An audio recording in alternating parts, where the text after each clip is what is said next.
ist eröffnet. Haben alle abgestimmt? Die Abstimmung ist geschlossen. Angenommen. Antrag 7 in namentlicher Abstimmung. Die Abstimmung ist eröffnet.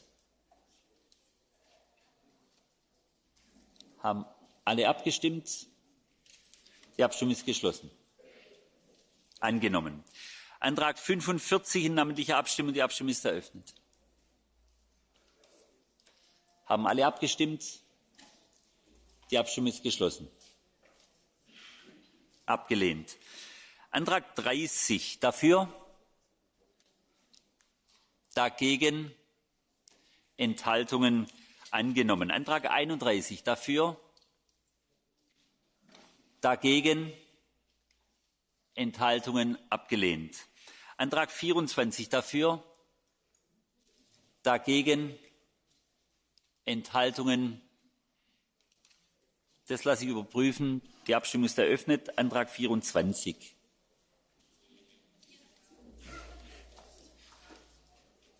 Haben alle abgestimmt? Die Abstimmung ist geschlossen. Angenommen. Antrag 15 in namentlicher Abstimmung. Die Abstimmung ist eröffnet. Haben alle abgestimmt? Die Abstimmung ist geschlossen. Abgelehnt. Antrag 32 dafür, dagegen, Enthaltungen angenommen. Antrag 33 dafür, dagegen, Enthaltungen angenommen. Antrag 34 dafür, dagegen, Enthaltungen abgelehnt. Antrag 35 dafür, dagegen, Enthaltungen, das lasse ich überprüfen. Die Abstimmung ist eröffnet. 35. Haben alle abgestimmt? Die Abstimmung ist geschlossen. Angenommen. 82 ursprünglicher Text in namentlicher Abstimmung. Die Abstimmung ist eröffnet. Haben alle abgestimmt? Die Abstimmung ist geschlossen. Angenommen. Antrag 8 in namentlicher Abstimmung. Die Abstimmung ist eröffnet. Haben alle abgestimmt? Die Abstimmung ist geschlossen. Angenommen. Antrag 9 dafür, dagegen, Enthaltungen angenommen. Antrag 36 dafür, dagegen, Enthaltungen angenommen. 87 ursprünglicher Text in 2 Teilen. Erster Teil dafür, dagegen, Enthaltungen angenommen. Zweiter Teil dafür, dagegen, Enthaltungen angenommen. Wir überprüfen 87, zweiter Teil, ursprünglicher Text. 87. Haben alle abgestimmt? Die Abstimmung ist geschlossen. Angenommen. 25, Änderungsantrag 25 dafür, dagegen, Enthaltungen abgelehnt. Antrag 16 dafür, dagegen, Enthaltungen abgelehnt. Wenn es für mich ist, ich habe keine Zeit. Ja. Antrag 40 in namentlicher Abstimmung. Die Abstimmung ist eröffnet.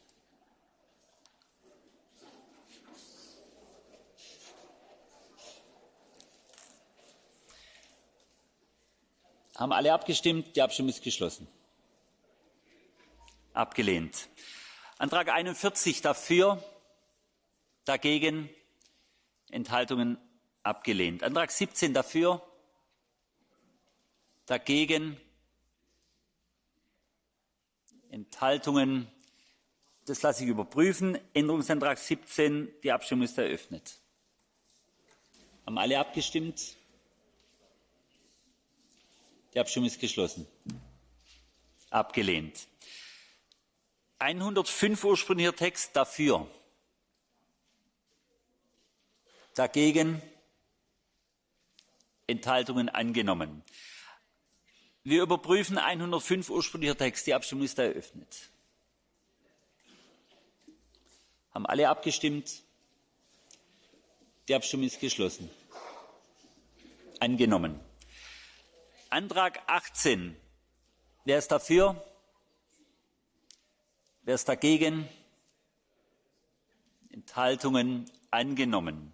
Antrag 42 dafür. Dagegen?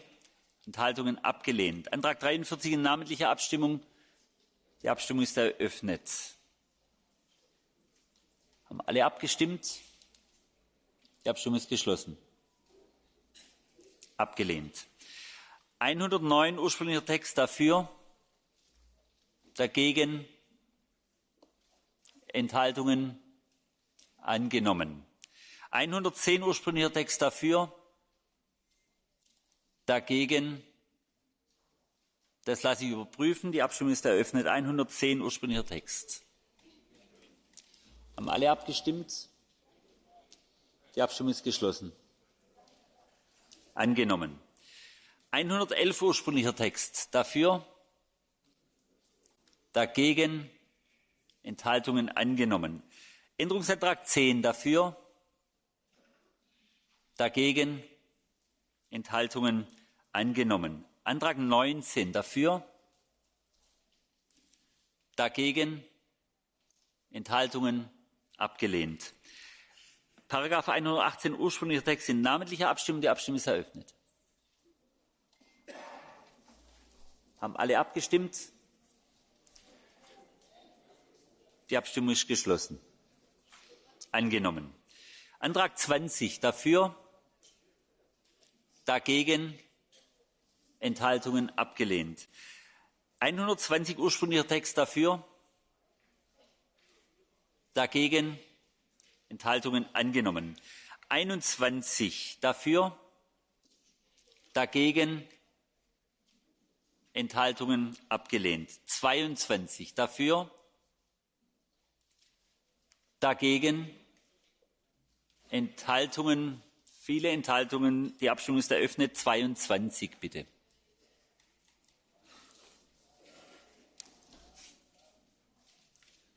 Haben alle abgestimmt? Die Abstimmung ist geschlossen. Angenommen. 44 in namentlicher Abstimmung. Die Abstimmung ist eröffnet. Haben alle abgestimmt? Die Abstimmung ist geschlossen.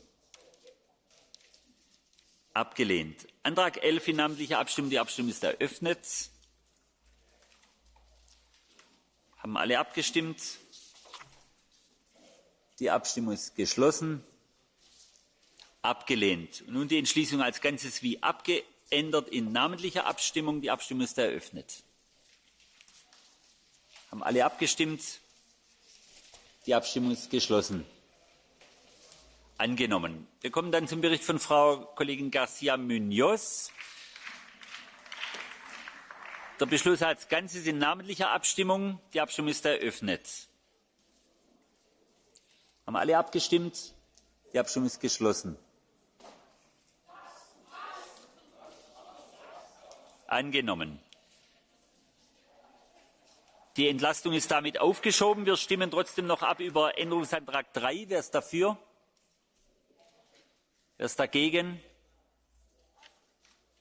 Enthaltungen? Das lasse ich überprüfen. Die Abstimmung ist eröffnet. Antrag 3. Die Kolleginnen und Kollegen rechts von mir sind herzlich eingeladen anzuzeigen. Die Abstimmung ist geschlossen. Abgelehnt. Antrag 1 dafür. Dagegen. Enthaltungen abgelehnt. Antrag 2 dafür. Dagegen. Enthaltungen vermutlich angenommen. Lasse ich trotzdem überprüfen. Antrag 2. Die Abstimmung ist eröffnet. Haben alle abgestimmt? Ja, ist klar. Die Abstimmung ist geschlossen. Angenommen.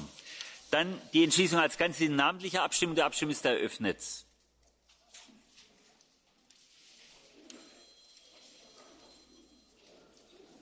Haben alle abgestimmt? Die Abstimmung ist geschlossen. Angenommen. Dann nochmal ein Bericht von Frau Kollegin García Muñoz. Gesamthaushalt, Gerichtshof. Der Beschluss über die Entlastung in namentlicher Abstimmung. Die Abstimmung ist eröffnet. Haben alle abgestimmt? Die Abstimmung ist geschlossen. Angenommen. Die Entschließung, Änderungsantrag 1 dafür, dagegen, Enthaltungen. Das lasse ich überprüfen. Antrag 1. Ich will mir nicht rumdrücken, vermutlich angenommen, aber wir überprüfen das. Haben alle abgestimmt? Die Abstimmung ist geschlossen. Abgelehnt. Dann die Entschließung als Ganzes in namentlicher Abstimmung. Die Abstimmung ist eröffnet. Haben alle abgestimmt?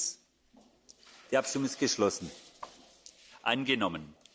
Dann kommen wir zum Bericht von Frau Kollegin García Muñoz betreffend den Gesamthaushaltsplan der EU-Rechnungshof. Zunächst der Beschluss über die Entlastung, nämlich die Entlastung aufzuschieben. In namentlicher Abstimmung. Die Abstimmung ist eröffnet. Haben alle abgestimmt? Die Abstimmung ist geschlossen. Das ist abgelehnt. Damit ist die Entlastung erteilt. Wir kommen dann zum Entschließungsantrag. Antrag 5 dafür. Dagegen.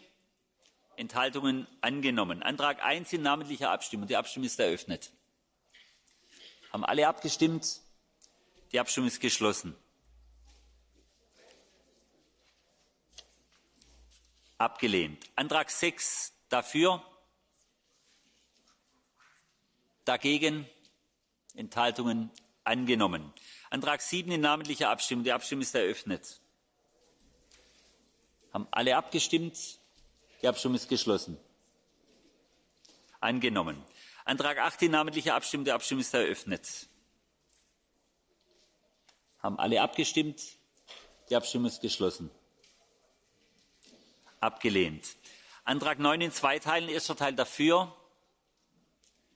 Dagegen. Enthaltungen angenommen. Zweiter Teil dafür. Dagegen. Enthaltungen angenommen. Wir überprüfen Antrag 9, zweiter Teil. Die Abstimmung ist eröffnet. Haben alle abgestimmt? Die Abstimmung ist geschlossen. Angenommen. Nach § 30 Antrag 10 in 2 Teilen, beide namentlich. Erster Teil, die Abstimmung ist eröffnet. Haben alle abgestimmt? Die Abstimmung ist geschlossen.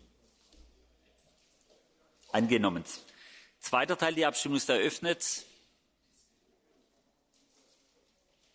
Haben alle abgestimmt? Die Abstimmung ist geschlossen. Angenommen. Änderungsantrag 11 dafür. Dagegen. Abgelehnt. Antrag 2 dafür. Dagegen. Enthaltungen angenommen. Antrag 12 dafür. 12 ist erledigt. Entschuldigung, sorry. 12 ist erledigt. 12 ist dann erledigt. Dann kommen wir zu Antrag 3, namentliche Abstimmung. Die Abstimmung ist eröffnet. Antrag 3. Haben alle abgestimmt? Die Abstimmung ist geschlossen. Abgelehnt. Antrag 4, namentliche Abstimmung. Die Abstimmung ist eröffnet. Haben alle abgestimmt? Die Abstimmung ist geschlossen. Angenommen. Antrag 13 in namentlicher Abstimmung. Auch erledigt. Antrag 13 ist damit ebenfalls erledigt. Antrag 14 in namentlicher Abstimmung. Die Abstimmung ist eröffnet. 14. Haben alle abgestimmt? Die Abstimmung ist geschlossen. Angenommen. Antrag 15 dafür. Dagegen. Enthaltungen angenommen. Antrag 16 in 2 Teilen, beide namentlich. Erster Teil, die Abstimmung ist eröffnet. Haben alle abgestimmt? Die Abstimmung ist geschlossen. Angenommen. Zweiter Teil, die Abstimmung ist eröffnet. Haben alle abgestimmt? Die Abstimmung ist geschlossen. Angenommen. Antrag 17 dafür. Dagegen. Enthaltungen angenommen. Entschließung als Ganzes wie abgeändert in namentlicher Abstimmung. Die Abstimmung ist eröffnet. Haben alle abgestimmt? Die Abstimmung ist geschlossen. Angenommen. Dann der Bericht von Frau Kollegin García Muñoz betreffend den Haushaltsplan Europäischer Wirtschafts- und Sozialausschuss. Zunächst der Beschluss über die Entlastung, darüber die Entlastung aufzuschieben in namentlicher Abstimmung. Die Abstimmung ist eröffnet. Haben alle abgestimmt? Die Abstimmung ist geschlossen. Angenommen. Damit ist die Entlastung aufgeschoben. Wir stimmen über den Entschließungsantrag ab. Antrag 1. Wer ist dafür? Dagegen? Enthaltungen? Angenommen. Antrag 6 dafür. Dagegen? Enthaltungen? Angenommen. Antrag 7 dafür. Dagegen? Enthaltungen? Angenommen. Antrag 2 dafür. Überprüfung Antrag 7. Antrag 7. Die Abstimmung ist eröffnet.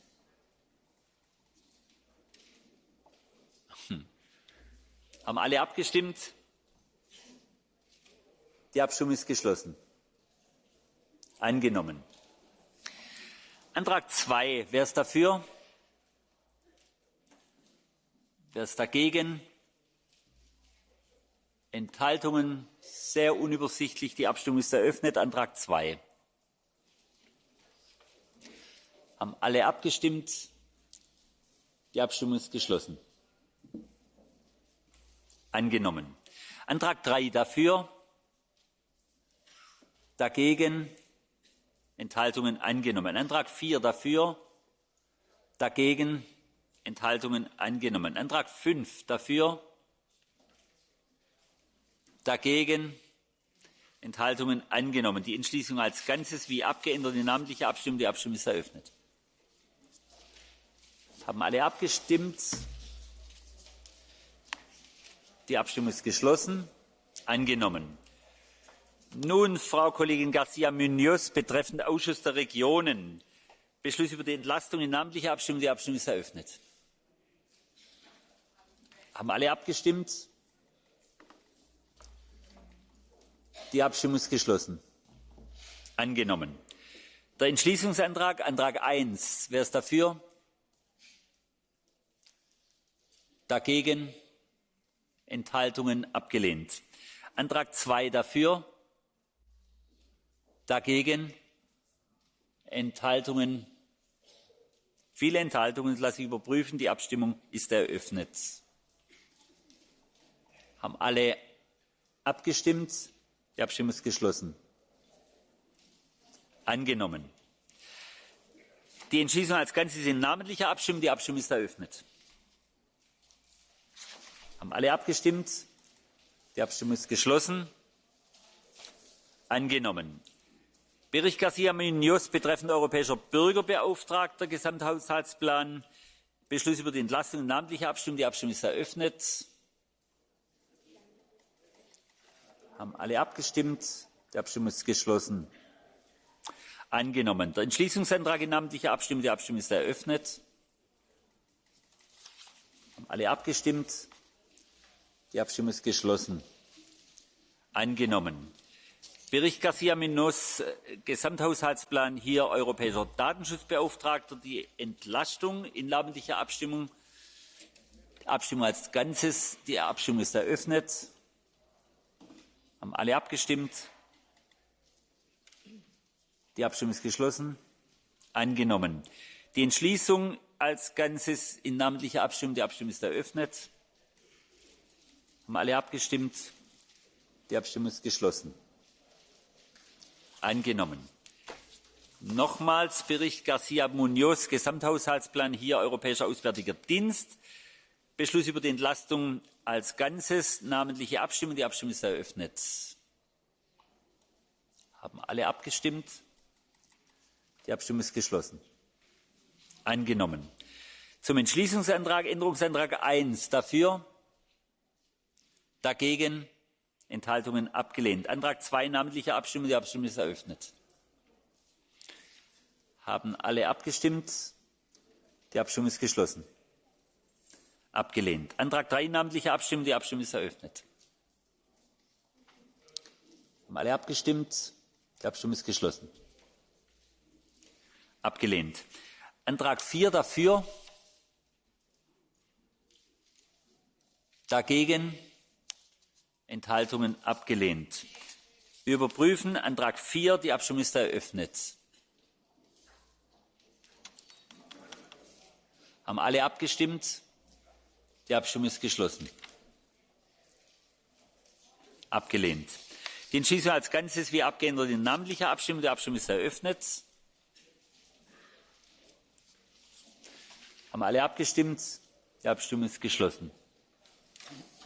Angenommen. Nun kommen mehrere Berichte von Herrn Kollegen Stechowski. Europäisches Zentrum für die Förderung der Berufsbildung.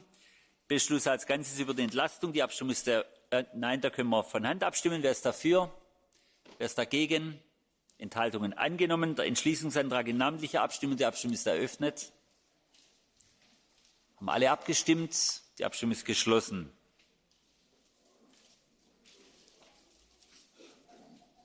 Angenommen. Stechowski betreffend Europäische Stiftung zur Verbesserung der Lebens- und Arbeitsbedingungen. Beschluss über die Entlastung. Wer ist dafür? Dagegen? Enthaltungen angenommen. Entschließungsantrag in namentlicher Abstimmung. Die Abstimmung ist eröffnet. Haben alle abgestimmt? Die Abstimmung ist geschlossen. Angenommen. Dann Stechowski, Entlastung Agentur der Europäischen Union für Grundrechte. Wer ist für die Entlastung? Dagegen? Enthaltungen angenommen. Entschließung in namentlicher Abstimmung. Die Abstimmung ist eröffnet. Haben alle abgestimmt? Die Abstimmung ist geschlossen. Angenommen. Bericht von Herrn Kollegen Stechowski betreffend Europäische Beobachtungsstelle für Drogen- und Drogensucht. Wer ist für den Beschluss über die Entlastung? Dagegen? Enthaltungen angenommen. Der Entschließungsantrag in namentlicher Abstimmung. Die Abstimmung ist eröffnet. Haben alle abgestimmt? Die Abstimmung ist geschlossen. Angenommen. Jetzt der Bericht Stechowski betreffend Entlastung Europäische Umweltagentur. Beschluss über die Entlastung. Dafür? Dagegen? Enthaltungen angenommen. Entschließungsantrag in namentlicher Abstimmung. Die Abstimmung ist eröffnet. Haben alle abgestimmt? Die Abstimmung ist geschlossen. Angenommen. Der Bericht Stechowski betreffend Europäische Agentur für Sicherheit und Gesundheitsschutz am Arbeitsplatz. Beschluss über die Entlastung. Wer ist dafür? Dagegen? Enthaltungen angenommen. Entschließungsantrag in namentlicher Abstimmung. Die Abstimmung ist eröffnet. Haben alle abgestimmt? Die Abstimmung ist geschlossen. Angenommen. Nun Bericht Stechowski betreffend Entlastung Übersetzungszentrum für die Einrichtung der Europäischen Union. Beschluss über die Entlastung. Wer ist dafür? Dagegen? Enthaltungen angenommen. Entschließungsantrag in namentlicher Abstimmung. Die Abstimmung ist eröffnet. Haben alle abgestimmt? Die Abstimmung ist geschlossen. Angenommen. Nun der Bericht von Herrn Kollegen Stechowski betreffend Entlastung der Europäischen Arzneimittelagentur. Abstimmung über die Entlastung. Wer ist dafür? Dagegen? Enthaltungen angenommen. Zum Entschließungsantrag. Antrag 1. Wer ist dafür? Dagegen? Enthaltungen abgelehnt. Antrag 2 dafür? Dagegen? Enthaltungen abgelehnt. Die Entschließung als Ganzes wie nicht abgeändert in namentlicher Abstimmung. Die Abstimmung ist eröffnet. Haben alle abgestimmt? Die Abstimmung ist geschlossen. Angenommen. Dann der Bericht Stechowski betreffend Entlastung der Agentur der Europäischen Union für justizielle Zusammenarbeit in Strafsachen. Die Abstimmung über die Entlastung. Wer ist dafür? Dagegen? Enthaltungen angenommen. Entschließungsantrag in namentlicher Abstimmung. Die Abstimmung ist eröffnet. Haben alle abgestimmt? Die Abstimmung ist geschlossen. Angenommen. Nun der Bericht Stechowski zur Entlastung betreffend die Europäische Stiftung für Berufsbildung. Der Beschluss über die Entlastung. Wer ist dafür? Dagegen? Enthaltungen angenommen. Die Entschließung in namentlicher Abstimmung. Die Abstimmung ist eröffnet. Haben alle abgestimmt? Die Abstimmung ist geschlossen. Angenommen. Nun der Bericht von Herrn Kollegen Christophorou betreffend Entlastung der Europäischen Agentur für die Sicherheit des Seeverkehrs. Abstimmung über die Entlastung. Dafür? Dagegen? Enthaltungen angenommen. Entschließungsantrag in namentlicher Abstimmung. Die Abstimmung ist eröffnet. Haben alle abgestimmt? Die Abstimmung ist geschlossen. Angenommen.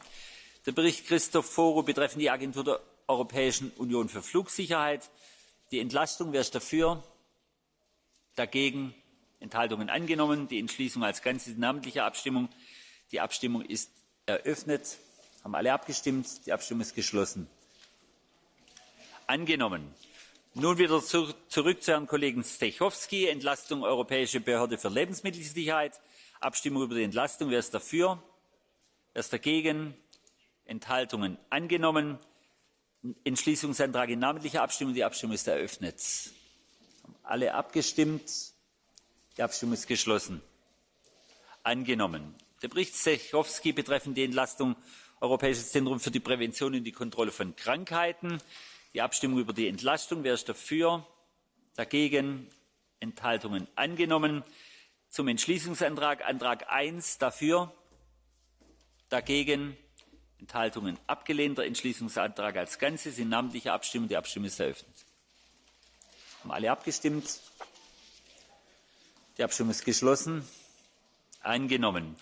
Bericht Christophorou betreffend die Entlastung der Agentur der Europäischen Union für Cybersicherheit. Beschluss über die Entlastung. Wer ist dafür? Dagegen? Enthaltungen angenommen. Der Entschließungsantrag in namentlicher Abstimmung. Die Abstimmung ist eröffnet. Haben alle abgestimmt? Die Abstimmung ist geschlossen. Angenommen.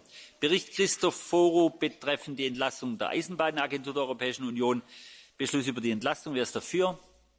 Wer ist dagegen? Enthaltungen angenommen. Die Entschließung als Ganzes in namentlicher Abstimmung. Die Abstimmung ist eröffnet. Haben alle abgestimmt? Die Abstimmung ist geschlossen. Angenommen. Dann der Bericht Stechowski betreffend die Entlastung der Agentur der Europäischen Union für die Aus- und Fortbildung auf dem Gebiet der Strafverfolgung. Beschluss über die Entlastung. Wer ist dafür? Dagegen? Enthaltungen angenommen. Der Entschließungsantrag in namentlicher Abstimmung. Die Abstimmung ist eröffnet. Haben alle abgestimmt? Die Abstimmung ist geschlossen. Angenommen. Nun der Bericht Herr Kollegen Stechowski betreffend die Entlastung der Europäischen Agentur für die Grenz- und Küstenwache. Zunächst der Beschluss, die Entlastung aufzuschieben. Wer ist dafür? Wer ist dagegen? Enthaltungen angenommen. Damit ist die Entlastung aufgeschoben. Zum Entschließungsantrag, Antrag 1. Wer ist dafür? Wer ist dagegen? Enthaltungen abgelehnt. Antrag 2. Wer ist dafür? Wer ist dagegen? Enthaltungen abgelehnt. Antrag 3. Wer ist dafür? Wer ist dagegen? Enthaltungen abgelehnt. Antrag 4. Wer ist dafür? Wer ist dagegen? Enthaltungen abgelehnt. Antrag 5. Wer ist dafür? Wer ist dagegen? Enthaltungen abgelehnt. Die Entschließung als Ganzes, die namentliche Abstimmung. Die Abstimmung ist eröffnet. Haben alle abgestimmt?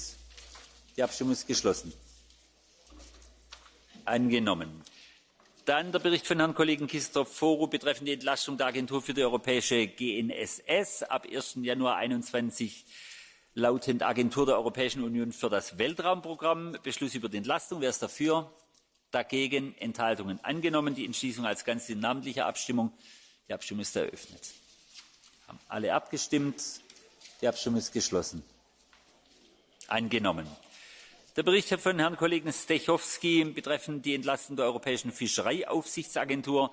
Der Beschluss über die Entlastung. Wer ist dafür? Wer ist dagegen? Enthaltungen angenommen. Der Entschließungsantrag in namentlicher Abstimmung. Die Abstimmung ist eröffnet. Haben alle abgestimmt?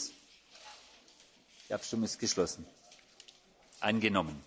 Dann der Bericht von Herrn Kollegen Stechowski betreffend die Entlastung der Europäischen Chemikalienagentur. Beschluss über die Entlastung. Wer ist dafür? Wer ist dagegen? Enthaltungen angenommen. Entschließungsantrag, die Entschließung als Ganzes in namentlicher Abstimmung. Die Abstimmung ist eröffnet. Haben alle abgestimmt? Die Abstimmung ist geschlossen. Angenommen. Dann der Bericht von Herrn Kollegen Christophorou betreffend die Entlastung 2020 Euratom Versorgungsagentur. Beschluss über die Entlastung. Wer ist dafür? Dagegen? Enthaltungen angenommen. Der Entschließungsantrag als Ganzes in namentlicher Abstimmung. Die Abstimmung ist eröffnet. Haben alle abgestimmt? Die Abstimmung ist geschlossen. Angenommen. Der Bericht von Herrn Kollegen Zdechovský betreffend die Entlastung der Agentur der Europäischen Union für die Zusammenarbeit auf dem Gebiet der Strafverfolgung. Beschluss über die Entlastung. Wer ist dafür? Wer ist dagegen? Enthaltungen angenommen. Zum Entschließungsantrag, Änderungsantrag 1. Wer ist dafür? Wer ist dagegen? Enthaltungen abgelehnt. Antrag 2. Wer ist dafür?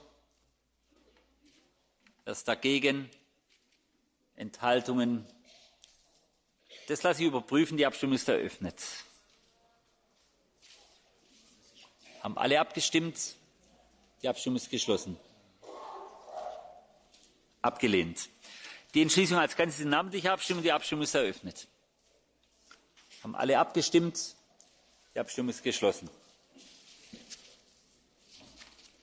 Angenommen. Dann der Bericht von Herrn Kollegen Zdechovský betreffend die Entlastung Europäisches Institut für Gleichstellungsfragen. Beschluss über die Entlastung. Wer ist dafür? Wer ist dagegen? Enthaltungen angenommen. Zum Entschließungsantrag, Änderungsantrag 1. Dafür? Dagegen? Enthaltungen abgelehnt. Antrag 2 dafür? Dagegen? Enthaltungen abgelehnt. Antrag 3 namentliche Abstimmung. Die Abstimmung ist eröffnet. Haben alle abgestimmt? Die Abstimmung ist geschlossen. Abgelehnt. Die Entschließung als Ganzes in namentlicher Abstimmung. Die Abstimmung ist eröffnet. Haben alle abgestimmt? Die Abstimmung ist geschlossen. Angenommen. Dann der Bericht Kollege Christophorou betreffend die Entlastung der Europäischen Bankenaufsichtsbehörde. Beschluss über die Entlastung. Wer ist dafür? Dagegen? Enthaltungen angenommen. Die Abstimmung über den Entschließungsantrag in namentlicher Abstimmung. Die Abstimmung ist eröffnet. Haben alle abgestimmt? Die Abstimmung ist geschlossen. Angenommen. Dann der Bericht von Herrn Kollegen Christophorou betreffend die Entlastung der Europäischen Aufsichtsbehörde für das Versicherungswesen und die betriebliche Altersversorgung. Der Beschluss über die Entlastung. Wer ist dafür? Dagegen? Enthaltungen angenommen. Der Entschließungsantrag in namentlicher Abstimmung. Die Abstimmung ist eröffnet. Haben alle abgestimmt? Die Abstimmung ist geschlossen. Angenommen. Dann der Bericht von Herrn Kollegen Christophorou betreffend die Entlastung der Europäischen Wertpapier- und Marktaufsichtsbehörde. Beschluss über die Entlastung. Wer ist dafür? Dagegen? Enthaltungen angenommen. Entschließungsantrag als Ganzes in namentlicher Abstimmung. Die Abstimmung ist eröffnet. Haben alle abgestimmt? Die Abstimmung ist geschlossen. Angenommen. Dann der Bericht von Herrn Kollegen Christophorou betreffend die Entlastung der Agentur der Europäischen Union für die Zusammenarbeit der Energieregulierungsbehörden. Beschluss über die Entlastung. Wer ist dafür? Dagegen? Enthaltungen angenommen. Der Entschließungsantrag in namentlicher Abstimmung. Die Abstimmung ist eröffnet. Haben alle abgestimmt? Die Abstimmung ist geschlossen. Angenommen. Bericht von Herrn Kollegen Christophorou betreffend die Entlastung der Agentur zur Unterstützung des GEREK. Beschluss über die Entlastung. Wer ist dafür? Dagegen? Enthaltungen angenommen. Der Entschließungsantrag in namentlicher Abstimmung. Die Abstimmung ist eröffnet. Haben alle abgestimmt? Die Abstimmung ist geschlossen. Angenommen. Bericht von Herrn Kollegen Christophorou betreffend die Entlastung Europäisches Innovations- und Technologieinstitut. Beschluss über die Entlastung. Wer ist dafür? Dagegen? Enthaltungen angenommen. Der Entschließungsantrag in namentlicher Abstimmung. Die Abstimmung ist eröffnet. Haben alle abgestimmt? Die Abstimmung ist geschlossen. Angenommen. Der Bericht von Herrn Kollegen Zdechovský betreffend die Entlastung Europäisches Unterstützungsbüro für Asylfragen. Beschluss über die Entlastung. Wer ist dafür? Dagegen? Enthaltungen angenommen. Der Entschließungsantrag. Hier haben wir Antrag 1. Wer ist dafür? Dagegen? Enthaltungen angenommen. Antrag 2 dafür. Dagegen? Enthaltungen angenommen. Antrag 3 dafür. Dagegen? Enthaltungen angenommen. Antrag 4 dafür. Dagegen? Enthaltungen angenommen. Antrag 5 dafür. Dagegen? Enthaltungen angenommen. Die Entschließung als Ganzes wie abgeändert. Eine namentliche Abstimmung. Die Abstimmung ist eröffnet.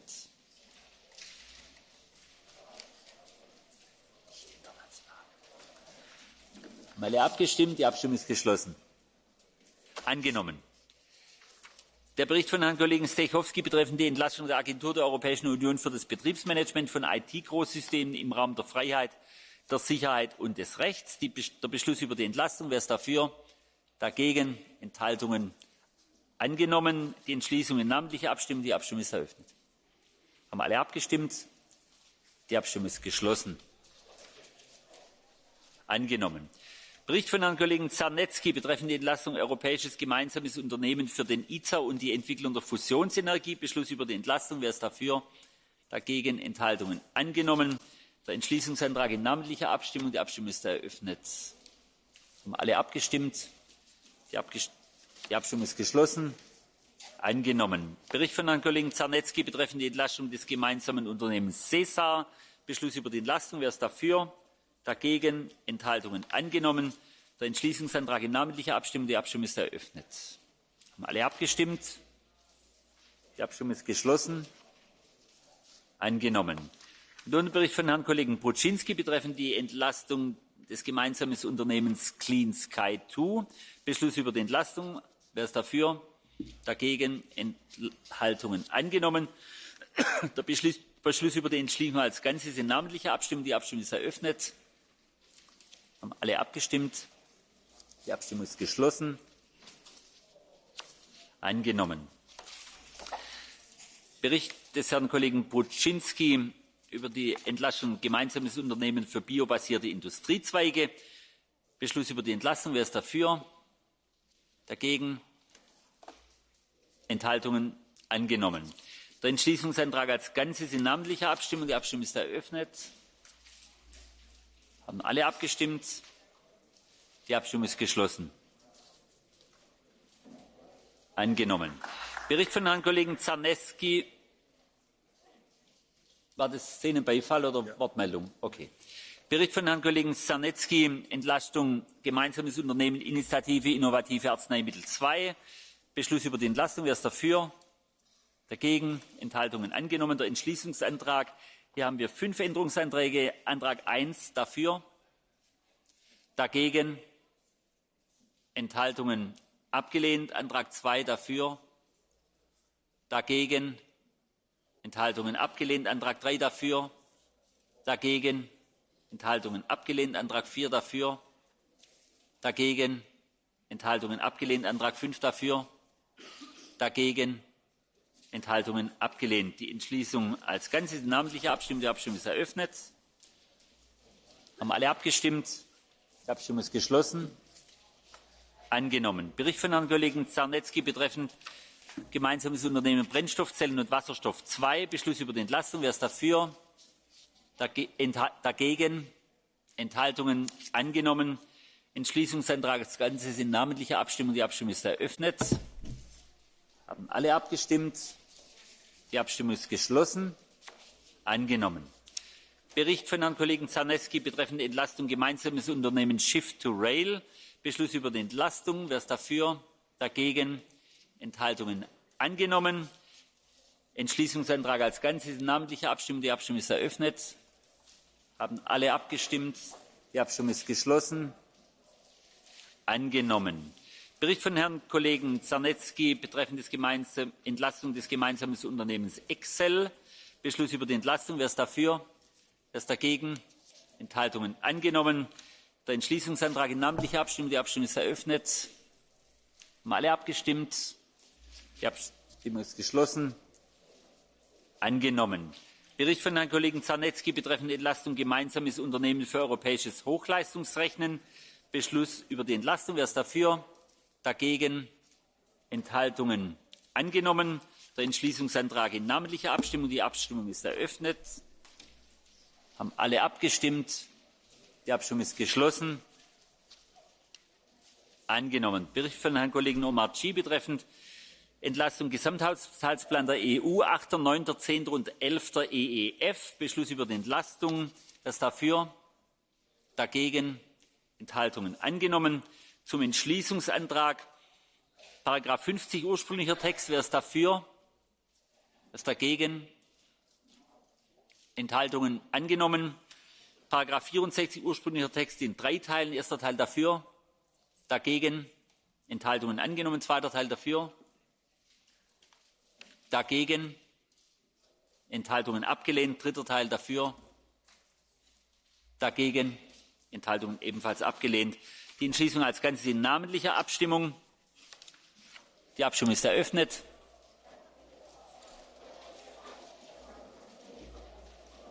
Angenommen. Die Abstimmung ist geschlossen. Angenommen. Bevor wir zur letzten Abstimmung kommen, liebe Kolleginnen und Kollegen, möchte ich mich noch entschuldigen, dass ich heute am Anfang ein paar Mal falsch lag, aber es ging bei einigen Sachen wirklich quer durch den Saal in ganz ungewöhnlichen Konstellationen. Bitte um Nachsicht. Wir kommen zum Bericht von Herrn Kollegen Zdechowski, Entlastung 2020, Leistung, Haushaltsführung und Kontrolle der EU-Agenturen. Entschließungsantrag, Änderungsantrag 1. Wer ist dafür?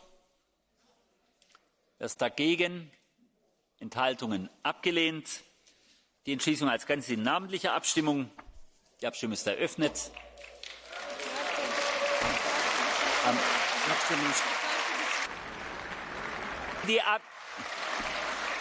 Please leave your voting cards in the slot. Die Abstimmung ist noch offen. Haben alle abgestimmt? Die Abstimmung ist geschlossen. Angenommen. Die Sitzung ist unterbrochen. Sie wird um 15 Uhr mit der Aussprache über ein aktuelles Thema, nämlich den Einsatz der Pegasus-Software durch EU-Mitgliedstaaten gegen Personen, einschließlich MdEP und Missachtung der Grundrechte, wieder aufgenommen.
Sr. Comissário Jonas Hahn, que é muito bem-vindo à nossa discussão.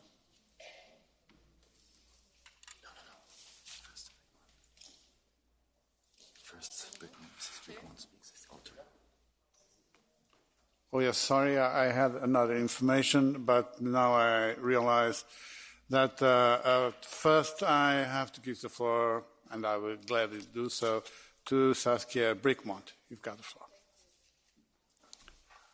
Chers collègues, les révélations d'espionnage de défenseurs des droits humains, journalistes, opposants politiques, avocats, par les gouvernements d'États membres et des États tiers ont incité ce Parlement à ouvrir une commission d'enquête pour faire toute la lumière sur l'affaire Pegasus et autres logiciels équivalents. La veille du début des travaux de notre commission d'enquête, nous apprenions que notre institution, à travers la surveillance de députés européens, a été espionnée.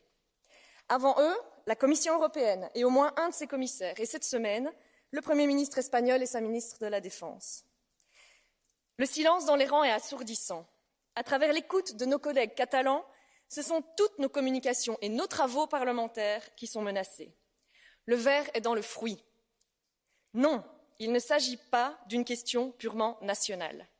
Le droit européen a été violé. Des citoyens partout en Europe ont été espionnés illégalement, parfois par leur gouvernement, parfois par celui d'un autre État. L'intégrité et la sécurité de l'Union européenne, de ses institutions, de ses représentants sont en jeu.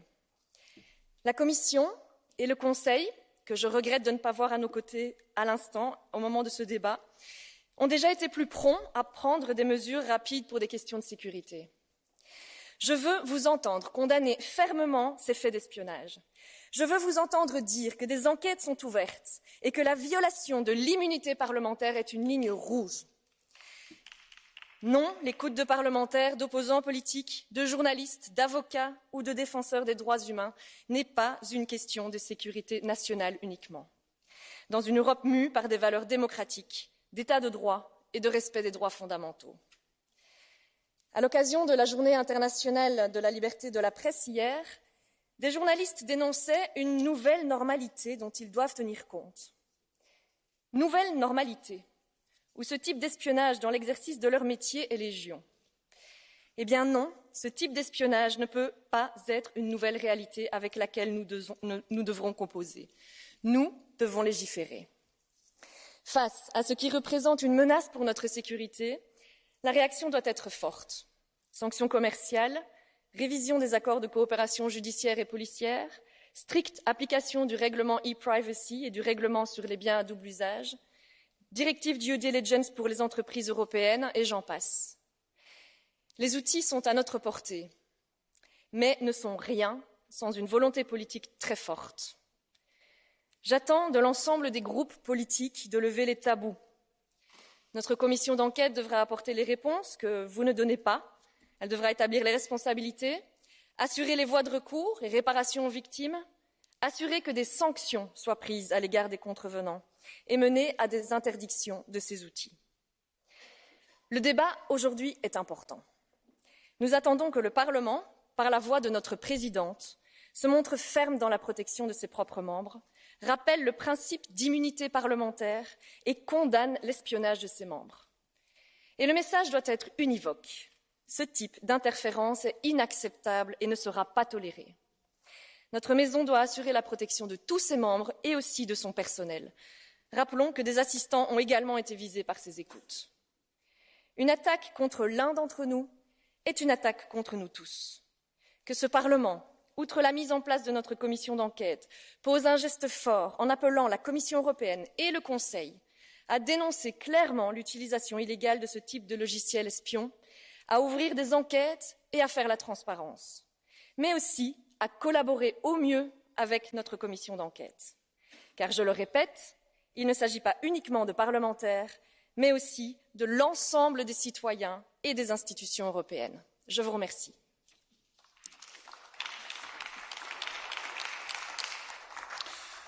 Thank you very much. And now, since the Council will only be able to join us later on, now, yes, I give the floor to Commissioner Jonas Hahn. You are very much welcome to our debate. Thank you.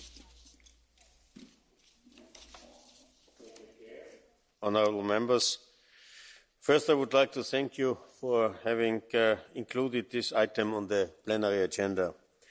It's indeed very topical. The Commission has already had the opportunity to state on numerous occasions that we strongly condemn any illegal access to interpersonal communications. Member States are competent to guarantee their national security, but when doing so, they must apply relevant EU law, including the case law of the European Court. In addition, Member States must supervise and control their security services to ensure that they fully respect Union law, including fundamental rights such as the protection of personal data, the safety of journalists and freedom of expression. In this respect, robust institutional checks, but maybe also international checks and balances need to guarantee the functioning, cooperation and mutual control of state organs, so that power is exercised by one state authority under the scrutiny of others. This is precisely the criterion that should apply to determine whether any illegal activity could be taking place, such as the illegal use of a spyware to access data of citizens. Some governments may have themselves been subject to the illegal access to their communications. The investigation of such issues is the responsibility of each member state. Indeed, the Commission is not best placed here to investigate individual cases. The Commission thus expects national authorities to thoroughly examine any such allegations and to restore citizens' trust. I also wish to recall that the EU has a strong legal framework for data protection and privacy. The Privacy and Electronic Communications, the so-called e-Privacy Directive, prohibits taping, recording, storing or other types of interception or monitoring of communications by other persons than the user. The adoption of a new e-privacy regulation will further strengthen the provisions of the e-Privacy Directive. Moreover, the Directive on attacks against information systems requires Member States to ensure that illegal system access and illegal interception are punishable as a criminal offence in their national criminal law. Finally, any processing by public law enforcement authorities falls into the scope of the Law Enforcement Directive, and in certain cases, the General Data Protection Regulation may also apply. This framework must be fully respected, and supervisory authorities and national experts have an important role to play in this respect. The Commission expects that they will make full use of all their powers. Last but not least, the Charter of Fundamental Rights of the Union and the European Convention of Human Rights protect the freedom of speech, in particular as regards journalists. The use of Pegasus constitutes a very serious interference with freedom of speech. Such an interference is only allowed if it's duly justified and proportionate. For its part, the Commission is collecting information on the use of Pegasus. The Commission is also following with great interest the activities of this Parliament's Committee of Inquiry on this issue. The discussions and presentations at its meeting on the 19th of April clearly show the importance of the issues in many member states. The Commission is ready to contribute to the activities of this committee and looks forward to its conclusions. Thank you. Muito obrigado. Passamos agora à primeira ronda de intervenções dos grupos políticos e começo por dar a palavra a Jeroen Lenaers, Grupo PPE, 2 minutos.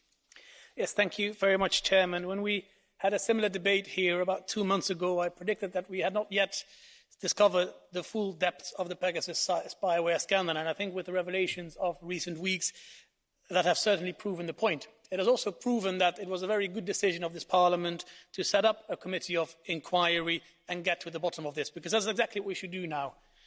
Get to work and leave no stone unturned. And I'm happy to report that the committee started 2 weeks ago and that we will have a full and ambitious agenda for the next 11 and a half months, because we cannot overemphasize the severity of this scandal. When this kind of spyware is used against innocent citizens, whether they're journalists, activists, lawyers, businessmen or politicians, and regardless where in the European Union or even beyond this happens, it's first and foremost, of course, a horrible experience for the victims themselves, but it's also a wider threat to the overall rule of law and democracy in Europe. And this is why it's so important that the Parliament takes this very seriously. And it's also why I'm disappointed in the approach of the European Commission, refusing to investigate Pegasus spyware abuse in the Member States, hiding behind national security arguments.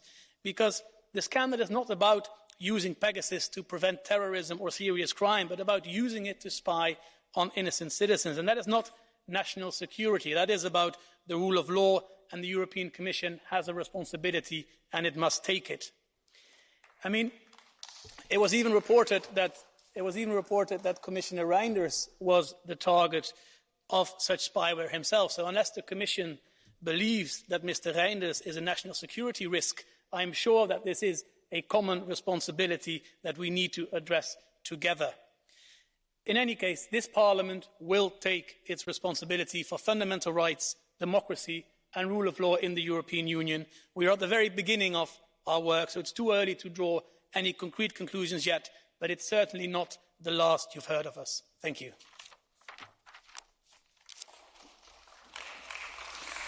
Muito obrigado. Segue-se Hannes Haider, Grupo Socialista, 3 Minuten. Danke, Herr Präsident, Herr Kommissar. Pegasus ist im Herz der Europäischen Union angekommen. In den letzten Wochen und Monaten wurden immer mehr Enthüllungen über den Einsatz der Spionagesoftware des israelischen Privatunternehmens NSO Group in mehreren Mitgliedstaaten bekannt. Die Einsetzung eines Untersuchungsausschusses kommt im Europäischen Parlament eher selten vor, und das unterstreicht die enorme Bedeutung der Bekämpfung illegaler Abhöraktionen von Bürgerinnen und Bürgern. Es geht um die Verteidigung der fundamentalen Rechte der Europäischen Union, ihrer Werte von Freiheitsrechten, Demokratie und Rechtsstaatlichkeit. Wir haben das Vertrauen in die Sicherheit unserer Bürgerinnen und Bürger wiederherzustellen. Und die Aufgabe des Pegasus-Untersuchungsausschusses ist es, den Kauf und Einsatz von Spionagesoftware durch nationale Regierungen zu untersuchen. Die Vorwürfe wiegen schwer.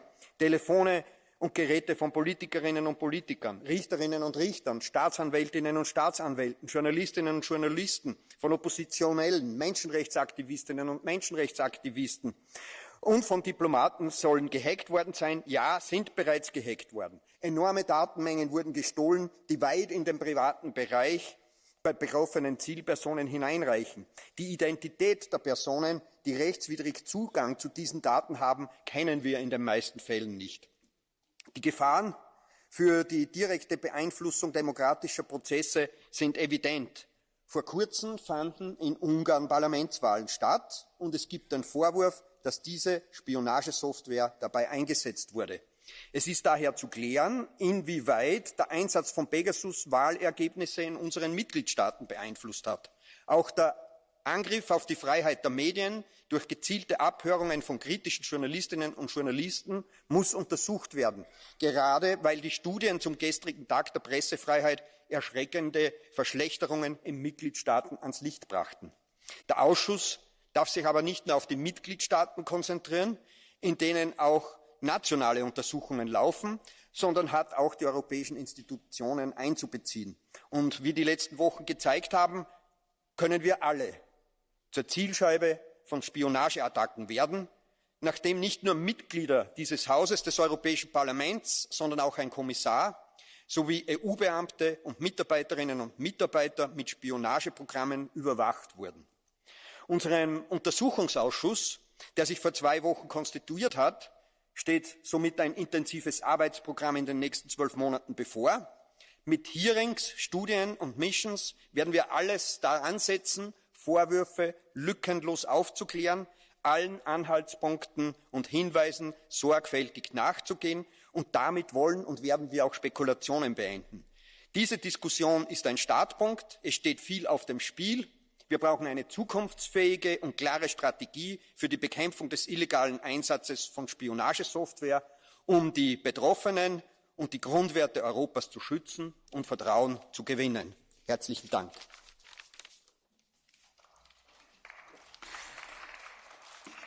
Muito obrigado. Próxima intervenção, Sofia Hinetvel, 2 minutos, Grupo Renew. Yes, thank you, Chair. Dear colleagues, dear Commissioner, I would like to start by pointing out that, as so often, the Council doesn't seem to think that this debate is worth attending.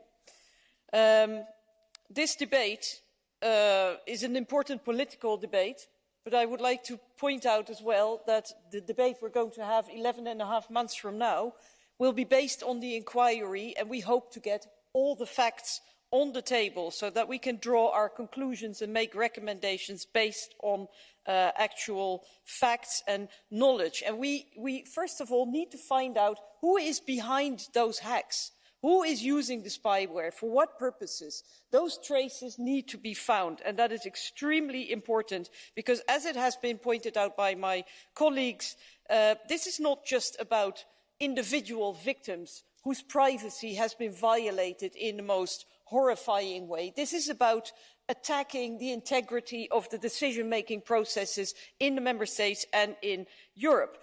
That brings me to the hacks or the attempted hacks of the European Commission. I'm a bit shocked at the reaction of the European Commission saying, oh, you know, it didn't even succeed. There was even a commissioner saying, oh, haha, I have a very boring life. There's nothing on my phone. I mean, I can't believe what I hear. I would like to point out, Mr. Commissioner, that investigating this matter is not optional. This is not about individual problems. This is about the accountability of the European Commission to the European citizens and to the European Parliament. You have a duty to investigate, to find out who else has been targeted in the European Commission. And here, the fact that the hacks may not have succeeded is irrelevant, Mr. Commissioner. Because if it turns out that the suspicion is true, that it is member state governments trying to hack the phones of commissioners and officials, then we have the biggest scandal since Watergate on this continent, because that means that member state governments are trying to influence the Commission and the decision-making process. Now, I will not preempt the conclusions and the work of the inquiry committee, but I think there are a couple of things that we will be looking into specifically. One is, what legal framework is there for this kind of surveillance, this kind of spying in the member states, and how can people be protected against it? We will also look at the e-privacy regulation, of course. Then I think we urgently, and I've had this debate with the Commission many times over the last years, we need a definition of national security. Because if national security becomes a kind of space where everything is possible, there are no protections anymore, then we need a definition of what that space is. It needs to be demarcated. We need a blacklisting of companies like the Americans have done, selling this kind of spyware in the European Union. And finally, I think we finally should have a serious look at the cybersecurity of our own institutions.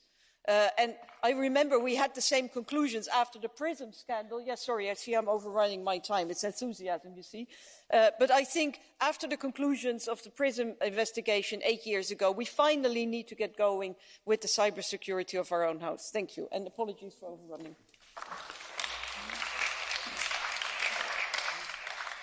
Thank you very much.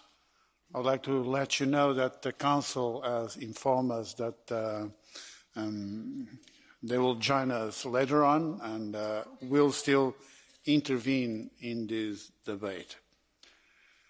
Quero agora dar a palavra a Jordi Solé, Grupo dos Verdes, 2 minutos. Gracias, presidente. Las democracias, cuando no se cuidan, degeneran. Existe una delgada línea entre una democracia sólida, que garantiza en todo momento derechos y libertades, y una democracia que en determinados casos vulnera derechos y libertades. Cada vez que se cruza esta línea y no se actúa, cada vez que se mira hacia otro lado, los gobiernos que amparan estas vulneraciones se sienten más impunes para seguir erosionando los cimientos de la democracia. Señor comisario, en la Unión Europea tenemos a gobiernos a quienes les gusta jugar a espías, pero aún peor, les gusta practicar el espionaje político. Y algunos, fanáticos de la razón de Estado, demócratas circunstanciales, se atreven incluso a justificarlo. Yo he sido uno de los 65 independentistas catalanes víctimas de Pegasus. Muy probablemente hemos sido espiados por los servicios secretos españoles. Tengo algunas preguntas para los responsables políticos de mi espionaje. ¿Quién dio la orden de vulnerar mi derecho a la privacidad y el de mi familia? ¿Hubo autorización judicial? Si no la hubo, estamos delante de un flagrante delito. Y si la hubo, ¿cómo podría un juez haber autorizado un espionaje tan masivo y que vulnera tantos derechos? ¿Dónde están los datos que me han robado? ¿Para qué los han utilizado? ¿Cuánto dinero público han dilapidado con mi espionaje? Esta semana hemos conocido que el presidente Sánchez y la ministra de Defensa Robles alegan que también han sido víctimas de Pegasus, aunque también sabemos que lo sabían desde hace tiempo. ¿Han escogido este momento como para lanzar el mensaje de que, bueno, con lo nuestro no hay para tanto, porque al final somos muchas las víctimas de Pegasus y aquí todo el mundo espía? ¿Quieren normalizar o diluir nuestro caso, el escándalo del Catalangate? No debemos tolerar el espionaje político en la Unión Europea. No hay espiados de primera y de segunda. No hay gobiernos espías menos malos que otros. Señor comisario, ustedes deben exigir explicaciones a todos los gobiernos que ilegalmente han utilizado Pegasus. Y a nosotros, a todos nosotros, nos toca exigir transparencia y responsabilidades y legislar para que esto no vuelva a ocurrir jamás. Gracias. Thank you. I have to ask you all to stick to the allocated time. And now I give the floor to Gilles Le Breton, ID Group, 2 minutes. Merci, Monsieur le Président. Chers collègues, la création par le Parlement européen d'une commission d'enquête sur le scandale Pegasus est une bonne nouvelle. Certes, cette affaire de logiciels espions relève en premier lieu de la compétence des États membres, dès lors que des responsables politiques nationaux en ont été victimes, comme par exemple le Premier ministre espagnol ou encore, même s'il le conteste, le président de la République française, Emmanuel Macron. Plusieurs de ces États ont d'ailleurs déjà créé leur propre commission d'enquête. Mais l'Union européenne est aussi concernée dans la mesure où parmi les personnalités espionnées figurent plusieurs eurodéputés et le commissaire à la justice Didier Reynders. En outre, le nombre important de citoyens de toute nationalité de l'Union espionnés par le biais de leur smartphone justifie que le Parlement européen joigne ses efforts à ceux des États membres. Notre commission d'enquête devra donc éclaircir plusieurs points. D'abord, déterminer l'ampleur de l'espionnage effectué en identifiant ses victimes le plus précisément possible. Ensuite, démasquer les États ou les organismes qui ont été les commanditaires de cet espionnage. Je veillerai à cet égard, en tant que membre de cette commission, à ce qu'aucune accusation ne soit publiée dans le rapport final sans preuve suffisante. Enfin, nous devons tirer les conséquences de cette affaire en proposant des solutions afin d'empêcher autant que possible un espionnage aussi grave de se reproduire. Je me réjouis que la première réunion de la commission d'enquête, le 19 avril, ait été riche d'enseignements.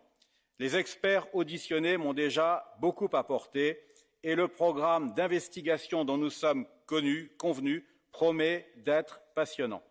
C'est donc avec confiance et détermination que je participerai à cette enquête dont l'importance pour l'avenir de nos démocraties européennes me semble essentielle.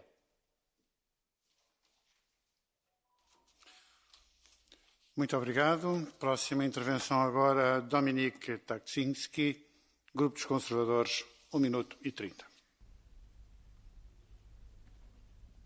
Thank you, Mr. President. I'm very happy that you are caring about freedom of speech and freedom of press.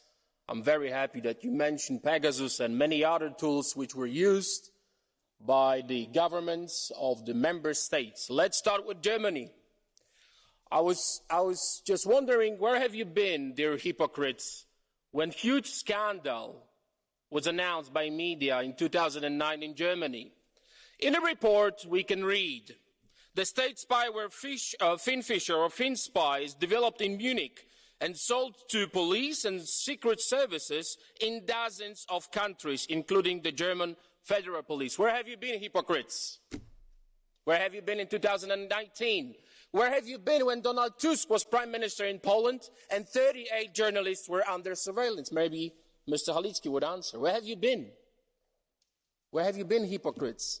38, you know the names, you know the names, you know the journalists who were under the surveillance. Everyone knows that, but now you're pointing Poland and Hungary. So what about Germany? What about France? What about Canada? You care about abortion in the US. Why don't you care about Canada and Mr. Trudeau? So don't be a hypocrite. If you want to solve the problem, do not be a hypocrite. Do not point Poland and Hungary. Point everyone. Because who was in charge of German government? Madame Merkel. You were shaking in front of Merkel. Everyone was silent. No one ever asked anything. So the scandal, it's 2019, September, silence. We've got 8 years of Mr. Tusk in Poland, 38 journalists under surveillance, silenced. Where have you been, hypocrites? What do you have to hide? Why you are so scared of legal surveillance, legal democratic governments who are using the tools to protect themselves? Where have you been? Where have you been? What do you have to hide? What are you scared of?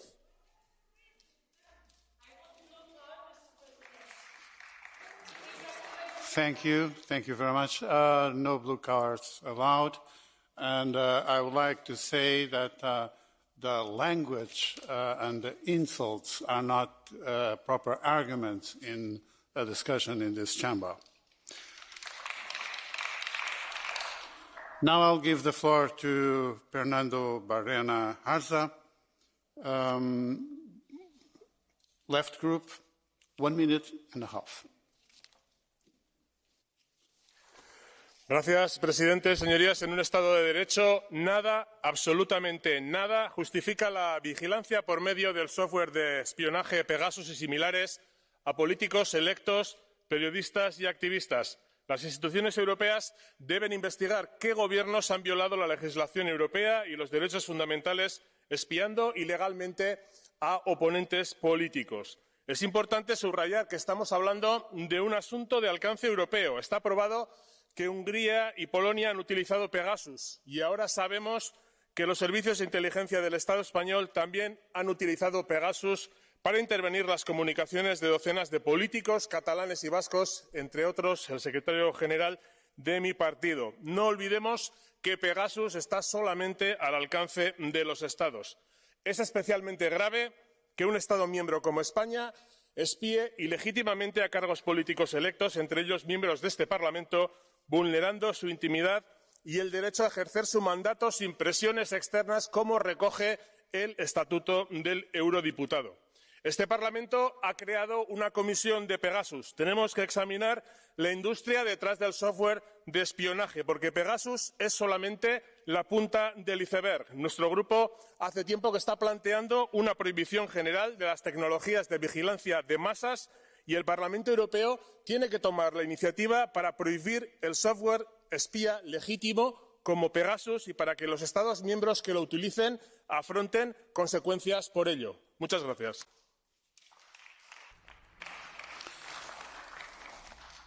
Muito obrigado. Tem agora a palavra o deputado não inscrito, Carles Puigdemont e Casamajor. 1 minuto.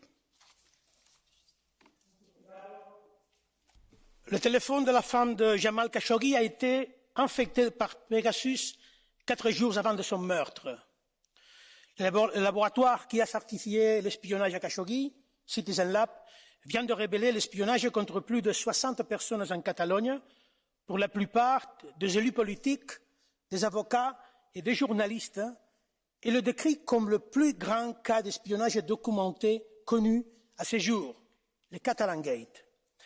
Pegasus est utilisé sans contrôle par des régimes autoritaires et aussi par des démocraties qui espionnent des journalistes, des avocats, des dissidents politiques et des citoyens ordinaires. La menace, donc, est très grave. La Convention européenne des droits de l'homme et la Charte des droits fondamentaux de l'Union européenne sont en danger et l'Europe ne peut pas se comprendre sans elles. Sans elles, il ne peut pas y avoir de démocratie en Europe. Pegasus et la démocratie ne sont pas tout à fait compatibles. Merci.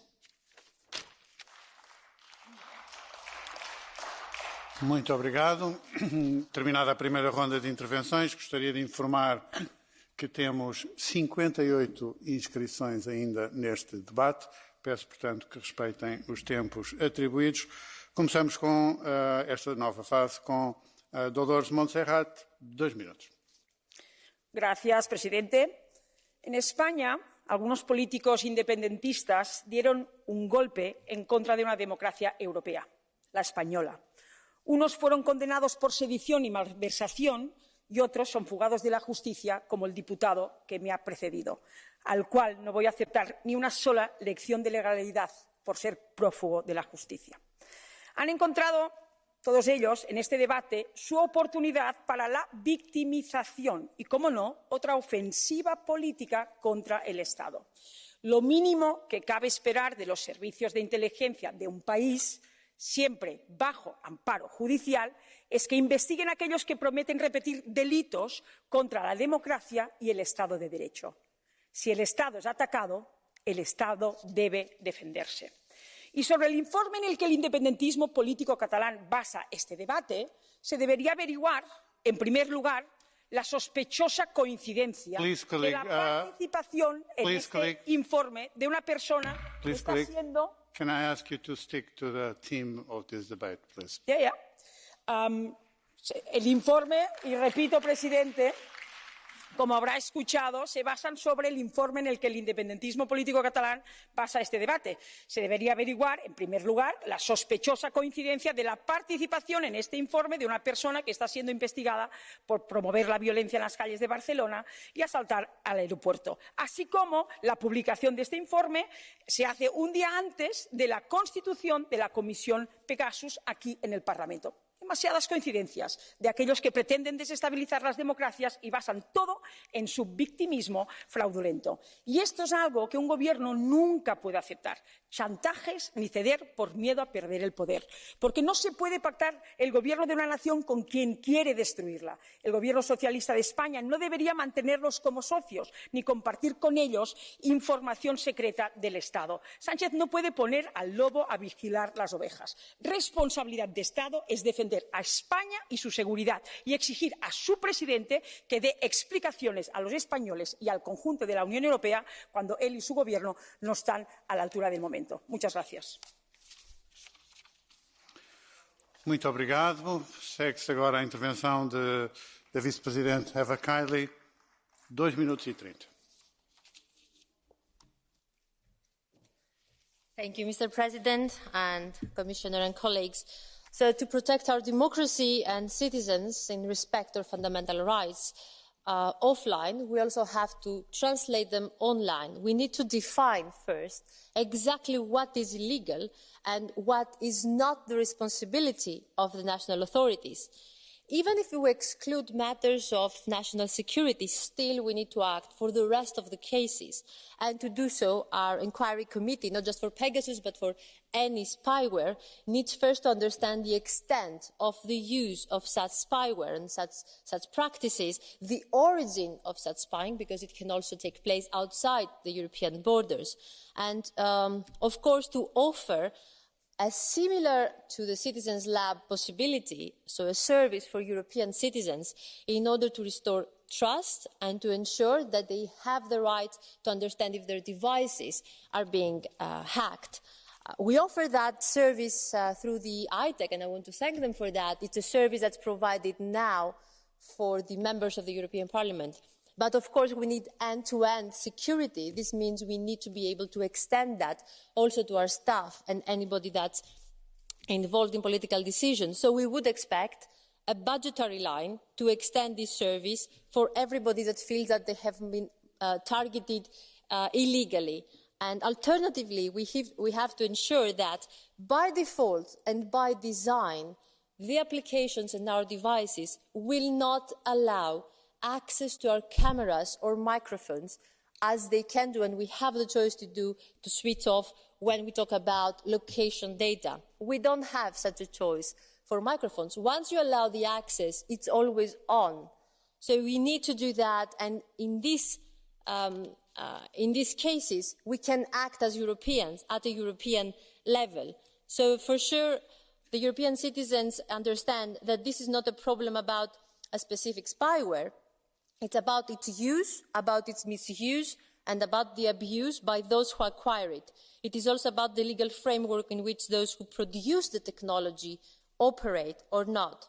So I think even if the name is Pegasus, we need to broaden the scope and to ensure that we will come up with specific recommendations and follow-up steps, and also comprehensive report that will ensure that we can restore trust of our citizens, and we will ensure that our fundamental rights are being protected also online. We have not done enough. Thank you. Muito obrigado. Próxima intervenção, Rosa Thun und Owenstein, 1 minuto e 30. Niereagowanie na przestępstwa to jest udział w tych przestępstwach, a wszystko wskazuje na to, że niszczono prywatność obywateli Unii Europejskiej. Łamano w ten sposób prawa człowieka. I dlatego my, Renew Europe, Polska 2050, zareagowaliśmy od razu.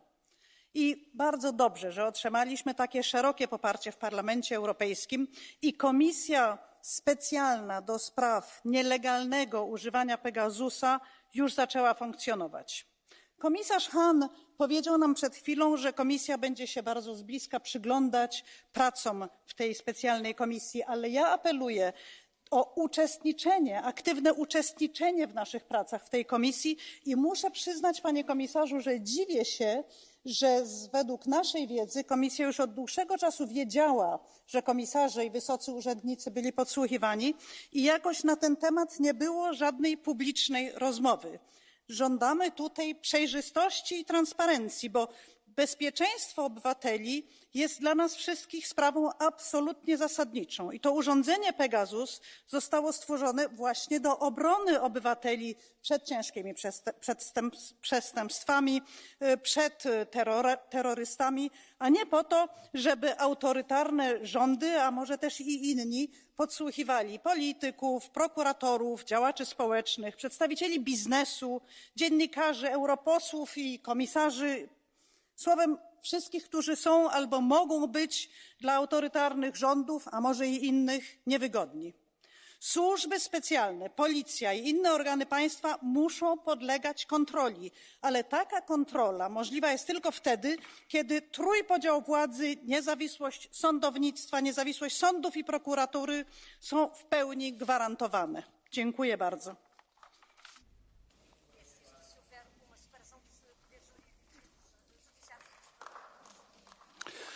Muito obrigado. Próxima intervenção, Hannah Neumann, 2 minutos. Colleagues, the Pegasus scandal has finally reached the European Union. We have seen one commissioner at least and his staff members being spied on. We have seen 5 members of the European Parliament of this House being infected.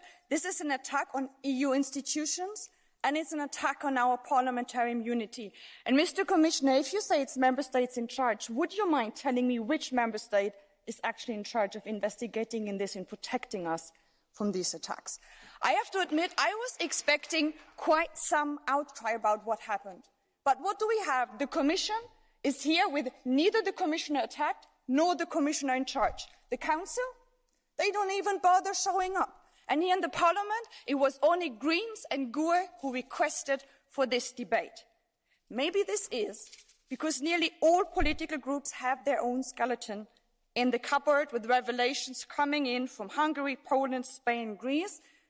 But dear colleagues, these days we are at a crossroads. Either we remain silent, we continue business as usual because everyone somehow has their problems, and we just accept that from now on, everyone, even in Europe, will be spied on. Or we finally and collectively acknowledge that things are spiraling out of control, and Spain is just the best example to show this. We start exposing this and stop it. And I really want us to go down this second road. Because just imagine for 1 minute that it would be your worst political enemy at the disposal and in the possession of these tools. Spying on lawyers, on journalists, maybe even on you. Zemmour in France, AfD in Germany, Vox in Spain, this list can continue for quite a bit. Would that not provoke the kind of outcry that at least I have been waiting for the last 2 or 3 weeks?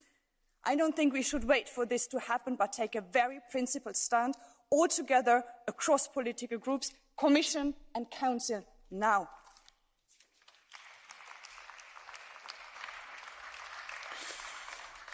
Muito obrigado. Próxima intervenção, Matilde Androulet, 1 minuto e 30. L'affaire Pegasus est une double humiliation pour les Européens. Premièrement, elle montre à quel point il est aisé pour des États d'espionner la vie numérique de milliers d'individus. Malgré des discours récurrents sur la résilience face aux cyberattaques ou sur le renforcement du cadre européen de la cybersurveillance qui ne reste qu'au stade de discours, lanceurs d'alerte, dirigeants politiques, journalistes ou grands patrons voient leurs idées volées par des puissances étrangères, sapant ainsi toute possibilité pour les Européens de développer leur stratégie numérique, scientifique, diplomatique ou économique. Deuxièmement, l'affaire Pegasus révèle l'hypocrisie européenne en matière de souveraineté numérique. Où était l'Union européenne quand les services de la NSA se sont branchés sur les câbles de télécommunications danois pour espionner des responsables politiques en Allemagne, en Suède, en Norvège ou en France? Loin de rester prudents, nous avons donné quelques années après l'accès de notre cloud européen Gaia-X, cloud soi-disant souverain, à Palantir ou Google, financé par et travaillant avec ces mêmes renseignements américains. Est-ce donc le destin de l'Europe d'accueillir toujours des chevaux de Troie? Je ne le pense pas. Si je me réjouis de voir notre institution s'élever enfin contre ces méthodes déloyales d'espionnage, il serait bon que les pays européens s'offusquent de l'attitude de leurs alliés ou de certaines dispositions nuisibles qu'ils mettent eux-mêmes en place et qui nous rendent vulnérables. Négliger la souveraineté numérique européenne, c'est tuer tout espoir de faire partie du concert des grandes puissances. Le sujet devient donc crucial et même vital pour notre continent. Muito obrigado. Segue-se a intervenção de Acita Kanko, 1 minuto. Stel je voor, je zit thuis en vreemden komen erbij zitten. Ze kijken naar je. Ze luisteren naar al je gesprekken, op alle momenten. Zo werkt Pegasus, heb ik gelezen. Ik vind dat heel eng, creepy. Al maandenlang zien we de ene Pegasus-onthulling na de andere voorbij komen. Regeringsleiders, journalisten en activisten. Niemand lijkt veilig te zijn. Tegelijkertijd weten we nog heel weinig. Door wie? Met welk doel? Wat zijn de gevolgen? Deze vragen zijn nog amper beantwoord. De Pegasus-spionagesoftware stelt ons ook voor een ander soort vraag. Op welke manier kunnen we technologie, de behoefte aan kennis en informatie verenigen met de kwetsbaarheid van onze rechten en vrijheden? Persvrijheid moeten we koesteren en beschermen. Gekozen volksvertegenwoordigers moeten hun democratische mandaat vrij kunnen uitoefenen. Maar technologie kan wel degelijk in dienst staan van de vrijheid. Het behoeft dan democratische controle en inbedding in de rechtsstaat. Deze vragen willen we ook beantwoorden in de onderzoekscommissie, waar ik mij als lid volop voor ga inzetten. Het enige dat ik weet, is dat ik niets weet. Dat zou Griekse filosoof Socrates gezegd hebben. Door vragen te stellen, naar de feiten te kijken en na te denken, komt men tot wijsheid. Zo moeten we werken.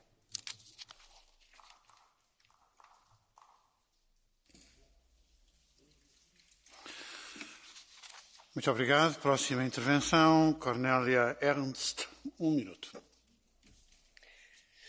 Also eins mal ganz klar, Pegasus ist, weiß Gott, nicht die einzige Überwachungssoftware, sondern eine von sehr, sehr vielen. Und allen gemeinsam ist eines, nämlich das prinzipielle Misstrauen gegenüber der Bürgerin oder dem Bürger, brav sekundiert von den Geheimdiensten und lange schon zur Staatsräson verkommen. In zig Ländern und nicht nur den üblichen Diktaturen wird damit versucht, Oppositionelle, Journalisten, Menschenrechtsaktivisten klein zu kriegen und eben auch Abgeordnete. Und deshalb an unsere eigene Adresse: Von keiner einzigen Regierung können wir erwarten, dass sie freiwillig die von ihr selbst verursachten Skandale aufdeckt. Jetzt und heute ist die Stunde des Parlaments bzw. der Parlamente. Und es ist an uns, den Schmutz zutage zu fördern, damit er abgetragen werden kann. Wir müssen die Opfer schützen, ebenso wie diejenigen, die sich im Vertrauen an unseren Ausschuss wenden.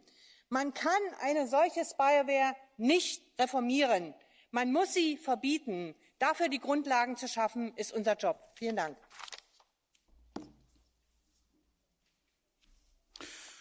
Muito obrigado. Próxima intervenção, Erno Csalar Barros, minuto. Tisztelt Hölgyeim és Uraim! A nemzetbiztonság kérdését az Európai Unióról szóló szerződés egyértelműen és a kivételt nem ismerő módon a tagállamokhoz utalja. A Pegasus Bizottság felállítása és az Európai Parlament politikai céloknak alárendelt vizsgálódása ezen a területen jogszerűtlen. Súlyosan sérti a tagállami szuverenitást. Ezzel szemben Magyarország demokratikus jogállamként működik, és mint ilyen, minden időben a hatályos jogszabályoknak megfelelően járt és jár el a nemzetbiztonsági kérdésekben is. A nemzetbiztonsági szolgálatokat ellenőrző kormányzati és kormányzattól független intézmények megállapításai szerint e szervek működésének törvényességét maradéktalanul alátámasztják. A polgári kormány 12 évvel ezelőtti hivatalba lépése óta a magyar nemzetbiztonsági szolgálatok illegális megfigyelést nem folytattak és nem folytatnak. A baloldali kormányok idején azonban számos súlyos törvénytelenség fordult elő. Kérjük, felszólítjuk az Európai Parlamentet, hogy tartsa tiszteletbe a szerződéseinket. Köszönöm megtisztelő figyelmüket. Muito obrigado. Próximo na minha lista, Andrei Haliki, 2 minutos. Panie Przewodniczący, Szanowny Panie Komisarzu i Szanowni Państwo! Stoimy dzisiaj przed wielkim, ogromnym zadaniem. Jako Parlament i jako Komisja Śledcza, bo cieszę się, że ona powstała ponad podziałami, bo to nasze wspólne zadanie, zadanie całego Parlamentu, ale także w ścisłej współpracy z Komisją, by wyjaśnić te skandale, które miały miejsce, ale by zagwarantować bezpieczeństwo. Bezpieczeństwo nam wszystkim, Europie, nam, obywatelom, politykom, dziennikarzom, adwokatom, czy tym, którzy stali się niewygodni dla władz, dla różnych rządów, różnych władz. Bo żaden rząd nie może działać poza prawem, ponad prawem i bezkarnie. I chciałem powiedzieć, bo tutaj licząc na tę współpracę, wydaje mi się, że nie ma bezpieczeństwa lewicowego czy prawicowego. Jest po prostu bezpieczeństwo nas wszystkich. Panu Tarczyńskiemu, bo powiedział spocony parę głupich słów i uciekł. Dla Prawa i Sprawiedliwości, waszych reprezentantów, nie jest problemem, że macie system Pegasus, który notabene powstał niedawno, a nie 8 lat temu czy 20.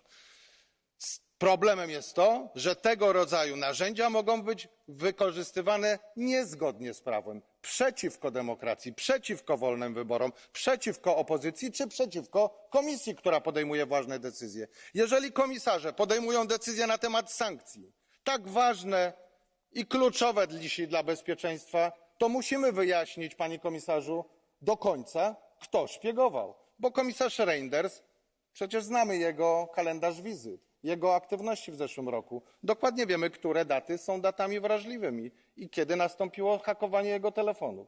Współpraca Parlamentu, Komisji Śledczej z Komisją jest pierwszym, najważniejszym zadaniem, ale też Komisji z prokuratorami krajowymi, bo to zadanie naszych krajowych parlamentów, także kontrola służb specjalnych. I wzywam wszystkie parlamenty, wasze delegacje narodowe, ale poprzez was parlamenty narodowe do utworzenia komisji śledczych w poszczególnych państwach. Mamy dzisiaj przedstawicieli Polskiej Komisji Śledczej, Senatu, siedzą na galerii, przysłuchują się tym obradom, żeby nawiązać współpracę. Tak, musimy mieć ścisły nadzór nad pracą służb, nie po to, żeby zabronić używania systemu Pegasus i innym podobnym, tylko po to, by on był używany zgodnie z przeznaczeniem, do walki z terroryzmem, do gwarancji naszego bezpieczeństwa, a nie by to bezpieczeństwo burzył, wprowadzając narzędzie do nielegalnej inwigilacji oponentów opozycji, dziennikarzy czy adwokatów. Apeluję o ścisłą współpracę ponad podziałami i także współpracę z Komisją, Panie Komisarzu. Dziękuję.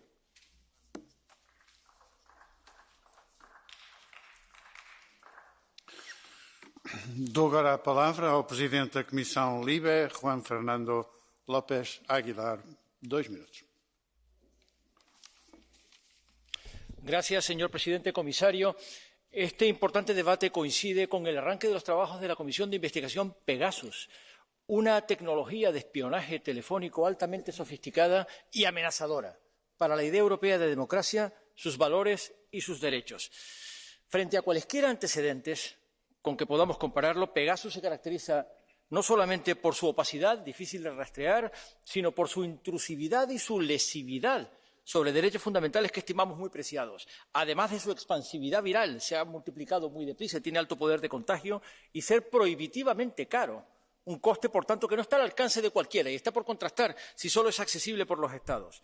Lo que sí es cierto es que hasta el momento, a duras penas, han ido emergiendo, con todas las incidencias y controversias y polémicas expuestas a agrios debates en los paisajes políticos de los Estados miembros, indicadores claros de que al menos 20 Estados han dispuesto de esta tecnología, entre ellos algunos Estados miembros que lo han reconocido, Hungría y Polonia, de nuevo.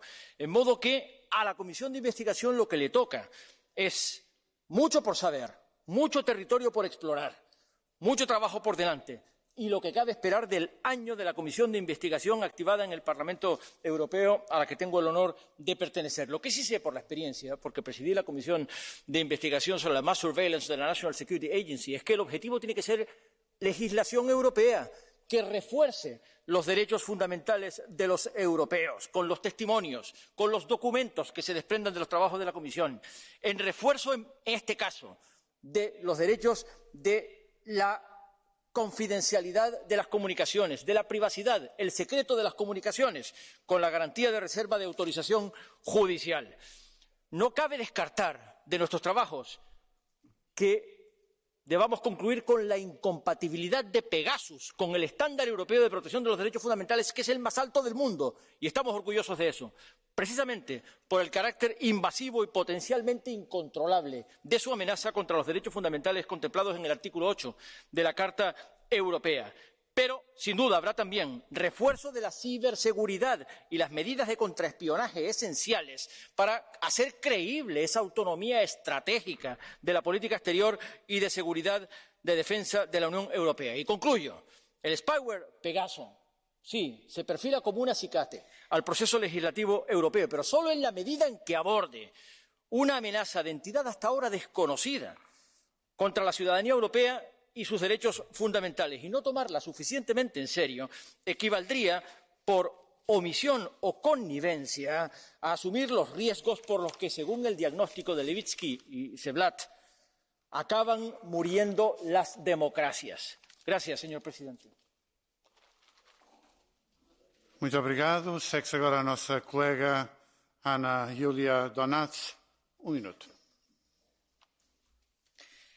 Tisztelt képviselőtársaim! Az Európai Parlament megtette az első fontos lépést az európai állampolgárok illegális lehallgatásának ügyébe, felállt a Pegasus vizsgálóbizottság.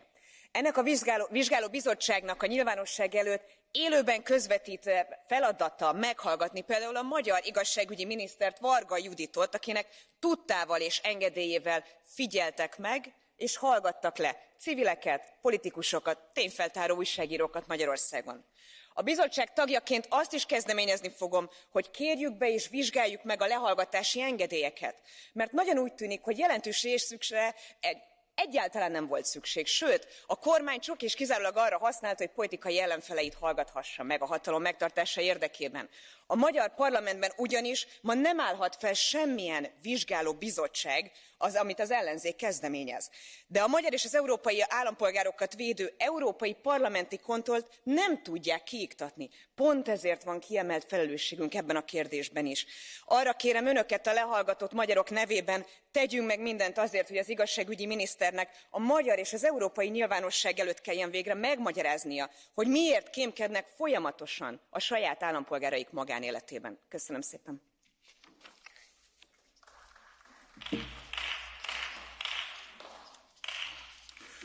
Muito obrigado. Segue-se Diana Ribeiro-Hiner. 2 minutos. Gracias, presidente. He sido espiada por Pegasus siendo eurodiputada. Por lo tanto, todos los que estáis en esta sala sois también víctimas colaterales de este espionaje.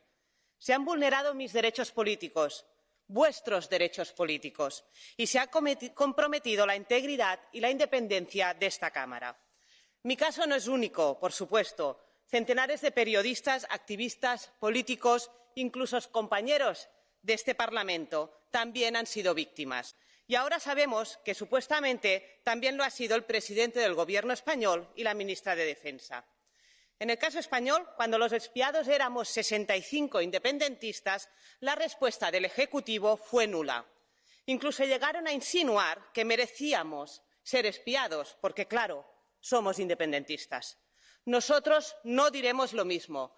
Nadie debe sufrir un espionaje masivo e ilegal. Es cuestión de principios democráticos. Si es cierto que miembros del Gobierno español son víctimas de Pegasus, esperemos que ahora sí actúen de una vez. El Gobierno español es el único y último responsable de esclarecer este escándalo. Ya admitió que adquirió Pegasus y, por lo tanto, dada la gravedad de la situación, el Gobierno español no tiene más alternativa que informar de quién lo está utilizando en el Estado, cómo se está utilizando, contra quién y qué se hace con toda esta información robada. Si el Ejecutivo estuviera involucrado en este escándalo, la situación sería muy grave. Pero en el caso de que no, la situación lo sería incluso más grave. Porque esto significaría que hay sectores reaccionarios que siguen anclados en dinámicas predemocráticas que tienen una agenda política propia. ¿Y saben qué? La mayor oposición, la mayor resistencia frente a las dinámicas autoritarias en España somos el movimiento independentista. Por eso se nos encarcela, se nos arruina económicamente y ahora se nos espía. Quiero hacer un llamamiento a las instituciones europeas. Estén al lado de los que luchan por la democracia, la transparencia y los derechos fundamentales, no solo en Polonia y en Hungría, sino en toda España. Muchas gracias.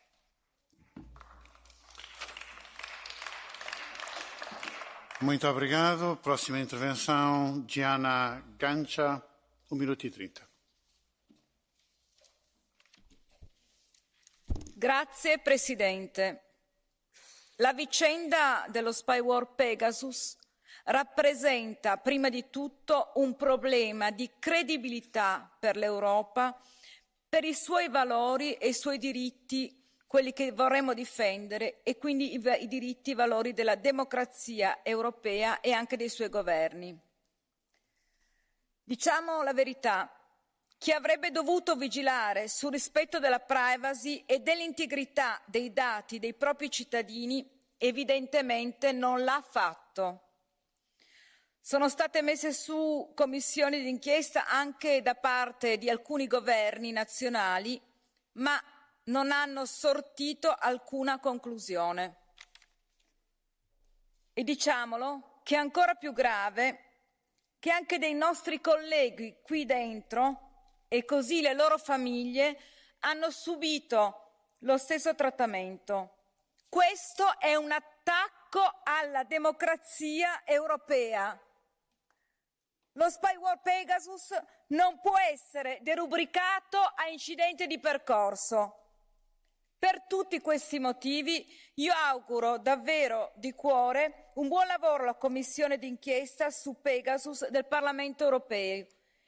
Non abbiamo e non avremo democrazia senza il rispetto dei nostri valori che purtroppo sono stati lesi. Grazie.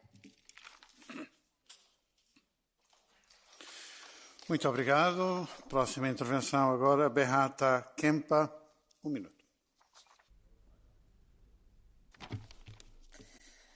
Panie Przewodniczący, Panie Komisarzu, mam takie nieodparte wrażenie, że bardzo poważni ludzie, a do tych zaliczam europosłów, a także komisarzy, wszystkich innych, którzy pracują w instytucjach europejskich, są bardzo łatwo wciągani albo w walkę koncernów, b. w walkę wewnętrzną krajów, gdzie opozycja walczy przeciwko rządowi.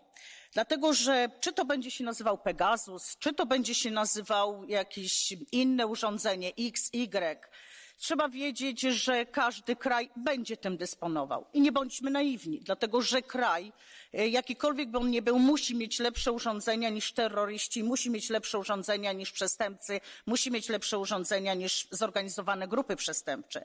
Rzecz w gwarancjach.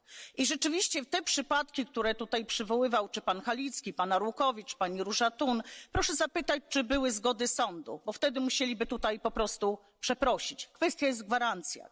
Dlatego chcę jasno i wyraźnie powiedzieć również do pana Lópeza Aguilara, dlaczego nie mówi pan o Hiszpanii? Dlaczego nie mówicie państwo o Hiszpanii, nie mówicie o Grecji, nie mówicie o Holandii, nie mówicie o innych krajach? 102 kraje podobno mają to urządzenie. Rzecz przede wszystkim w gwarancjach. I rzeczywiście nie bądźcie państwo hipokrytami. Nie dajcie się wmanewrować po prostu brutalną walkę wewnętrzną, polityczną. Dziękuję bardzo.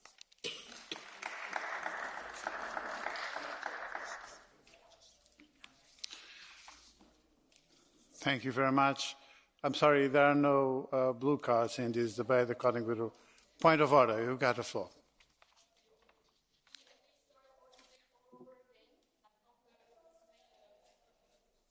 Ne fonctionne pas, Monsieur le Président. Merci. Je m'interroge sur le fait de reprendre nos débats, étant donné que le Conseil nous fait désormais l'honneur de sa présence et que nous aurions aimé qu'il participe à l'ensemble de nos débats, puisque beaucoup d'interrogations lui sont adressées. Je vous remercie.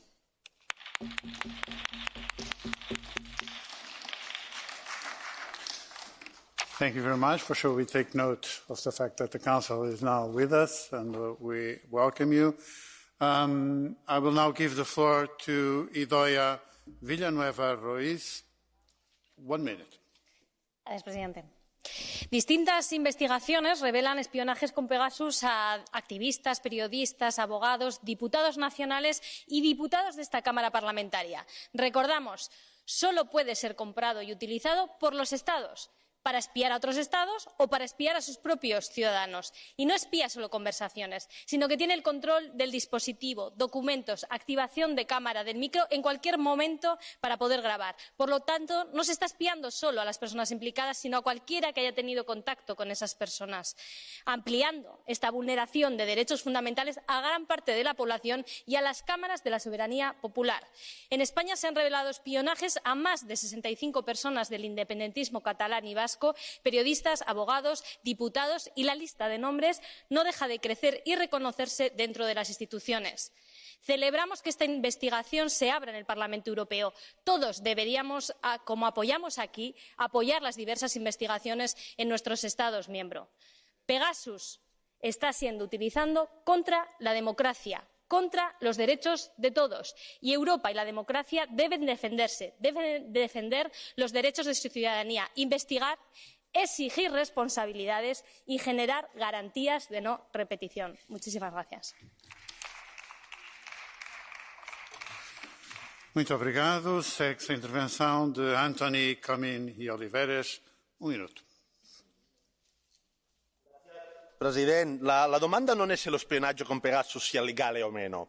Se non è legale, i responsabili di questo crimine dovrebbero essere condannati, qualcuno dovrà assumersi la responsabilità politica, e se la Spagna non ha la capacità di individuare i criminali, allora non è uno Stato di diritto affidabile. La domanda corretta è se il nostro spionaggio rientra in un regime democratico. Io fui spiato nei giorni che precedettero la grande concentrazione a Perpignan del governo catalano in esilio nel gennaio del 2020. che io dirigevo l'organizzazione di questa concentrazione, se un giudice spagnolo ha autorizzato il mio spionaggio in quei giorni, significa che ha ritenuto che le mie azioni potessero configurare dei possibili reati penali. In quel stesso momento io ero impegnato nei negoziati con la polizia francese per garantire la condizione di sicurezza della concentrazione. Allora, per la Francia tale concentrazione era un esercizio del diritto di manifestazione, ma per lo Stato spagnolo si trattava di un presunto reato. Questa è la differenza tra uno Stato democratico e uno che non lo è. Il mio caso illustra perfettamente questa differenza. A tal proposito non voglio partire senza fare una ultima domanda per il signore del Partito Popolare e del Partito Socialista Spagnolo Ciudadanos. Perché nel Parlamento europeo sostenete la creazione di una commissione d'inchiesta su Pegasus e votate contro ad una simile commissione nel Congresso spagnolo? Fare la bella figura davanti ai colleghi europei, ma negare la trasparenza cuando loro non guardano, ¿es esto? Y otra pregunta, por cierto, señor Zoido, ¿qué uso hizo usted de Pegasus cuando era ministro de Interior? Gracias.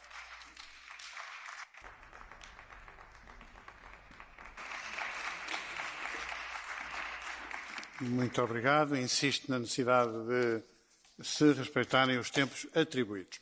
Dou agora a palavra a Juan Ignacio Zoido Álvarez. 2 minutos. La tecnología nunca es esencialmente buena ni esencialmente mala. Todo depende del propósito de su uso y de quién la emplea. La tecnología nuclear con un misil puede emplearse para causar la mayor destrucción que jamás ha concebido la humanidad, pero también para eliminar cánceres y salvar vidas, gracias a la medicina nuclear. Lo mismo ocurre con Pegasus. Las herramientas de cibervigilancia son fundamentales para proteger a nuestras fuerzas de seguridad y para que ellos nos puedan proteger a nosotros. Gracias a este tipo de software se han frustrado ataques yihadistas y se han desmantelado redes mafiosas y se ha puesto freno al narcotráfico en numerosos países europeos. Pero cuando los gobiernos se apartan del uso legítimo de esta tecnología, violan el Estado de Derecho y la emplean al margen de la ley, merecen nuestra máxima repulsa. Nada que ver con lo que algunos acaban de afirmar hoy aquí, que ocurre en España. En España se mantiene el máximo compromiso con el Estado de Derecho.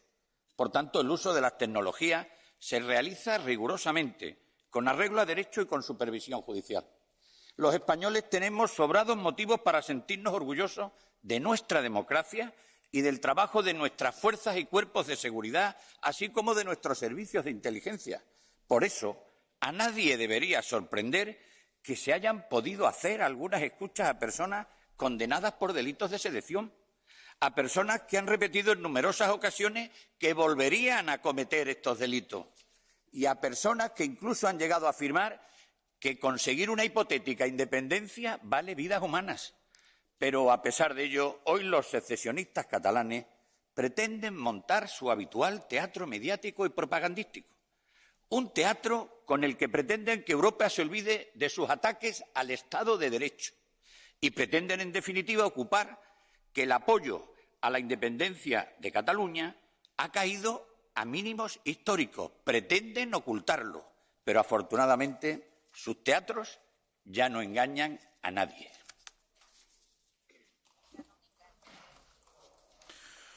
Muito obrigado. Dou agora a palavra a Sándor Rónay, 1 minuto e 30. Kedves kollégák, miközben mi ebben a házban azért dolgozunk, hogy demokratikus jogokat biztosítsunk Európa valamennyi polgárának, fogalmunk sem lehetett arról, hogy egyes kormányok a legsötétebb időket idézve arra vetemednek, hogy saját állampolgáraikat figyeljék meg illegális módszerekkel. Ezért a Pegasus Bizottság alelnökeként azt kezdeményeztem, hogy a bizottság hallgassa meg többek között Varga Judit magyar igazságügyminisztert és kollégáját, korábbi államtitkárát, Völner Pált. A botrány felelőseinek itt a Pegasus Bizottság előtt kell felelniük, válaszokat kell adjanak nekünk, minden ártatlan európai polgárnak és az érintett áldozatoknak egyaránt. Ez különösen így lesz azokkal a kormányokkal, amelyeket a saját parlamentjeikben gyáva pártkatonáik elvtelenül védenek meg, még attól is, hogy kérdezni lehessen őket. Mert szemben néhány tagállammal, például Magyarországgal, Európa és az Európai Parlament a demokrácia hazája. Mi itt valamennyi európai polgár, valamennyi európai ember érdekeit képviseljük, ha kell, a hatalommal szemben is. Ki fogjuk deríteni, hogy mi történt pontosan, és mindent meg fogunk tenni annak érdekében, hogy ez a gazemberség még egyszer ne fordulhasson elő Európa történetében. Köszönöm szépen!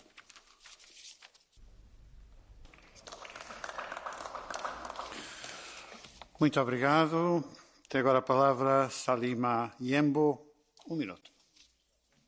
Monsieur le Président, Monsieur le Commissaire, nous avions l'habitude de considérer Pegasus comme l'étalon aux côtés des héros grecs, un symbole de courage. Aujourd'hui, le cheval ailé ressemble davantage au cheval de Troie, sournois, honteux. Pegasus s'infiltre dans nos téléphones, dans notre Parlement, dans nos vies démocratiques. Des outils comme Pegasus sont conçus à des fins très spécifiques et réglementées, par exemple dans le cadre du contre-terrorisme. Il n'y a absolument rien qui justifie l'espionnage de personnes qui ne représentent aucune menace pour la sécurité nationale, ni en Hongrie, ni en Espagne, ni en Pologne. Cette nouvelle réalité où chacun doit vivre dans la crainte que son intimité puisse être espionnée à tout moment, où les politiciens et les journalistes doivent se taire de peur d'être persécutés pour leurs opinions, où les défenseurs des droits humains doivent d'abord penser à se défendre eux-mêmes, c'est une réalité dystopique. La lumière doit être faite sur les responsables, sur les gouvernements qui ont joué un rôle dans des violations aussi profondes des droits fondamentaux de nos concitoyens, de nos collègues. Il en va clairement non pas de l'avenir, mais déjà du présent de notre démocratie, que Pegasus redevienne le héros de notre imaginaire et non l'ennemi de notre démocratie et de nos libertés. Merci. Muito obrigado. Segue-se agora o nosso colega Marcel Colaia. Minuto e 30. Thank you, President. Dear Commissioner, dear State Secretary, dear colleagues. We've been observing new revelations of wiretapping of journalists, NGO representatives, and politicians practically every week. Spying on our colleagues in this House, on the Commissioner, on the head of the Spanish government, political opponents of European governments, you name it. But this is not a movie from the period of the Cold War. This is the reality of Europe in 2022. If governments are in charge of this wiretapping, it is another proof of a collapsing rule of law. And no, Mr. Zoido, it is not okay to wiretap people without a court order. I heard from some politicians that now it is not the right time to address rule of law issues in Poland, for instance. And I thank the Polish government for the enormous help they provide every day to Ukraine and its citizens. I truly do. However, that doesn't mean that I will remain silent about rule of law issues. We owe that to Polish citizens and to Polish democracy. The war in Ukraine is an unprecedented atrocity. However, we must not forget about democratic principles this union is built on. Spying on opposition and journalists in Europe is a serious crack on its facade. Some may say such cracks are just wear and tear, but they are not. They are a symptom of a much bigger problem. Thank you. Muito obrigado. Próxima intervenção, Jean-Lan Lacapelle, 1 minute et 30. Monsieur le Président, chers collègues, l'espionnage porte atteinte à nos droits fondamentaux, qu'ils soient pratiqués par des entreprises ou par des États, ce qui revient souvent au même. Et nous nous indignons légitimement lorsqu'il est pratiqué dans notre Europe. Le sujet est grave et implique de ne pas se répandre en maladresse de langage motivée par l'hostilité politique plutôt que par l'intérêt des Européens. Car si vous voulez être sérieux dans la force de vos condamnations, il faut que je vous rappelle immédiatement que 80% des ordinateurs européens sont infectés par un logiciel espion qui s'appelle Microsoft. Si ces actions constituent, comme vous dites, des violations systémiques de l'état de droit, réclamant de lourdes sanctions, rappelez-vous les écoutes réalisées par les États-Unis sur des dirigeants européens. Or, la Commission, pas plus tard que la semaine dernière, a conclu un accord avec les Américains sur la confidentialité des données personnelles. Souvenez-vous que les Émirats arabes unis, Le Maroc, Israël ont utilisé Pegasus. Mais contre eux, où sont les sanctions? Nous nous agitons contre certains États parce que nous pouvons les atteindre. Et nous nous couchons devant d'autres parce que nous sommes dépendants d'eux. Notre meilleure réponse ne sera donc pas dans des mesures hypocrites de rétorsion que nous prendrons contre quelques pays seulement, elle sera dans l'émancipation numérique de l'Europe.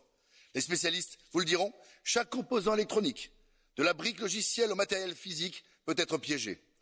Il nous faut donc développer des industries numériques autonomes, sûres, qui nous permettent de nous équiper en appareils qui résistent au piratage et qui ne transmettent pas volontairement nos données. Ce n'est ainsi et ce n'est qu'ainsi que nous serons mieux défendus contre des attaques et que nous serons plus forts pour y répliquer. Je vous remercie. Muito obrigado. Dou agora a palavra a Elżbieta Kruk. Minuto. Dzisiejsza debata w sprawie nadużywania izraelskiego oprogramowania szpiegującego Pegasus ze wskazaniem na Polskę i Węgry ma szerszy kontekst polityczny. Już śledztwo Amnesty International wykazało, że służby z 50 państw inwigilowały z pomocą tego narzędzia 50 000 osób. Niemiecka Federalna Policja Kryminalna zakupiła Pegasusa, a rząd niemiecki kilkakrotnie pytany o jego użycie odmówił wyjaśnień i poddania się kontroli. Raport ze śledztwa Citizen Lab ujawnił powszechne stosowanie oprogramowania przeciwko działaczom głównie katalońskim przez rząd hiszpański. Zidentyfikowano 63 ofiary. Jednak dopiero pojawienie się poszlak wskazujących na stosowanie Pegasusa również w Polsce i na Węgrzech wzruszyło Parlament Europejski, obojętny wobec afery podsłuchowej dotykającej dziesiątków polskich dziennikarzy za rządów Donalda Tuska. A wszak to nie o narzędzie chodzi, a o sam fakt inwigilowania. Jak zwykle celem po prostu jest Polska i Węgry. Zastanówcie się, za czyich pożytecznych idiotów robicie w tym wojennym czasie. Dziękuję bardzo.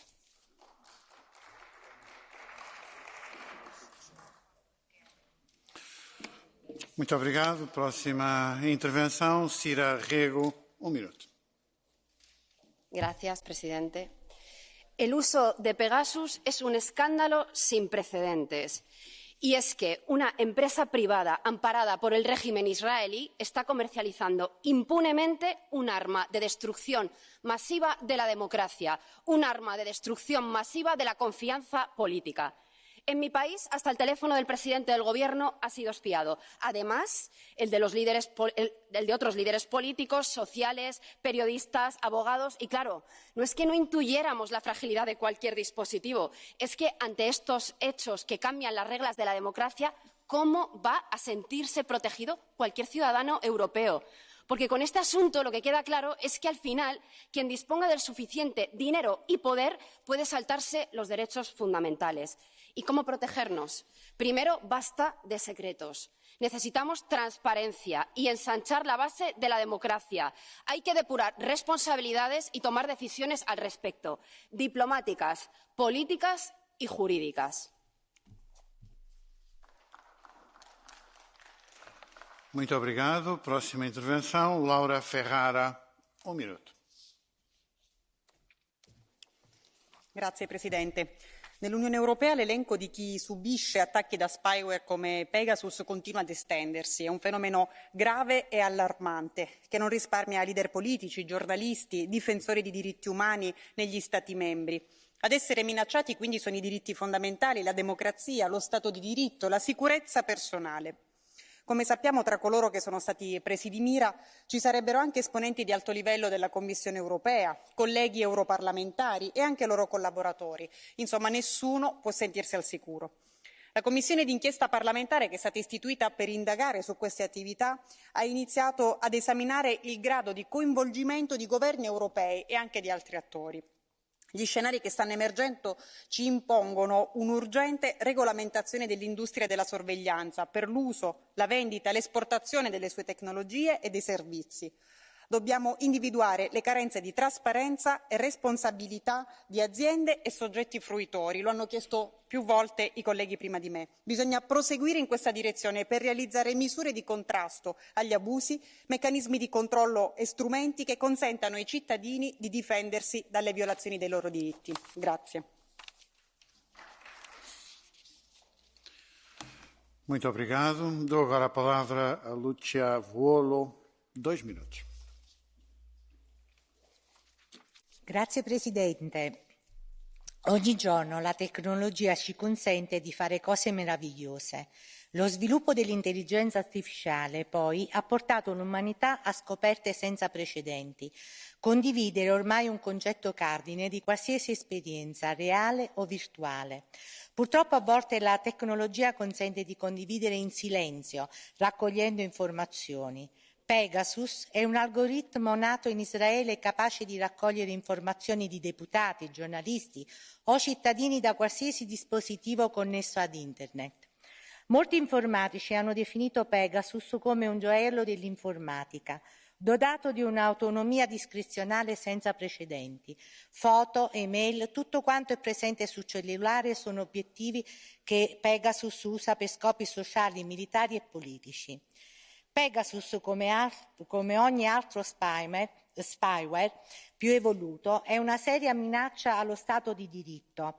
Come ricordato dai colleghi spagnoli, quando un governo è minacciato nella sua integrità costituzionale, questo governo ha il diritto di difendersi da queste minacce. Spiare è quello che a scuola ci hanno insegnato a non fare. Ciò nonostante, sapere prima di una potenziale minaccia è la migliore strategia di sopravvivenza possibile. Pegasus potrebbe diventare la vile deformazione di una tecnologia utile a pochi e che vive grazie alla nostra quotidianità.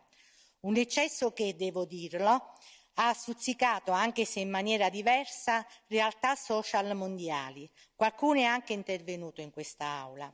Il lavoro della Commissione Pega sarà molto complicato. Sul tavolo ci sono le libertà di 500 milioni di europei, dei loro governi e le sfide del futuro tra algoritmi di ricerca e ultraintelligenza artificiale. È giunto però il momento di porsi domande essenziali. Quanto vale la nostra libertà? Grazie. I now give the floor to Katerina Barley, Vice President, S&D Group. 1 minute.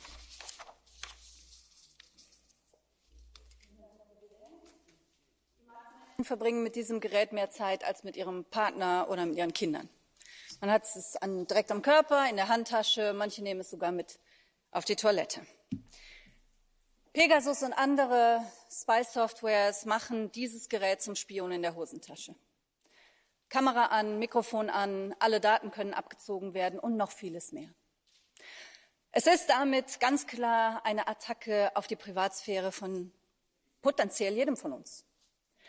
Es sind Journalisten, PolitikerInnen,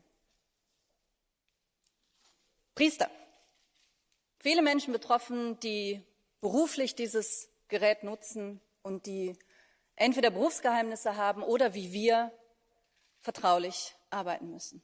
Und deswegen ist diese Software nicht nur eine Attacke auf jede Person, die davon betroffen ist, sondern auch auf die Demokratie, auf den Rechtsstaat, auf die Gewaltenteilung. Und deswegen schulden wir Aufklärung all diesen Menschen, die davon betroffen sind, aber vor allen Dingen auch der Demokratie und dem Rechtsstaat. Und deswegen müssen wir dafür kämpfen, als Parlamentarier und Parlamentarierinnen, aber bitte auch Sie als Kommission und vor allen Dingen die Nationalstaaten und der Rat.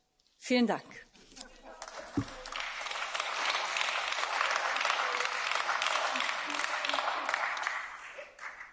Muito obrigado. Dou agora a palavra a Clemen Groschel. 1 minuto.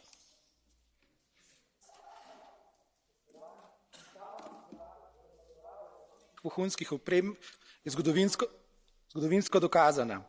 Nadzor nad uporabo teh tehnologij je bil vedno predmet parlamentarnega nadzora. In tisto, kar se kaže v primeru Pegasus, je pravzaprav, da je ta parlamentarni nadzor pokazal na ranljivost naših demokracij, saj je prav ta, nekako bi lahko rekli, odpovedal. Bodi si zaradi vneme boja proti terorizmu, bodi si zaradi drugih različnih političnih primerov. Jasno opozarja, da je potreben nadaljnji razvoj predvsem parlamentarnega nadzora, poleg samega sodnega varstva. Zlorabe, predvsem tiste nezakonite, pa kažejo na to, na avtoritarne ambicije, ki se kažejo ne samo po obvladovanju družbe, ampak po obvladovanju, totalitarnem obvladovanju političnega življenja v posameznih državah. Odbor Evropske unije, Evropskega parlamenta, ki bo preveril vse te uporabe, nezakonite uporabe in zakonite uporabe tega orodja, pa ima tudi drugo poslanstvo. Preiskati mora predvsem poslovni model, ki se je oblikoval in kjer kaže, da zasebno podjetje, ki je edino, ki je razvilo to opremo, edino tisto, ki ve, kaj je bilo zbrano, kako je bilo zbrano in predvsem, komu je bilo kaj posredovano. Zato verjamem, da bo lahko naš odbor postavil nove standarde parlamentarnega nadzora, predvsem pri uporabi tovrstnih novih tehnologij. Hvala lepa.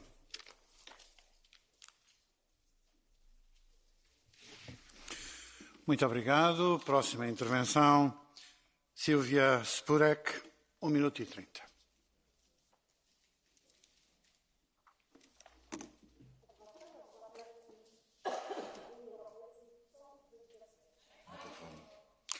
Micro, yes, please.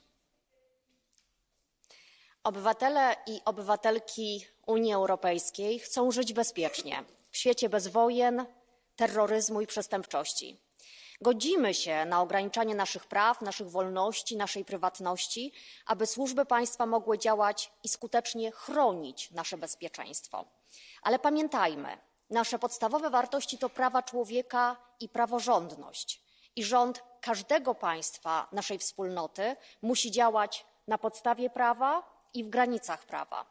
Każdy rząd musi podlegać kontroli ze strony obywateli i obywatelek, a działania służb muszą być proporcjonalne, celowe i podlegać kontroli sądów, niezależnych sądów.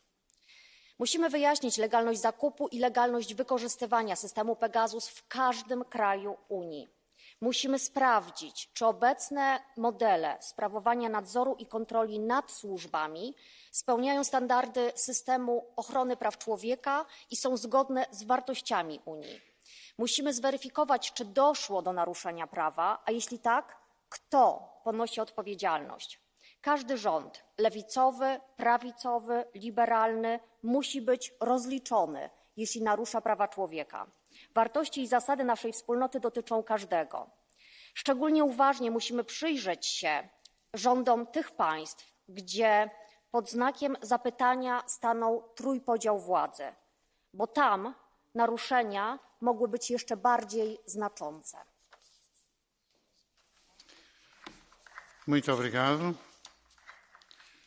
Muito obrigado. A próxima intervenção é de Bogdan Zonza. 1 minuto. Panie Przewodniczący, Panie Komisarzu, powszechnie wiadomo, że uczciwi ludzie nie mają się czego bać i nie ma problemu. Więc jeśli dzisiaj mówimy o poważnej sprawie, jaką jest bezpieczeństwo, to weźmy pod uwagę, że wśród nas czy obok nas są bandyci, terroryści, agenci wpływu, o których mówiła pani ambasador USA Mosbacher. A ci agenci wpływu przygotowali między innymi dla was wkład tutaj, żebyście mówili bardzo źle o Polsce i o Węgrzech. Pan poseł z Czech przed chwilą mówił z partii Piratów, przed chwilą mówił, że no, bardzo źle się dzieje w Polsce, ale nic nie wspomniał o byłym premierze Babiszu, który dorobił się fortuny na pieniądzach unijnych. Tak? Bardzo chętnie pan Aguilar mówi, pan przewodniczący Aguilar mówi o Polsce, ale nie mówi nic o Hiszpanii, o tym, co tam się dzieje. Tak. To jest bardzo wrażliwy, delikatny temat i trzeba oczywiście ostrożnie działać. Ja życzę Komisji powodzenia i mam nadzieję, że Komisja też wypracuje taki mechanizm, który pozwoli ujawnić agentów wpływu i agentów, którzy pracują dla Putina tutaj w Brukseli. Oni tu są. Oni właśnie robią wam ten wkład, a wy później powtarzacie bzdury o Polsce. A jeśli są przedstawiciele Senatu na tej sali, to bardzo proszę, żeby pomogli odnaleźć Romana G., który nie chce przyjść na przesłuchanie do polskiej prokuratury. Dziękuję bardzo. Paldies. Nākamais runātājs ir Georgiju. Vienai minūtei. Lūdzu.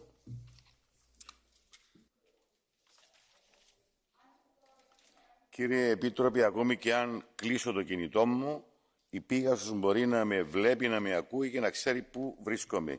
Οι Pegasus και τα λογισμικά παρόμοιου τύπου σκοτώνουν τη δημοκρατία. Υποσκάπτουν βασικούς πυλώνες της, όπως είναι η ελευθερία της έκφρασης, η ελευθερία στην ιδιωτικότητα, η ελευθερία του τύπου, το δικαίωμα στο συνδικαλίζεστε. Η τραγωδία, ξέρετε ποια είναι, ότι δεν περιορίζονται μόνο σε αυταρχικά καθεστώτα. Ακόμη και λεγόμενες ή πραγματικές δημοκρατίες κυνηγούν πολιτικούς αντιπάλους, συνδικαλιστές, ακτιβιστές, δημοσιογράφους. Προφανώς βρισκόμαστε μπροστά σε έναν νέο διαβολικό ψηφιακό πόλεμο. Αυτά τα λογισμικά πρέπει να απαγορευτούν ή στην καλύτερη περίπτωση να ρυθμιστούν κάτω από αυστηρούς όρους λειτουργίας. Κύριε Επίτροπε, εμείς ως Επιτροπή λογαριάζουμε να πάρουμε το ζήτημα ως το τέλος. Εσείς έχετε όμως υποχρέωση να μας προστατεύσετε από τους σύγχρονους κυβερνοασφαλίτες. Να αρχίσουν να ανησυχούν κάποιοι ή όχι. Ευχαριστώ. Paldies. Nākamā runās Klara Ponsatio-Bjols kundze 1 minūtei. Lūdzu. Thank you, President. Spain is spying on elected politicians, including MEPs, our lawyers, our families, our assistants. The Catalan Gate is a dystopian fantasy, a pathetic rendering of the life of others, taking place under the complacent watch of the Commission and the Council that cynically just mumble half-baked excuses on internal affairs. You may hope to get away with this, Commissioner, but in every political life, there is a moment in which you can either stop the spread of a disease or be part of it. If the Union becomes nothing more than a cartel of old states with freedom to prosecute national minorities, the failure will have many parents. We don't ask you to solve our problems or to sympathize with our hopes. We just demand that you do your duty, uphold our rights in front of an authoritarian state. Thank you very much. Liels paldies. Nākamais runās Irži Pospišil, kungs 2 minūtēm. Lūdzu.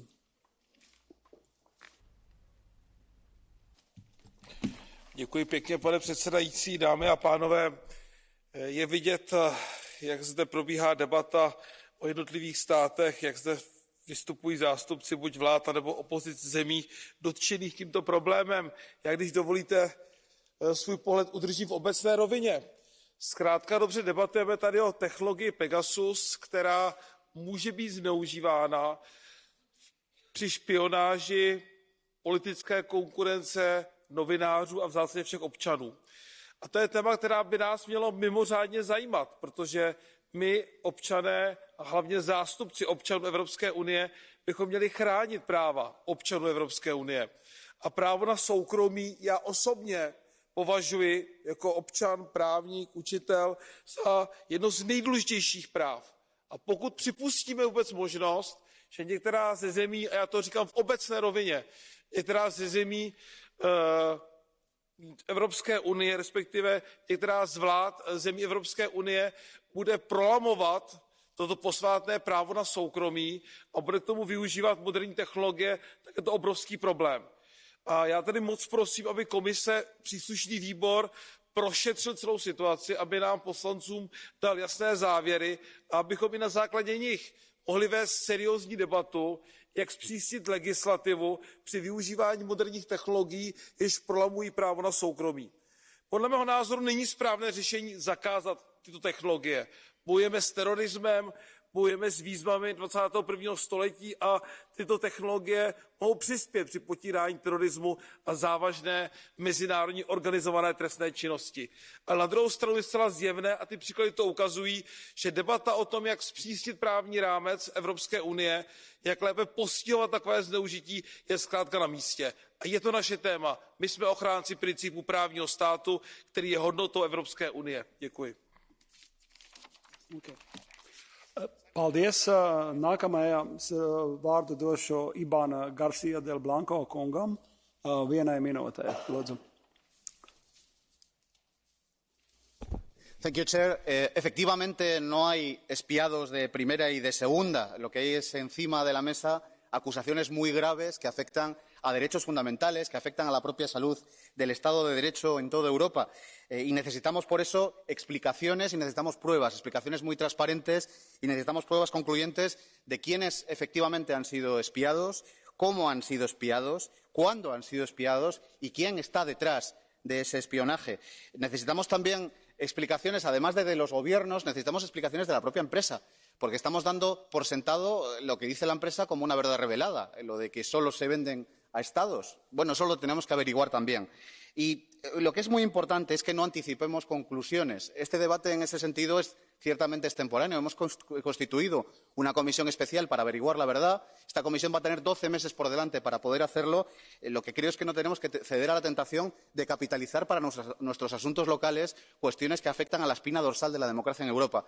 Así que, colegas, yo creo que tenemos que ser pacientes, hacer nuestro trabajo y aprovechar esa comisión especial que tenemos para poder averiguar la verdad. Muchas gracias. Paldies. Nākamajam vārdu došu Ivaram.AM. Vienai minūtei. Lūdzu. Thank you, Mr. President. Well, spying on journalists, opposition politicians, judges and activists is, of course, totally unacceptable, and the European Parliament should investigate and strongly condemn such activities by whatever member state they have been undertaken. Along with that, we should be aware of new technological realities of today. The crime, terrorism and even war have moved to the technological space, to the cyberspace. That's why it's important not to spill the baby out with the bathwater and to keep the balance between security we owe to our citizens and considerations of our basic values. The main task to be technologically ahead of criminals and authoritarian butchers like Vladimir Putin, and at the same time to be consistent with our own values. First of all, the European standard of democratic oversight of how police and special agencies are using these technologies is a case in point. The second one is the export and availability of such technologies that should be linked with basic indicators of rule of law and democracy in a particular member state. This is the way our committee should proceed. Thank you very much. Liels paldies. Nākamajai vārdu došu Gwendolīnai Delbos Korfield kundzei. Vienai minūtei. Has deeply invasive surveillance become the new normal? Depuis les révélations de juillet 2021, le feuilleton de la surveillance généralisée semble avoir plus de retournements de situation, de suspense improbable et de complot qu'une très mauvaise série à rebondissements. Résumons. Les gouvernements européens, et pas seulement en Pologne et en Hongrie, surveillent leurs opposants politiques, les activistes et les journalistes de leur pays. Ces gouvernements sont eux-mêmes surveillés par des gouvernements souvent autoritaires, hors de l'Union européenne, qui surveillent en même temps les opposants, les activistes et les journalistes dans nos pays comme dans les leurs. Alors, quand on est politique, activiste ou journaliste, doit-on considérer cela normal d'être surveillé constamment? Comme la grenouille dans l'eau qui devient bouillante, sommes-nous en train de nous habituer à être espionnés et tracés continuellement dans nos vies quotidiennes? À travers l'Europe, des technologies de surveillance intrusive s'infiltrent dans tous les aspects de nos vies. Normaliser cette surveillance, c'est pourtant abandonner notre droit à la vie privée, à la dignité, à la liberté, des droits fondamentaux. Paldies. Nākamajam vārdu došu Jorge Bušādē Vialbas kungam vienai minūtei. Gracias, presidente. Pensaba que íbamos a hablar sobre seguridad, pero ya veo que no. Yo no vengo a entretenerles con juegos de espionaje entre políticos que se pasan la vida rebuscando en la vida de los ciudadanos. Pero el esperpento sí que es ver a separatistas, golpistas, fugados y a pertenecientes, condenados por pertenencia a bandas terroristas, venir a decir aquí sin pruebas que les han espiado.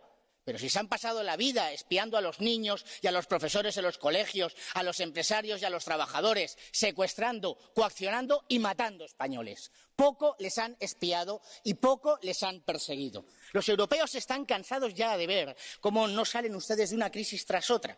Crisis de deuda, crisis migratoria, Brexit, crisis energética, inflación, más paro, más deuda y ahora Pegasus. Es agotador y todo por una mezcla de sectarismo y debilidad que nos hace rehenes de cualquier amenaza. ¿Quieren una Europa más fuerte y más segura? Pues hablen de la seguridad que preocupa a los europeos, no la que le preocupa a los politiquillos.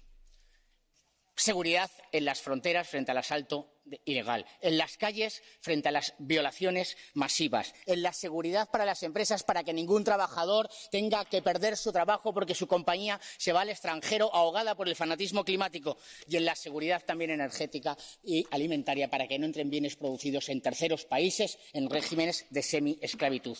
Dediquémonos a esa seguridad y lo demás nos vendrá por añadidura. Paldies. Nākamajam vārdu došu Stelios Kologlu kungam vienai minūtei. Κύριε Επίτροπε, υπάρχει και ένας επίτροπος για τον ευρωπαϊκό τρόπο ζωής. Και θα ήθελα να είναι εδώ σήμερα για να το ρωτήσουμε ποιος είναι αυτός ο ευρωπαϊκός τρόπος ζωής. Γιατί στην Ευρώπη ο ένας παρακολουθεί τον άλλο. Αυτός είναι ο ευρωπαϊκός τρόπος ζωής. Είναι Ευρώπη αυτή. Είναι Ευρώπη αυτή που θέλουμε. Και δεν είναι μόνο το Pegasus. Υπάρχει ένα άλλο σύστημα, το Predator. Ένας Έλληνας δημοσιογράφος, ο κύριος Κουκάκης, παρακολουθεί το από το σύστημα αυτό. Και το παρακολουθούσε η κυβέρνηση. Και το παραδέχτηκε η κυβέρνηση. Και τι ερευνούσε ο δημοσιογράφος αυτός? Ερευνούσε αλλαγές νομοθετικές της κυβέρνησης που διευκόλυναν το οικονομικό έγκλημα και τη διαφθορά.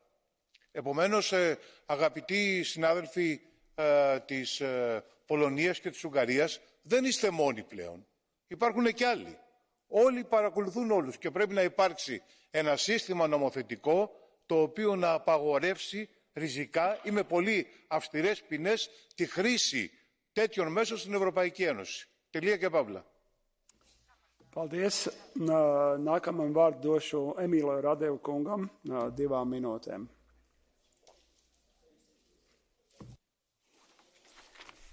Благодаря, господин председател, уважаеми господин комисар, уважаеми колеги. Безскрупулното използване на шпионски софтуери като Пегас открива нов фронт в битката, която водим в защита на демокрацията и правата на европейските граждани. Скандалните разкрития за подслушвани държавни лидери, политици, журналисти, правозащитници бият тревога за грубо нарушаване на европейското законодателство. Нещо повече, за показване на основните ценности, които крепят нашия съюз, като зачитането на човешките права и свободата на словото. Нужни са ефективни механизми за противодействие. Нужни са веднага. Броят на злоупотребите расте, затова преди да е станало твърде късно, трябва да защитим жертвите на нерегламентираната намеса и да предприемем твърди мерки за ограничаване на рисковете, без, разбира се, да вързваме ръцете на разузнавателните служби.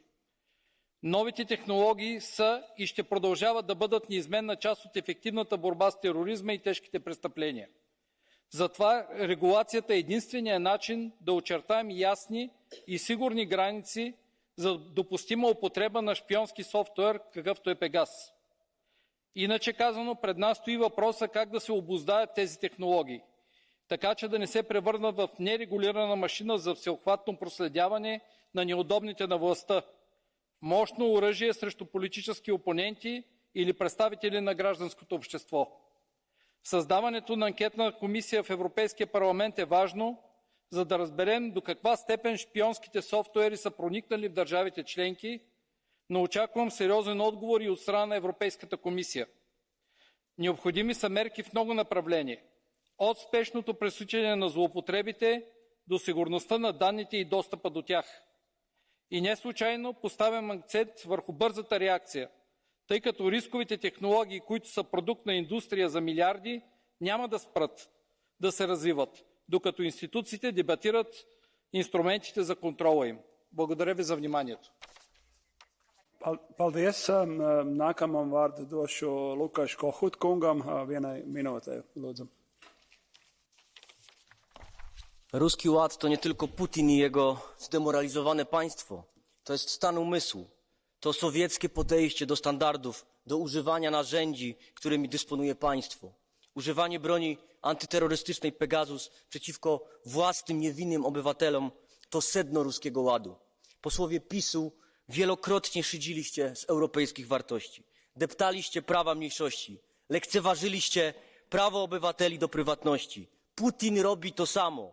Dla niego standardy cywilizowanych krajów to fantazje Zachodu. Podobnie z praworządnością. U Sowietów żadnych zasad. Władzy wolno wszystko. Wolno bezkarnie inwigilować, a później wolno wycierać sobie twarz pseudopatriotyzmem. Wyście, pani Kępa, panie Tarczyński, złamali podstawowe zasady. Szpiegowaliście własnych obywateli. Nie ruskich agentów czy Al-Kaidę, ale ludzi, którym zależy na silnej, praworządnej i demokratycznej Polsce. Bo takiego kraju dzisiaj potrzebujemy. Państwa silnego siłą swoich obywateli i ich wolności. Państwa, w którym obywatele mają zaufanie do instytucji. Wierzę, że taka Polska powróci, a ta wasza żałosna próba sowietyzacji, putinizacji Polski zostanie rozliczona. Dziękuję bardzo. Paldies. Nākamajam vārdu došu Jordi Kaņas kungam vienai minūtei. Gracias, presidente. Resulta paradójico que los políticos separatistas catalanes que derogaron la Constitución en Cataluña dando un golpe de Estado contra la democracia denuncien sin pruebas que el Estado de Derecho se defienda. Es paradójico que quienes fueron acusados de espiar y seguir a políticos, periodistas y activistas constitucionalistas catalanes denuncien ahora presuntos espionajes sin pruebas. Es paradójico que quienes impidieron la creación de una comisión de investigación en el Parlamento catalán para investigar las denuncias por presunto espionaje utilicen ahora este pleno y una comisión de investigación para su campaña de propaganda sin pruebas. Y es paradójico que quien robó 7 millones de datos de los catalanes se asombre de que les entren los suyos sin pruebas. Pero bueno, no es paradójico, porque los separatistas catalanes son expertos en la propaganda y la mentira y en defender sus derechos mientras violan los de todos. En cualquier Estado de Derecho el peso de la prueba recae en la acusación, pero los separatistas catalanes acusan sin pruebas, usando y abusando de este Parlamento, no para saber la verdad, sino para propagar la mentira. Tenemos por ello que evitar que los acusados de ser el caballo de Troya de Putin en Europa, el separatismo catalán, utilicen el escándalo de Pegasus como caballo de Troya para rendir el Estado de Derecho democrático usando este Parlamento. Gracias, presidente. Paldies. Nākamajam vārdu došu Marketa Gregorovā kundzei vienai minūtei. Lūdzu. Thank you, Chair. Dear colleagues, this House started to draft regulation on trade in spyware 8 years ago. I had the honour of being the one to conclude the dual-use regulation on behalf of the Parliament, where we achieved unprecedented transparency on spyware exports. Allow me to address Mr. Tarczyński, who lacks information apparently on this, because this is actually, do you know why after 8 years this has been brought into the plenary finally and we voted on it?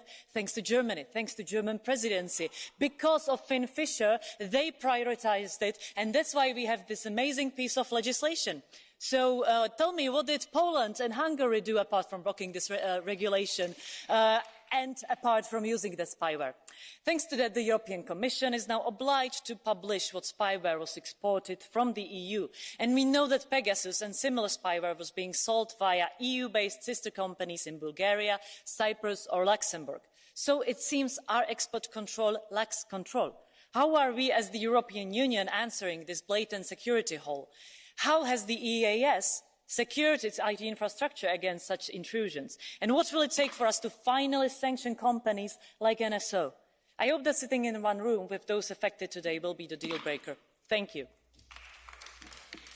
Thank you very much. Nākamai vārdu došu Anna Sofija Peltier kundzei. Vai ne, es atvainojos. Nākamā runās Beata Mazurek kundze vienai minūtei. W lipcu 2021 roku na liście podejrzanych o inwigilację znalazł się prezydent Francji. Również w 2021 roku służby niemieckie zakupiły Pegasusa. Wtedy ta sprawa nie wywołała w was niepokoju. Dlaczego wtedy nie powstała komisja śledcza? Odpowiedź jest prosta, bo nie dotyczyło to Polski i Węgier.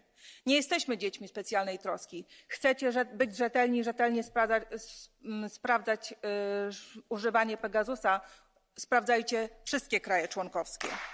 Sprawa inwigilacji Pegasusem urosła do ogólnoeuropejskiej. Plakaty nawołujące do wyjaśnienia afery tworzone w Parlamencie Europejskim przez środowisko Lewicy i Zielonych nie mają już twarzy szefa mojej partii, jak miało to miejsce w lutym tego roku. Trochę niezręcznie państwo wypadliście, prawda? A nawet idiotycznie i groteskowo. W Polsce powstała senacka komisja do spraw Pegasusa. Zgodnie z prawem nie ma ona uprawnień komisji śledczej, nie może mieć dostępu do informacji niejawnych i tych dotyczących kontroli operacyjnej. Zatem Państwo z Senatu macie fajną wycieczkę. Udanego pobytu w Strasburgu życzę. Paldies. Nākamajai vārdu došu Anna Sofija Pelletier kundzei vienai minūtei. Lūdzu. Merci, Monsieur le Président. Pegasus, né des entrailles de la méduse, ce monstre à multiples têtes, est apparu grâce à percée. Était-ce prémonitoire, car quelle belle percée dans nos téléphones et dans nos vies. Espionner, surveiller, adieu vie privée pour le plaisir de quelques-uns qui souhaitent contrôler nos idées, nos engagements, nos orientations. Alors depuis un an, le scandale Pegasus a éclaté grâce aux associations et aux journalistes qui ont été des lanceurs d'alerte. Depuis un an, nous le savons tous, c'est un scandale mondial. Pourtant, aucune sanction n'a été prise. Tout le monde s'offusque, tout le monde regarde son téléphone en se questionnant. C'est pourquoi je me réjouis que le Parlement européen ait créé une commission d'enquête. Pegasus, arme de choix pour les gouvernements répressifs afin de faire pression sur les journalistes, les opposants politiques et les militants des droits humains. Et Pegasus n'est que la résultante de la folie de ces gouvernants et de leur obsession à vouloir dévaster nos démocraties. Je tiens d'ailleurs ici à apporter tous mes soutiens à mes collègues qui ont subi leurs droits fondamentaux bafoués. Les murs ont des oreilles, dit-on. Ils sont les murs. Alors bon baiser à la NSO. Ici et maintenant, nous disons stop à ces pratiques. Merci. Paldies. Nākamajam vārdu došu Bartoš Arlukovič kungam 2 minūtēm. Lūdzu. Bardzo dziękuję, panie przewodniczący. Tam, w tej radykalnie prawej stronie, siedzi ekipa, która dzisiaj rządzi Polską. Wiecie, co oni mówili, kiedy byli pytani o Pegasusa? Że kupili go, bo muszą ścigać terrorystów. To ścigali głównego terrorystę Polski, szefa kampanii do Parlamentu Europejskiego głównej partii opozycyjnej. Ścigali głównego terrorystę polskiego, Giertycha, mecenasa i adwokata Donalda Tuska.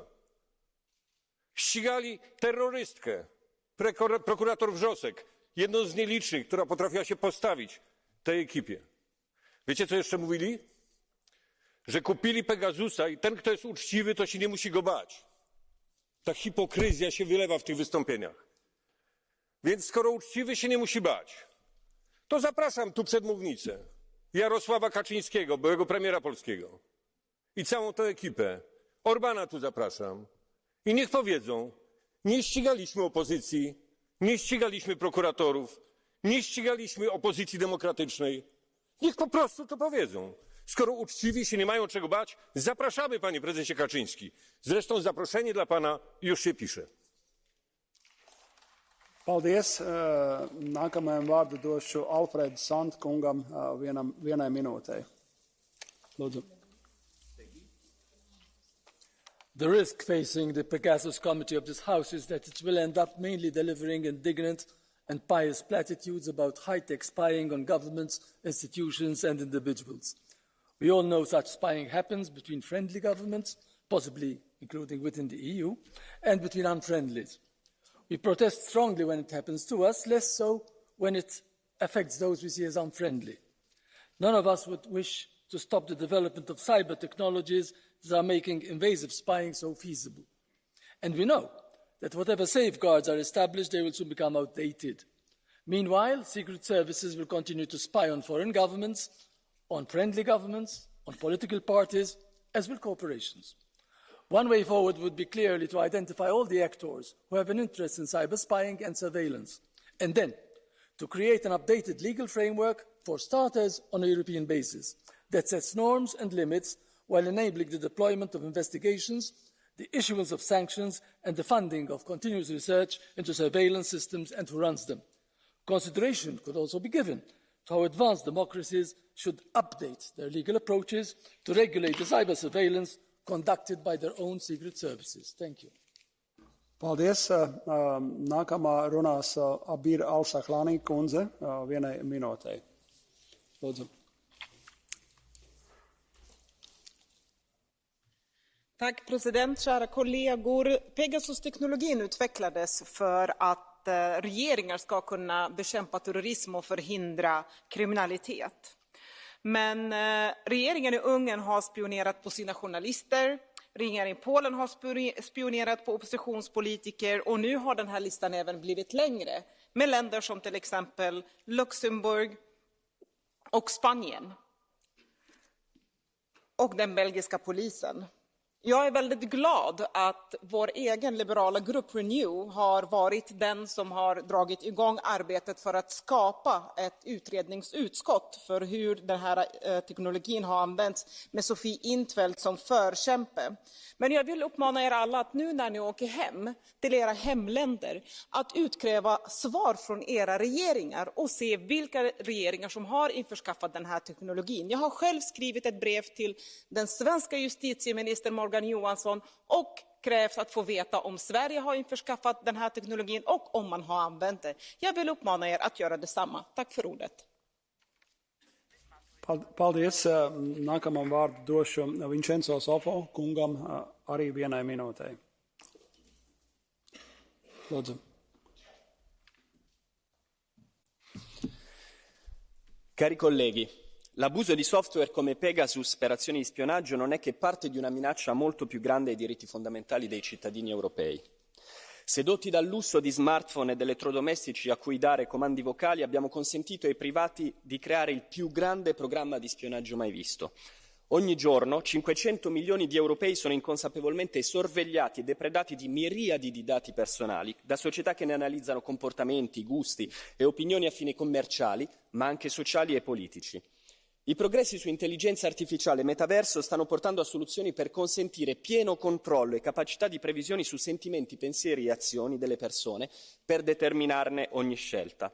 Molti pensano che la sorveglianza sia solo uno strumento del capitalismo per massimizzarne i propri profitti, ma la realtà è che governi e istituzioni pubbliche ne stanno facendo sempre più un'arma per controllare e limitare la libertà dei propri cittadini, proprio come in Cina. Un incubo che pensavamo esistere solo nei film di fantascienza e che invece è ormai realtà. Un incubo contro il quale questo Parlamento deve combattere per evitare di trasformare gli europei in cavie e l'Europa in un orribile grande fratello. Grazie. Paldies. Nākamā runās Henna Virkunen, kundze, pusotrai minūtei.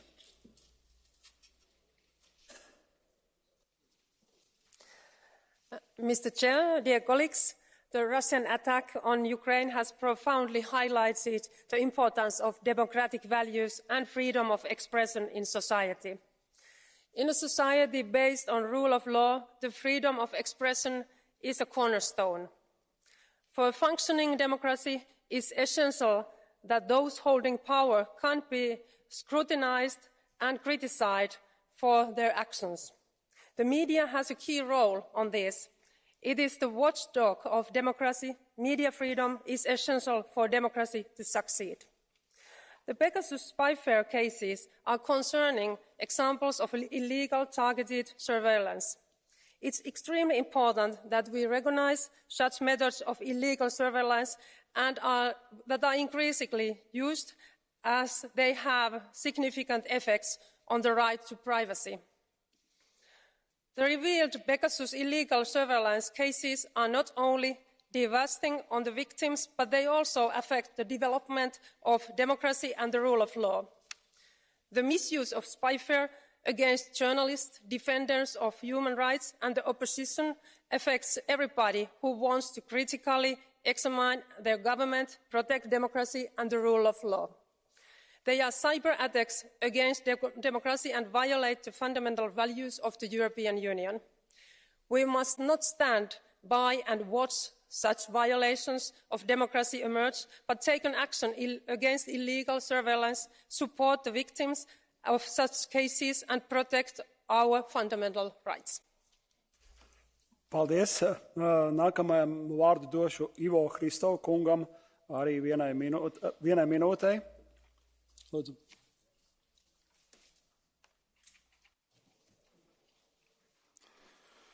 Уважаеми господин председател, софтуерът Пегас е рожба на компромисите, които натрупахме през последните 20 години. Приехме, че сигурността изисква жертви. Борбата с тероризма стана претекст за проникването в личния живот на неудобни журналисти, правозащитници и политици. Приехме, че това, за което заклеймяваме другите, не важи за нас. Гласуваме десетки декларации срещу погазването на свободата на словото по света, но приемаме безропотно екстрадицията на Джулиан Асанж, който развенча претенциите ни за непорочност. А тъкмо антиконформисти като Асанж са на прицела на Пегас. Все повече съдим за личността като сбор от данни, с което отричаме правото на човек да има своите колебания, съмнения, грешки и изкупления. Аферата Пегас показа липсата на механизъм, който да гарантира свободите на нашите граждани. Затова приветствам анкетната комисия на Европарламента, която да установи кои правителства погазват правото на Съюза и правата на европейците. Благодаря ви за вниманието. Paldies. Nākamajai vārdu došu Izas Bilbao Barandikas kundzei. Vienai minūtei, lūdzu. Gracias, presidente, comisario. Las cuestiones políticas y un conflicto de soberanía en lo se resuelven con política.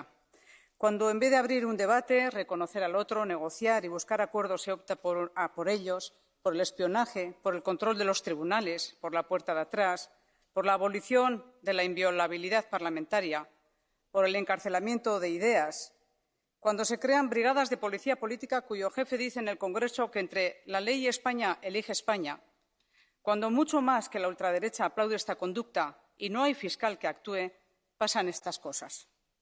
Lo hemos denunciado aquí muchas veces estos años. Y hoy rezamos la plegaria de Martín y Emola porque detrás de cada espionaje ilegal en cada Estado hay una por ellos. Necesitamos una investigación con resultados en todos los Estados implicados. Pedimos a la Comisión más principios y menos intereses para defender la democracia. Pero además apostamos por el diálogo, la paz y la palabra. Por la democracia y por más democracia. Porque este es el mejor antídoto contra la vergüenza y contra este escándalo. Gracias. Paldies. Nākamajai vārdu došu Anna Zalewska kundzei. Vienai minūtei. Lūdzu. Panie Przewodniczący, Panie Komisarzu, dzisiaj 70. dzień wojny w Europie. Rosyjskie służby działają również tutaj. Będą analizować każde Wasze słowa, Wasze czyny, będą obserwować to, co się dzieje w komisji specjalnej.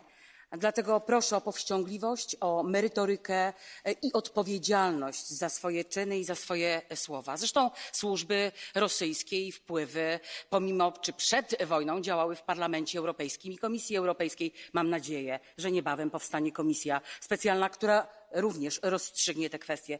Autorka wniosku o komisję powiedziała takie zdanie, że są takie doniesienia medialne. Tak, doniesienia medialne.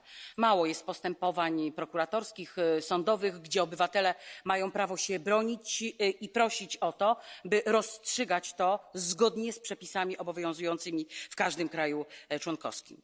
Przestrzegam komisję specjalną o bardzo ograniczonych kompetencjach, dlatego że właściwie w przepisach jest mowa o tym, że może albo powinna. Trudno oczekiwać, że służby specjalne w każdym kraju w obliczu wojny będą stawać i mówić o tym, w jaki sposób działają. Dziękuję. Paldies. Nākamajam vārdu došu Lukas Mandelkungam pusotrai minūtei. Lūdzu. Ja, sehr geehrter Herr Präsident, Herr Kommissar Johannes Hahn, liebe Kolleginnen und Kollegen! Es ist ein alter Grundsatz, dass etwas, das für die Verteidigung und zum Guten verwendet werden kann, auch für den Angriff oder zum Bösen missbraucht werden kann. Und genau das ist mit Pegasus eingetreten. Wir brauchen Instrumente wie Pegasus zum Kampf gegen organisierte Kriminalität, gegen Terrorismus, gegen Angriffe von außen. Und umso größer ist das Verbrechen, wenn ein solches Instrument dann missbraucht wird, um Menschen in Parlamentarismus und Journalismus anzugreifen, um Menschen in der Zivilgesellschaft anzugreifen, ja auch um Menschen im Wirtschaftsleben anzugreifen. Und es sollte überhaupt niemand annehmen, dass sie oder er selbst nicht betroffen sein könnte, weil solche Instrumente zu missbrauchen bedeutet, Spaltung in unsere Gesellschaft zu bringen, Freiheiten einzuschränken. Und genau das ist es, was wir nicht zulassen dürfen. Deshalb ist es wichtig, dass es diesen Untersuchungsausschuss gibt zu Pegasus. Und der Untersuchungsausschuss wird nicht nur untersuchen und einen sehr klaren Bericht vorlegen, das auf jeden Fall, sondern der Untersuchungsausschuss muss sicherstellen, dass diejenigen, die ein solches Instrument missbrauchen, und ich wiederhole noch einmal, das ist ein Verbrechen als solches schon, dass diejenigen sich nicht sicher fühlen, die das gemacht haben, die das jetzt machen, die das vielleicht noch machen werden, weil etwas, das technologisch verbrochen werden kann, das kann irgendwann auch technologisch zurückverfolgt werden. Und das sollen all jene wissen, die sich einbilden, sie könnten da oder dort schnell eben dieses Verbrechen begehen des Missbrauchs von Pegasus. Das lassen wir nicht zu. Und der Untersuchungsausschuss wird auch klare Handlungsempfehlungen dafür abgeben, wie diese Instrumente, die eben wichtig sind, weil sie auch zum Angriff gegen Europa genützt werden, wie die zur Verteidigung von Europa richtig und korrekt, rechtsstaatlich, demokratisch verwendet werden können. Das wird wichtig sein. Ich freue mich, dass unser Kommissar Johannes Hahn einleitend gesagt hat, dass die Kommission freudig erwartet, was der Untersuchungsausschuss bringen wird, und das wird substanziell wertvoll sein. Paldies. Nākamajā vārdu došu Ivin Incīr kundzei vienai minūtei. Lūdzu.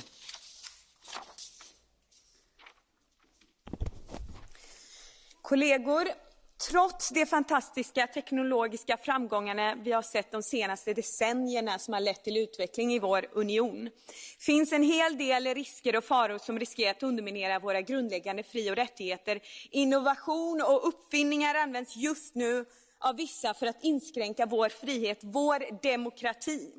Amnesty International har kunnat avslöja att det israeliska spionprogrammet Pegasus har använts för att hacka upp till 50 000 mobiltelefoner världen över. Det har avslöjats att 65 personer från Katalonien, Frankrikes president Emmanuel Macron, Spaniens premiärminister Pedro Sánchez, kollegor i vårt parlament, journalister och NGOs utsatts för spionprogrammet. Pegasus har blivit en leksak varenda auktoritär person vill ha, ett vapen mot MR-aktivister världen över. Kommissionen måste omedelbart prioritera detta för att vi ska få kunskap om i hur stor utsträckning spionprogrammet har använts. Mot vilka, mot hur många och av vilka. Inte slänga ifrån sig ansvaret på medlemsstaterna i en viktig fråga som denna, där det dessutom finns risk att stater själva har använt sig av programmet mot oskyldiga som i Ungern och Polen. I en tid då våra gemensamma säkerhet står på spel krävs att vi bekämpar alla auktoritära och förtryckartendenser. Thank you very much. Nākošais runātājs būs Tom Vanden Kandelere. Kungs, vienai minūtei 30 sekundēm. Dank u wel, meneer de voorzitter. Collega's, de recente onthullingen over Pegasus zijn onthutsend. En het simpel feit dat wij hier onze telefoons moeten laten controleren, dat is toch eigenlijk beangstigend. Inderdaad, de Spaanse regering heeft bevestigd dat premier Sánchez afgeluisterd wordt. In Hongarije waren journalisten en activisten en studenten het doelwit. In Polen worden de oppositieleden afgeluisterd. Zelfs burgers blijken op grote schaal het slachtoffer te zijn in Europa en vrije verkiezingen worden geschaad door Pegasus. Laat me duidelijk zijn. Illegale staatsinmenging en toezicht op journalisten, politici en burgers is volstrekt onaanvaardbaar. Democratie kan niet functioneren als regeringen alles weten van hun beleidsmakers, tegenstanders en kiezers. Dat is meer dan een ongewenste inbreuk op je privacy, op je geheimen, op je intimiteit. Het is verboden. De nieuwe onderzoekscommissie PEGA hier in het Europees Parlement vraagt duidelijk aan de Europese Commissie om doeltreffend op te treden en de grondrechten van Europeanen te verdedigen. In eerste instantie Commissie door informatie te verzamelen over de mate waarin lidstaten illegaal mensen surveilleren. Transparantie is broodnodig, zodat regeringen van Europese lidstaten die Pegasus spionagesoftware illegaal gebruiken ook verantwoordelijk kunnen gehouden worden. Dank u. Paldies. Nākamajam vārdu došu Tēs Ruiten kungam vienai minūtei. Lūdzu. Thank you, President. Yesterday it was World Press Freedom Day. In this Parliament, we reinstated again that democracies can only exist when critical media can do their job, scrutinize all of us without pressure, without any limitation. And one day later, we are discussing European governments using spyware on the phones of journalists. Imagine investigating the people in power and finding out that your phone is infected by spyware. It's invasive. It gets in your head. Are your sources safe? Does this have consequences for your friends and family? Wouldn't it be wiser to start writing about a less controversial topic? This is happening in the EU, and not only to the press, but also to activists, lawyers, academics and politicians, to members of this House. Let's make sure that the Pegasus Committee, our inquiry, will serve its purpose to protect and defend our people and our democracies. Thank you. Paldies. Nākamajam vārdu došu Javier Farfalejos kungam 1 minūte 30 sekundēm. Lūdzu. Gracias. Este es un debate tan importante y el tema es tan grave que efectivamente hay que tener cuidado para que no se suban viajeros sin billete, para que no se suban free riders. Esos que quieren apropiarse de la preocupación de esta Cámara para convertirla en caja de resonancia de su victimismo. A estos viajeros sin billete, a estos free riders de Pegasus, les gusta presentarse como exiliados perseguidos, cuando en realidad son simples prófugos de la justicia, o quieren hacerse pasar por defensores del Estado de Derecho, cuando en realidad ellos han protagonizado la más flagrante e insólita ruptura de la máxima expresión del Estado de Derecho, que es la Constitución. Incluso algunos partidos que ahora nos aleccionan protagonizaron, por ejemplo, en mi tierra, en el País Vasco, algunos célebres casos de espionaje político, esos sí, acreditados ante los tribunales en otros tiempos.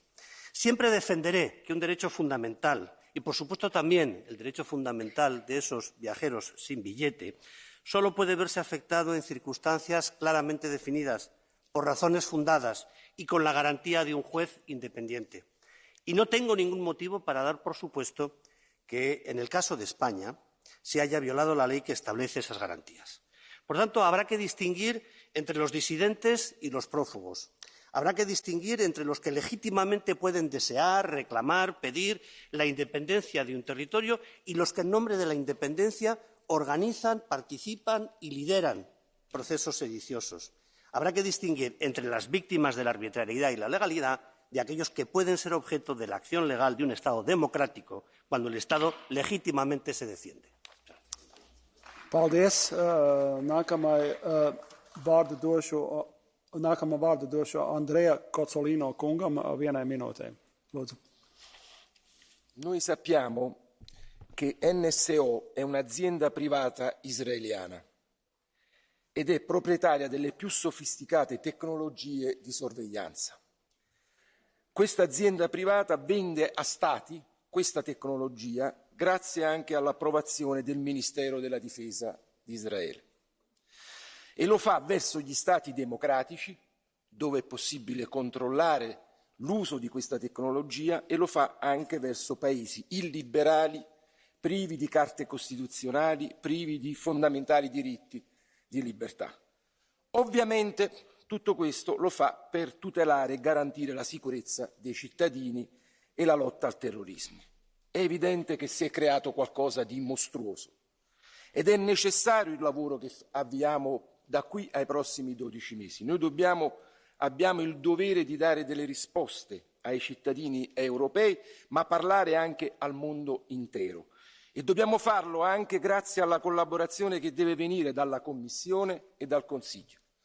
Perché noi dobbiamo fare chiarezza, senza se e senza ma, su quello che è accaduto e su quello che potrà accadere nelle prossime settimane e nei prossimi mesi. E dobbiamo farlo nell'interesse dei cittadini europei. Paldies. Vārdu došu kā nākamai runātājai Bettina Volat kundzei 1 minūtē. Lūdzu. Danke, Präsident. Es ist das Ende einer langen Debatte und ich denke, wir alle sind uns bewusst, wie sehr der Schutz unserer Daten in der virtuellen Welt mittlerweile unter Druck geraten ist. Aber wie weit sind wir schon gekommen, wenn Regierungen aus EU-Mitgliedstaaten Spyware wie Pegasus dazu nutzen, nicht um auf Basis von Gesetzen echte Gefährder, sondern um Opposition und Zivilgesellschaft zu überwachen? Es ist höchste Zeit, dass wir das Grundrecht der Privatsphäre der europäischen Bürgerinnen und Bürger auch im World Wide Web endlich wieder mit Leidenschaft und Vehemenz verteidigen. Denn diese missbräuchliche Verwendung von Pegasus ist ein massiver Angriff gegen unsere Demokratien. Daher sind wir, Kommission, Rat und Parlament jetzt als Gesetzgeberinnen massiv gefragt. Wir haben die Verantwortung, gemeinsam wirksam zu handeln. Verschlüsselungen, Privacy by Design und Security by Design müssen auf allen Ebenen der technischen Wertschöpfungskette berücksichtigt werden. Wir brauchen auch erhebliche Investitionen in Präventionsmaßnahmen und in Informationskampagnen über Spyware. Und nicht zuletzt braucht es ernsthafte Konsequenzen für all jene, die dieses Spyware missbräuchlich verwendet haben und verwenden. Danke. Thank you very much. And now I would like to give a floor for the Commission.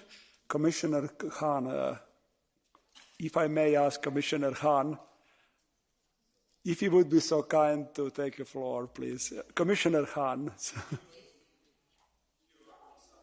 Commissioner Hahn, sorry about that. I understand it's a nice woman, but we would like to give a floor for the Commission.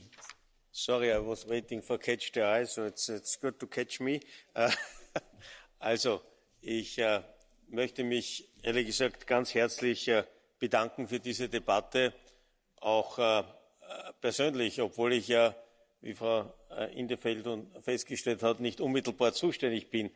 Aber ich fühle mich insofern betroffen, weil ich stand vor 7 Jahren hier und habe einen Abhörskandal im heutigen heute Nordmazedonien genannten Land thematisiert, wo 22.000 Bürgerinnen und Bürger abgehört wurden. Und ehrlich gesagt, das hat niemanden wirklich hier betroffen gemacht, sondern die Debatte war von ganz links zu ganz rechts eigentlich nur über die Namensfrage und nicht über den Umstand, dass 22.000 Leute abgehört wurden. Es hat mich aber in die Gänge gebracht und die Situation heute in Nordmazedonien ist eine deutlich bessere. Das Land hat eine europäische Perspektive. Aber ich freue mich, dass sozusagen hier jetzt insgesamt diese Sensibilität auf breiter Basis da ist, dass wir das heute nicht nur umfangreich diskutiert haben, sondern dass in der Tat dieser Untersuchungsausschuss eingerichtet wurde. Und ich kann nur versichern, dass wir als Kommission, und ich habe das einleitend ja im Namen der Kommission gesagt, nicht nur beitragen, nicht nur da sein werden und zuhören, sondern dass wir aktiv beitragen werden mit unseren Möglichkeiten.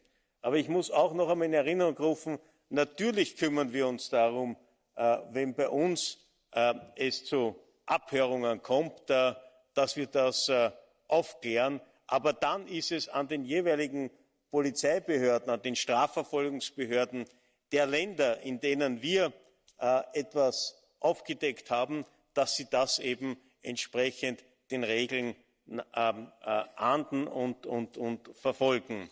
Ich glaube, es ist auch wichtig, in Erinnerung zu rufen, und das ist vielleicht auch ein wichtiger Aspekt für den Untersuchungsausschuss, dass im Prinzip es hier ausreichende Regeln gibt, wie hier umzugehen ist. Die Frage ist a, werden sie befolgt? Und b, ist immer noch sozusagen die Reflexion sinnvoll zu schauen, ob es tatsächlich Verbesserungen gibt. Nobody is perfect. Wir alle generieren Erfahrungen und auf Basis dessen, glaube ich, macht es auch Sinn, wenn notwendig, Vorschläge für Modifikationen zu unternehmen. Ich glaube, wir sind uns alle einig, dass illegales Abhören in keinster Weise akzeptabel ist. Und wie das mein Landsmann Lukas Mandl, glaube ich, gesagt hat, das ist ein Verbrechen und ein Verbrechen gehört geahndet. Das ist kein Kavaliersdelikt. Und ich glaube, in diesem Sinne sind wir eines Sinnes. Nochmals danke, nicht nur für die heutige Debatte, sondern auch für die Initiative, diesen Ausschuss einzurichten. Vielen Dank. Thank you very much, Commissioner. Now I would like to give a floor for Minister Bohn for the Council. Minister, I see. Sorry, Minister. So there's a point of order. I just hear the Commissioner say something interesting. He says that illegal spying, illegal hacking is a crime and should be reported to the police. So can I then assume that the European Commission has reported to the police that the phones of commissioners and civil servants have been hacked? Can we have at least an answer to that? Thank you very much. Now I would like to give a floor to Minister Bond, please. Why? Commissioner, okay. A final answer because there was not immediately dealing. I hope so.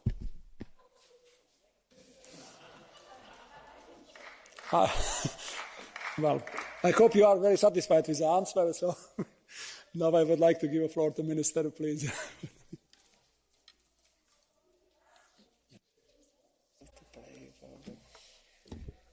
Merci beaucoup, Monsieur le Président, Monsieur le Commissaire, Mesdames et Messieurs les députés. Je suis ravi de vous retrouver pour ce débat important. Je remercie Madame Bricmont de sa sollicitude. Je vous ai rejoint dès que j'ai pu à l'issue de notre Conseil des ministres auquel j'ai été impérativement présent. La présidence française est très attachée à être le plus souvent possible, évidemment, aux travaux du Parlement européen. Cela est bien normal. Nous avons été à cet égard plus présents en audition et en hémicycle que les 3 présidences précédentes. J'y tiens beaucoup. Nous étions présents ce matin et je vous ai rejoint, je le dis, dès que je l'ai pu. J'étais, en ce qui me concerne, présent lors du débat sur ce même sujet dans cet hémicycle le 16 février dernier, car ce sujet continue d'être important et je veux saluer les efforts que vous faites, personnellement d'ailleurs, Madame Bricmont, Madame in 't Veld en particulier, pour augmenter notre prise de conscience sur ce sujet et lancer notamment les travaux de cette commission d'enquête très importante sur Pegasus, dans le rôle qui est le sien. La présidence du Conseil, pour ce semestre, vous en avez mon engagement, se tient évidemment à disposition pour contribuer autant que nous le pouvons à ces travaux.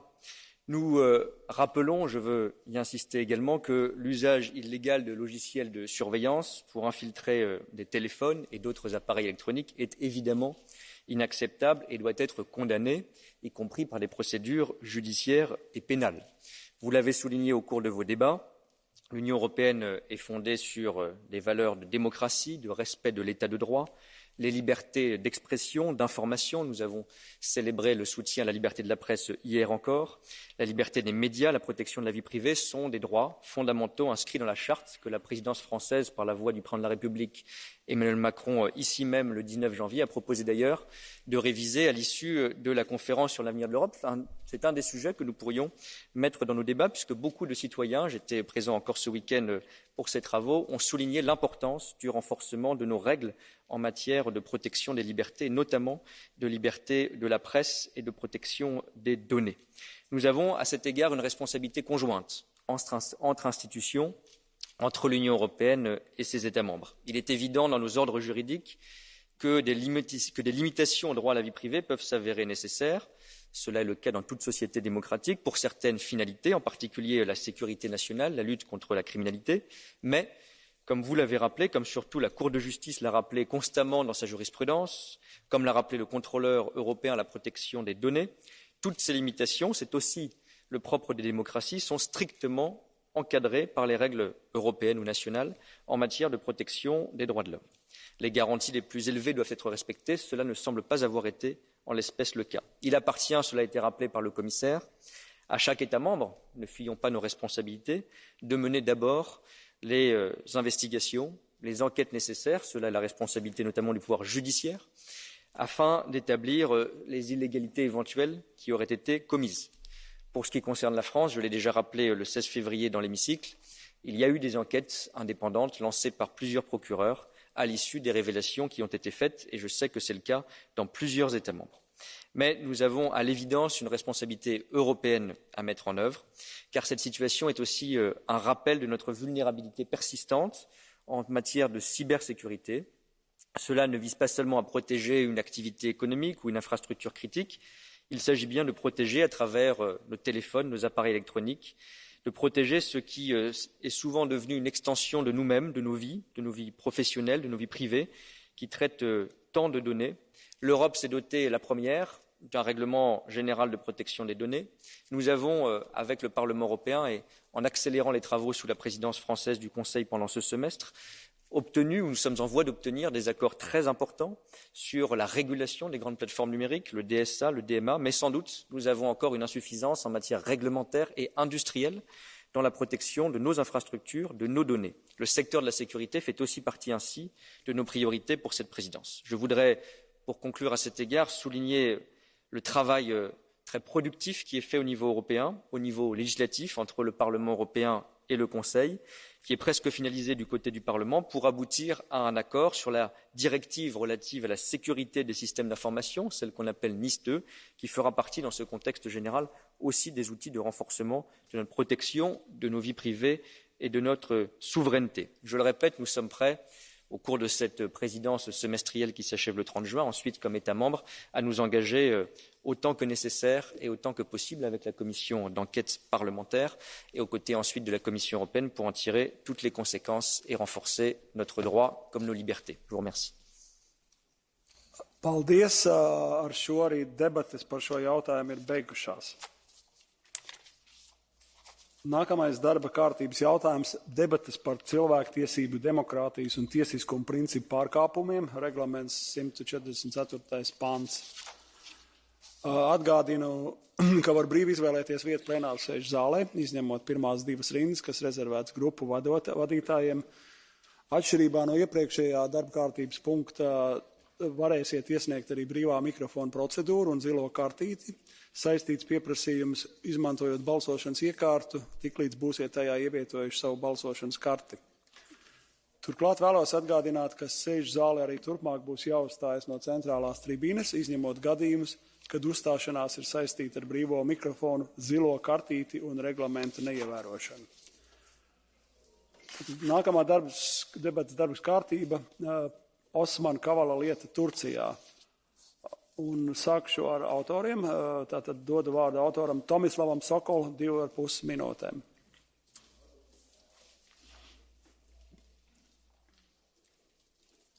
Poštovani potpredsjedniče, povjerenice, kolegice i kolege. Turski filantrop i poduzetnik Osman Kavala osuđen je prošli tjedan u Istanbulu na doživotni zatvor bez mogućnosti smanjenja kazne, pod optužbom za pokušaj rušenja vlasti, dok je 7 optuženika osuđeno na 18 godina zatvora. Kavala, istaknuti predstavnik turskog civilnog društva, proveo je 4,5 godine u zatvoru pod optužbom da je htio svrgnuti vladu i predsjednika Erdogana, financirajući protuvladine prosvjede poznate kao Gezi Park 2013, te i neuspjeli državni udar u srpnju 2016. Sukladno dostupnim podacima, sudski postupak bio je politički motiviran, te je bio obilježen nedostatkom dokaza koji bi potkrijepili neutemeljene optužbe. Stalna kašnjenja u tom postupku, uključujući spajanje različitih predmeta i stvaranje novih, nakon prethodne oslobađajuće presude, bacila su sjenu na poštivanje demokracije, vladavinu prava i transparentnost u turskom pravosudnom sustavu. Osim toga, istaknuo bih da je čak i pokrenuta istraga protiv trojice sudaca koji su oslobodili Kavalu 2020. u postupku zbog kojeg je inicijalno pritvoren. Ukratko, sve ukazuje na to da se radi o montiranom političkom procesu. Također, potrebno je istaknuti da je Europski sud za ljudska prava u svojoj presudi iz prosinca 2019. utvrdio da je Turska prekršila Kavalina prava držeći ga u pritvoru i zatražio njegovo puštanje na slobodu, što Turska dakako nije učinila. Stanje demokracije i vladavine prava u Turskoj općenito je vrlo zabrinjavajuće, te je po tom pitanju ona redovito kritizirana. Što više, nakon neuspjelog državnog udara 2016.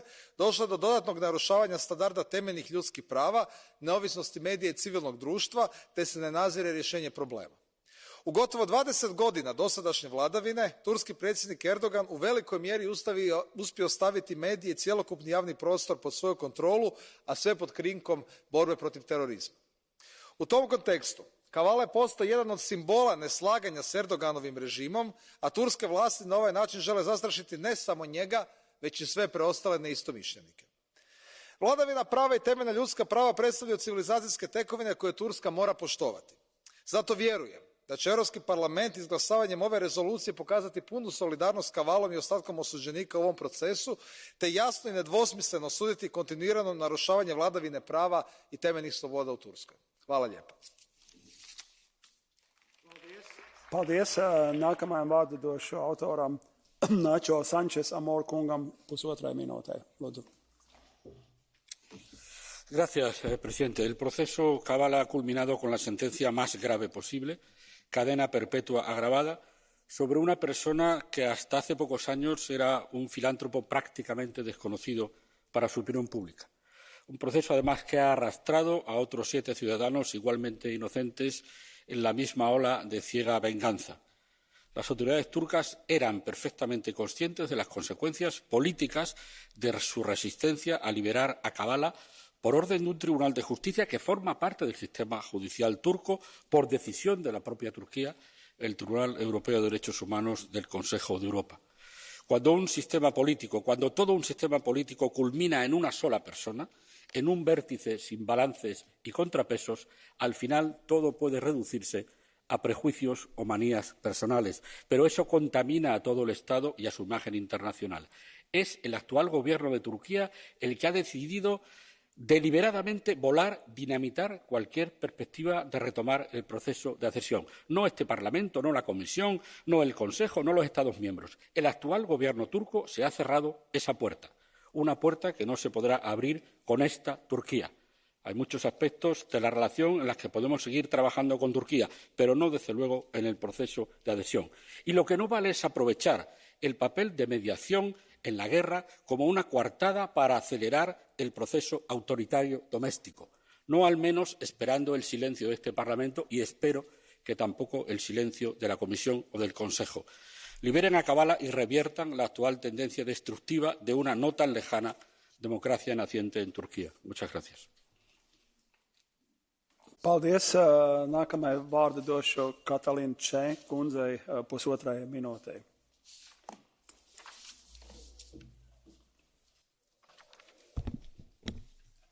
Thank you, Chair. Commissioner, dear colleagues, Osman Kavala wanted nothing more but a more democratic Turkish society and a more prosperous Turkey.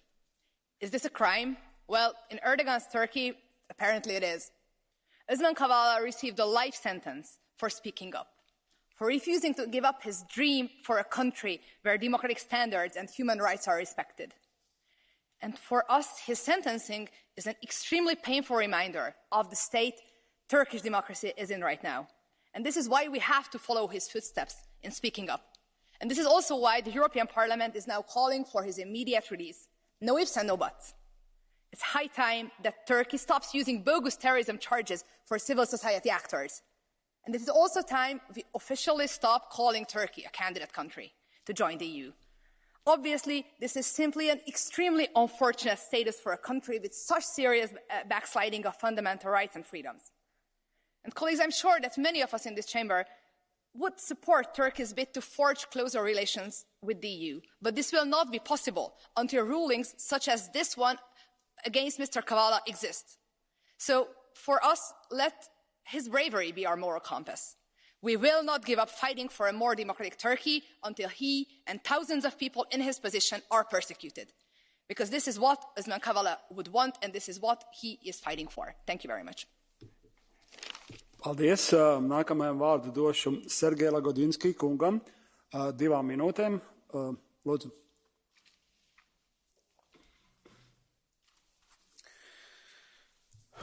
What did Osman Kavala do? He lived his life of a free man. He dedicated his work to promoting culture, civil rights, diversity, no more than that. What did the architect Musela Yapici do? What did the lawyer Can Atalay do? And the city planner Tayfun Kahraman? And director of the Bagacici European School of Politics Ali Hakan Altinay, a good friend? And what about the founder of Istanbul Bilgi University, Yiğit Ali Yekmekçi, a film producer, Cikdem Mater Utku, documentarist Mine Özerdem? All of them lived their normal lives, worked their normal jobs, even if fascinating. And now these 7 have been sentenced to 18 years of imprisonment immediately, on the spot. Why? We seem to live in the age of asking why in many areas of the world. And here we ask also, why did the Turkish government decide not only to keep Kavala in prison, but to sentence him to lifelong jail without parole? Why, a philanthropist? Why did the Turkish government decide to do so and risk our bilateral relationship, a relationship that we were trying to put on a better track? Because we, both sides, need it now more than ever. Osman Kavala's case states stands for the arbitrariness of judicial and political system in Turkey. We knew about its flaws, but we hoped that through dialogue we will be able to change our relationship for the better. Well, unfortunately, this ruling was another crude awakening, and that's why I don't address the Turkish government in this speech. I address Kavala, I address his wife, Aisha, and his 7 comrades who were also jailed. And I'm telling them very firmly, we will continue to stand on your side and fight for your freedom. Paldies. Nākamajam vārdu došu Miguela Urbanu Crespo kungam vienai minūtei.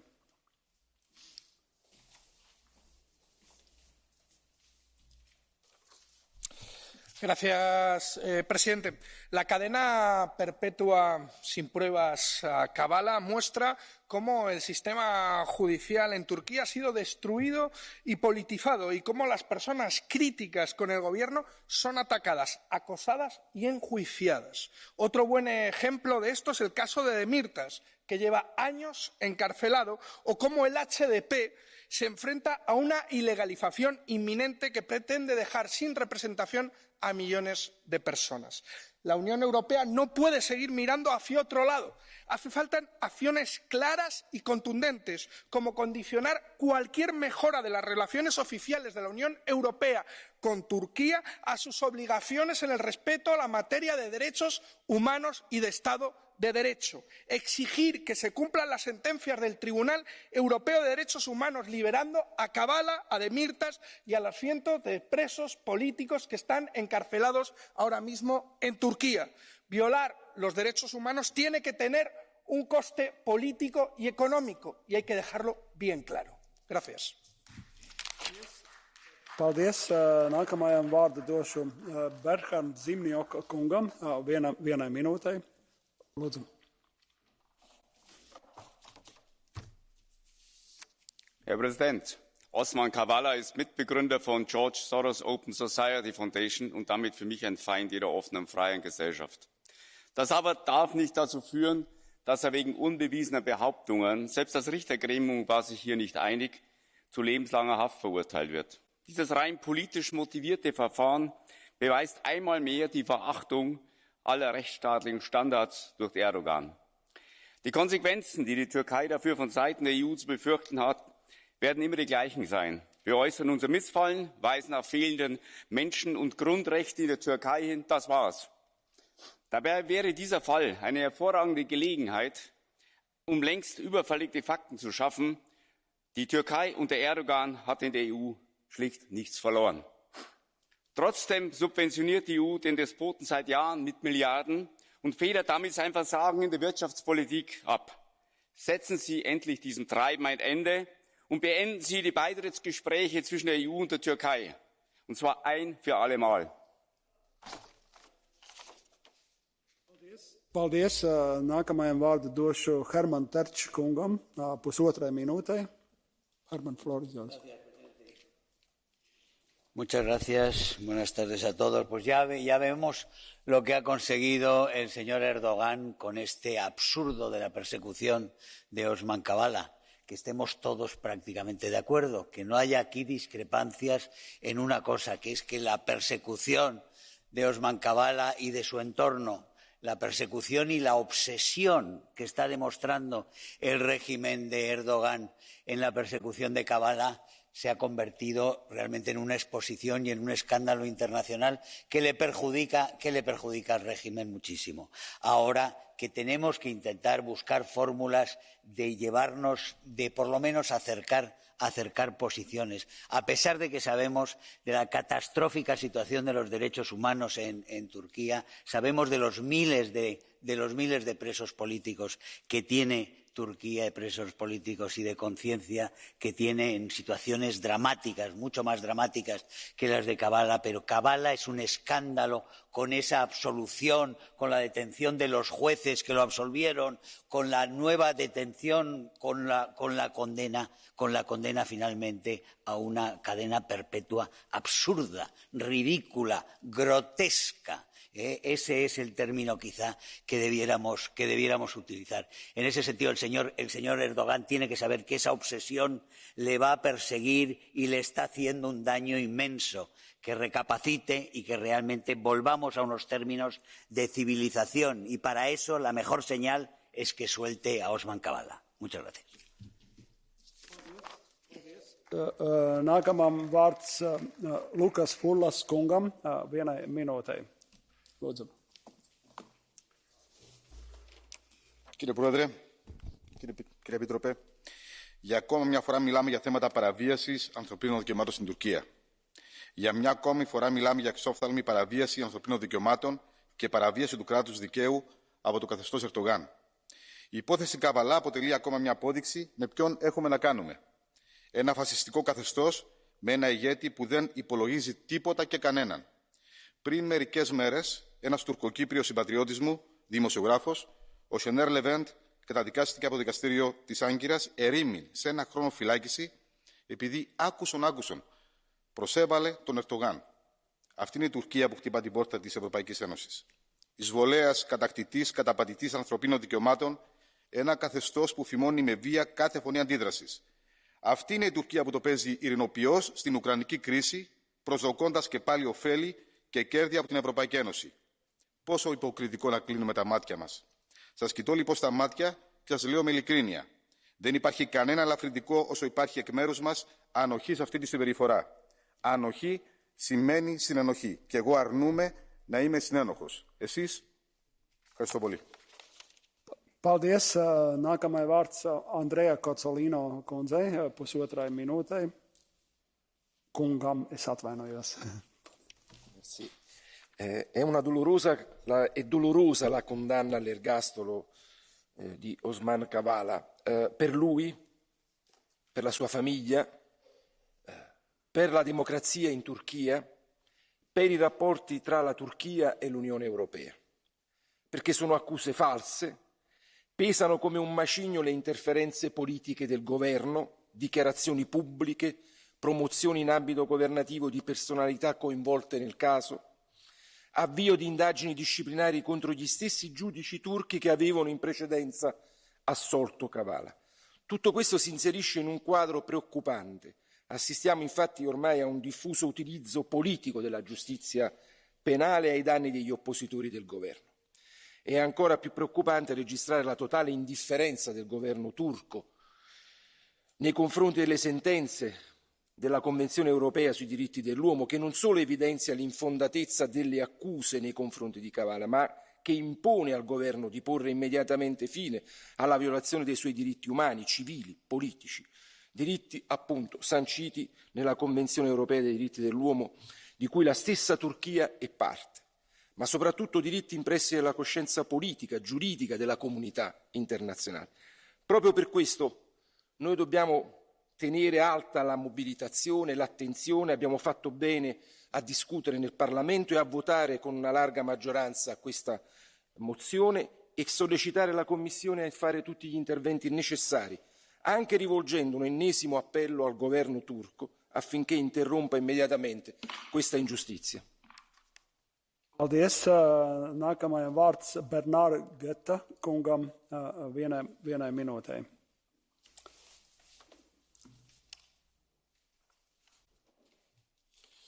Merci, Monsieur le Président. Mes chers collègues, Monsieur Erdogan se croit fort. Il se croit à l'abri de nos critiques, protestations et pressions, car il pense que l'agression russe contre l'Ukraine a fait de son pays un allié dont ni l'Union européenne ni les États-Unis ne pourraient ou ne devraient en tout cas pas se passer. Il n'a pas tort, mais ce qu'il ne voit en revanche pas est que nous n'ignorons rien de ses difficultés intérieures. La situation de l'économie turque est telle et les élections de l'année prochaine s'annoncent si difficiles pour M. Erdogan qu'il a beaucoup plus besoin de nous que nous n'avons besoin de lui. Cet homme ne peut pas s'enfermer dans un tête-à-tête avec la Russie et moins encore rompre avec l'Alliance atlantique. Alors, ne craignons rien de lui et disons-lui clairement qu'il aura à payer au prix fort cette condamnation à vie d'un innocent que notre Parlement salue, applaudit et défendra. Paldies. Nākamai vārds Gwendolīna Delbos Corfield kundzei, vienai minūtei.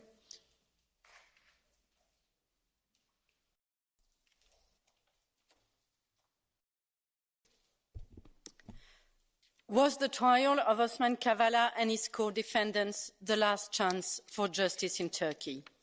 We know that there are so many victims of the repressive regime in Turkey. But the case of Osman Kavala is one of the most unjust of all. This business person and human rights advocate was sentenced to life imprisonment with no chance of release. But since the very first day he was in prison 4.5 years ago, there have never been any grounds for his detention. He is perceived as a threat by the authoritarian regime. Acquitted, then charged again, he has never left prison. They just decided to persecute him. His 7 colleagues have also been sentenced to 18 years in prison. They represent a patchwork of Turkish society: lawyers, publishers, architects, academics, filmmakers, journalists, civil rights defenders. Only the impression that these people could possibly be one day dissidents was enough to seal their fate. Osman Kavala and his colleagues have been branded enemies of the state and unlawfully imprisoned for trying to build a more civil, just society in a country where the respect for fundamental rights continues to deteriorate. Paldies. Nākamai vārds Silvija Sardone kundzei vienai minūtei, ne pusotrai minūtei.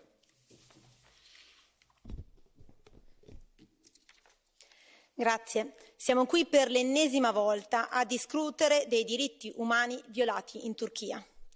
Le voci libere, come nel caso di Osman Kavala, vengono messe a tacere. Nel paese del sultano Erdogan assistiamo all'imprigionamento sistematico di chi difende la libertà e di chi osa criticare il governo.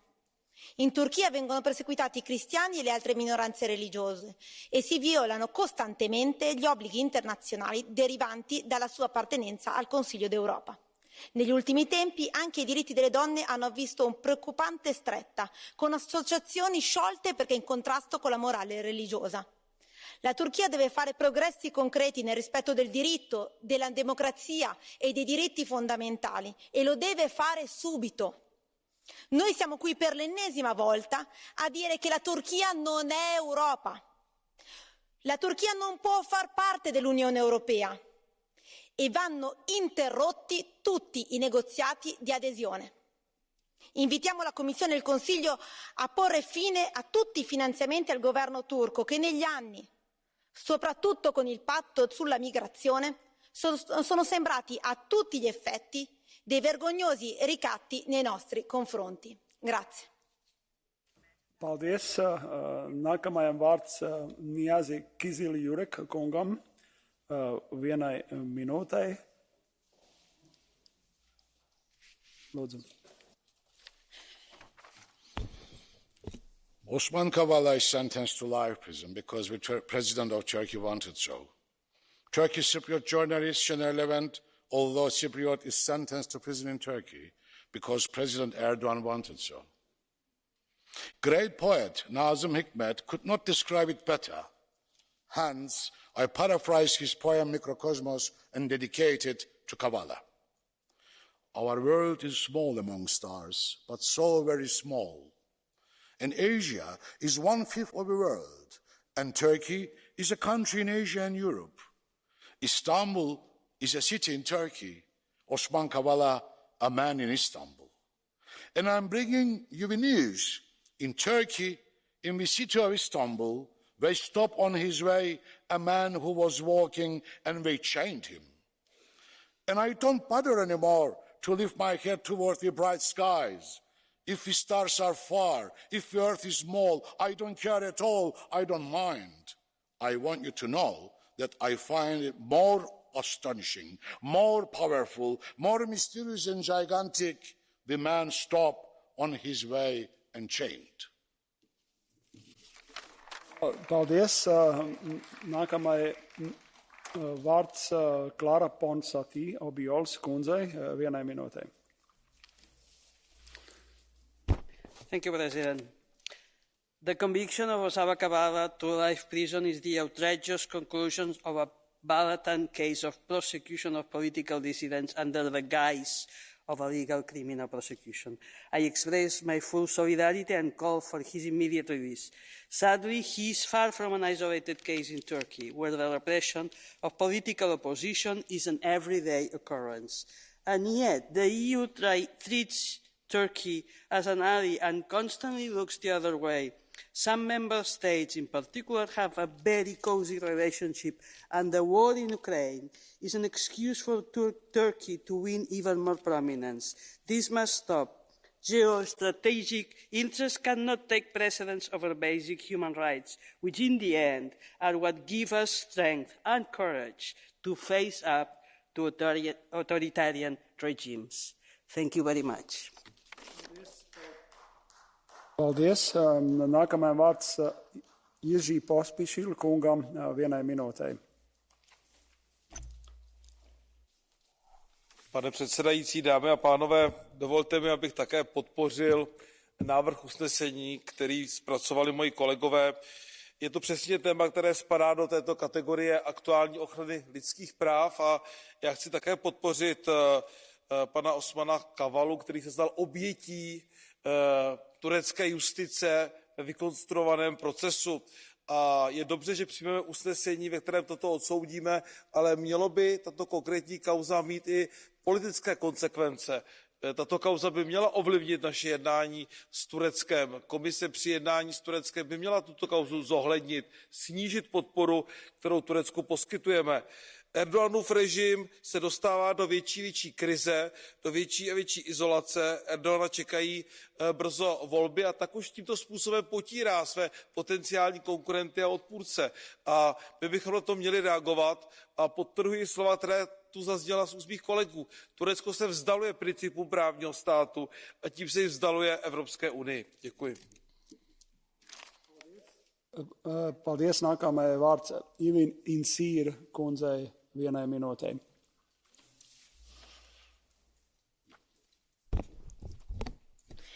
Colleagues, Erdogan is currently using Putin's barbarian war in Ukraine as a smokescreen to silence Turkish critical human rights activists and the opposition, and even invading other countries. Whilst the world is looking in a different direction, Erdogan sentenced the human rights activist Osman Kavala to life in prison despite repeated calls from the EU and the Council of Europe of his immediate release. Regrettably, it does not stop here. Opposition leaders such as Selahattin Demirtas and RTUK remain in prison as well on highly doubtable grounds. By silencing, jailing and censoring criticism against his own regime, Erdogan is making it very clear to the world that he does not intend to respect fundamental European values. Instead, he has repeatedly shown a leadership style that resembles that of Putin. As a Swedish with Kurdish roots from the Turkish parts, I sadly know too well the consequences of his dictatorship. Enough is enough. We can't continue acting as business as usual with him. Let us all stand up against his authoritarianism through voting in favor of the resolution tomorrow.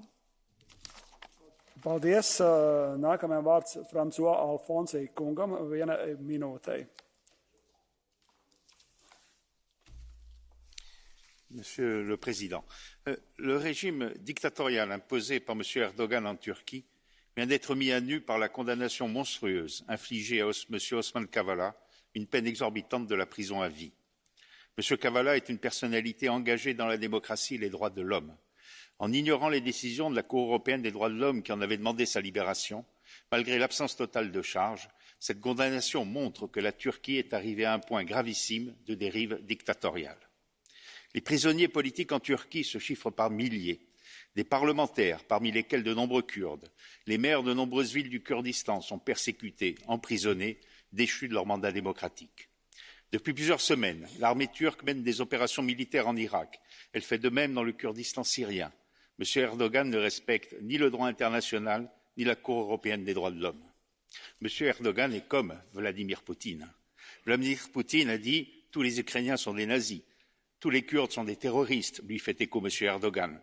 C'est le même discours, c'est la même dérive et c'est le même péril pour l'Europe. Il faut arracher la libération de M. Kavala en y mettant tout le poids de l'Union européenne. Il faut décider de sanctions économiques et diplomatiques contre cette dictature. Nākamajai vārds Ozlem Demirel kundzei, 1 minūtei. Dankeschön, Herr Präsident. Lebenslänglich für Kavala. Das heißt lebenslänglich für die Gezi-Proteste. Das Kavala-Urteil ist ebenso wie die Urteile gegen Demirtas und andere politische Gefangene willkürlich. Aber es überrascht nicht, denn Polarisierung und Unterdrückung dient dem Machterhalt.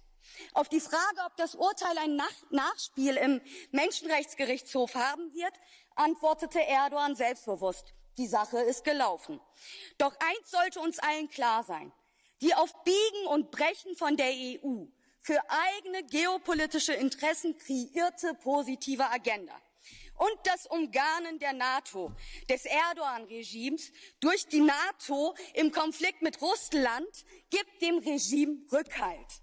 Es instrumentalisiert diese mit Repressionen im Inneren, aber auch mit Bombardierungen auf die Kurden in Syrien und im Irak. Dazu schweigt die EU. Ich sage es klar an die Staatschefs und an die EU. Sie müssen sich entscheiden. Entweder sie ändern ihre Politik, ziehen Konsequenzen, oder sie hören auf, davon von Werten zu schwadronieren. Denn die doppelten Standards sind mittlerweile unübersehbar. Paldies. Nākamajam vārds Antoni Komini Oliveres kungam 1 minūtei. Gracias, Président, Madame la Commissaire. Osman Kavala nous rappelle encore une fois que la Turquie est un État qui viole systématiquement les droits de l'homme et ignore les arrêts de la Cour de Strasbourg. Et il ne s'agit pas d'un nouveau précédent. Dans le cas de Demirtas, le président du parti pro-kurde, la Turquie a déjà refusé de se conformer à la résolution de la Cour européenne des droits humains ordonnant sa libération. Alors comment pouvons-nous maintenir le régime d'Erdogan comme pays candidat entré à l'Union européenne? Nous avons besoin que l'Union maintienne une position ferme face à la répression effrénée contre des militants comme Kavala, l'opposition démocratique et la minorité nationale kurde. L'Union est désormais un complice passif. Des sanctions doivent être imposées aux responsables de cette répression. Et pour finir, le gouvernement turc a admis que les précédents espagnols de persécution des politiciens basques et catalans leur a servi d'exemple pour faire le même contre les politiciens élus et des militants turcs. Alors, l'inaction de Bruxelles face à la répression espagnole contre nous devient le meilleur alibi du régime autoritaire pour continuer à violer les droits de l'homme des régimes comme les Turcs. Merci, Président. Nākamajam vārds Andreas Šīder kungam 1 minūtei. Herr Präsident, Frau Kommissarin, werte Kolleginnen und Kollegen! Es sind 1637 Tage. Seit 2017 sitzt Osman Kavala im türkischen Gefängnis. Er ist 64 Jahre alt, Unternehmer, Mäzen, Kulturaktivist, Menschenrechtsaktivist und Kritiker der Regierung und der Politik Erdogans. Man wirft ihm vor, dass er 2013 am Gezi Proteste angeführt hat. Einen Beweis dafür gab es nicht, aber ein Gerichtsurteil zu lebenslanger Haft schon. Ist er der Einzige? Leider nein.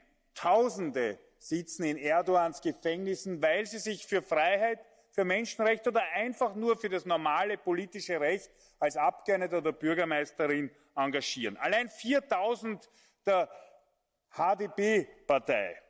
Allein 2021 sind 46 Menschen in türkischen Gefängnissen gestorben, weil sie dort gefoltert oder krank geworden sind. Das alles zeigt, die Türkei und der Erdogan entfernt sich immer mehr von europäischen Standards. Dagegen müssen wir auftreten. Paldies. Nākamajam vārds Kostas Mavridis kungam 1 minūtei. Thank you, Mr. President. Turkey is a member of the Council of Europe, which binds Turkey to the rulings of the European Court of Human Rights. The European Court, however, in a final decision, asked for the release of Kavala, but Turkey not only refuses his release, but also sentences him to life in prison. Similar rulings regarding the imprisonment of Demirtas, a political leader and also a human rights defender, is also treated by Turkey with contempt.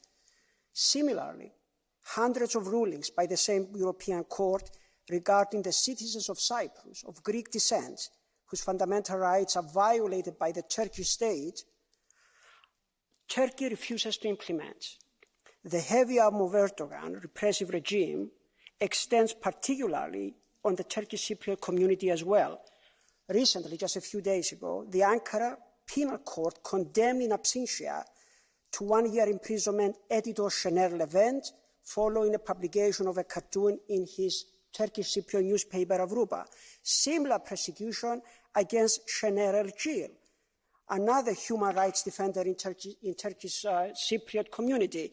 Finally, I'm going to ask a question. Can we have a democracy in a country where the judiciary is an instrument of the government? The answer should be yes or no. Thank you, Mr. President. Vielen Dank. Ich habe keine Catch-the-Eye-Requests bekommen, deswegen darf ich sofort für die Kommission Frau Kommissarin Urpilainen das Wort erteilen. Honourable members of the Parliament, in the current challenging times we are living through, protecting and upholding universal values, in particular human rights, is more important than ever.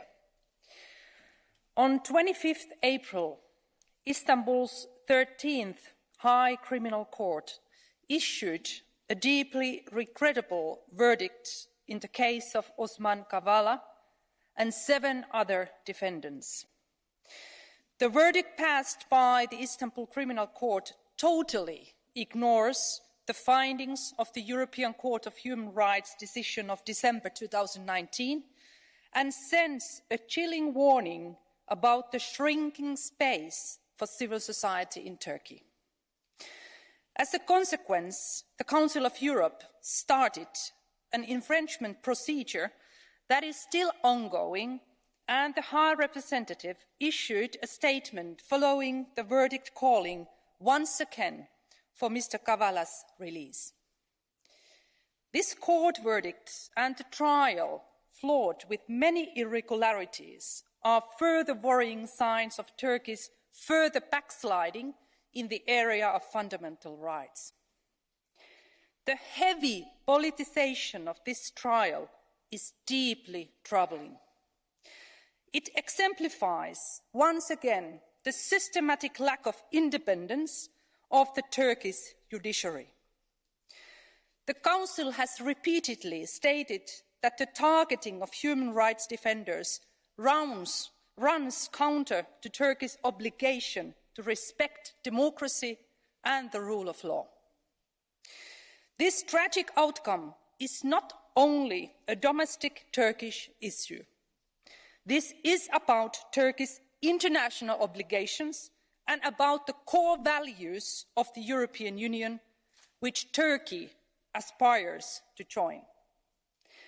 We continuously bring up the issue of the rule of law and human rights in conversations with Turkish officials at all levels and will continue to do so. It is a cornerstone of EU-Turkey relations. Turkey needs to make concrete and sustained progress in the respect of fundamental rights. As a long-standing member of the Council of Europe, it must implement the decisions of the European Court of Human Rights as legal obligations. Turkey is no exception. So we will continue to strongly raise the issue of rule of law and human rights in our dialogue with Turkey. Thank you. Thank you so much, Commissioner. Die Aussprache ist damit geschlossen. Die Abstimmung findet morgen statt. Die nächste Aussprache betrifft die Berichte über die anhaltende erzwungene Organentnahme in China. Und ich darf zunächst den Verfassern des Berichtes das Wort erteilen. Und es beginnt der Kollege van Dalen mit 2 Minuten.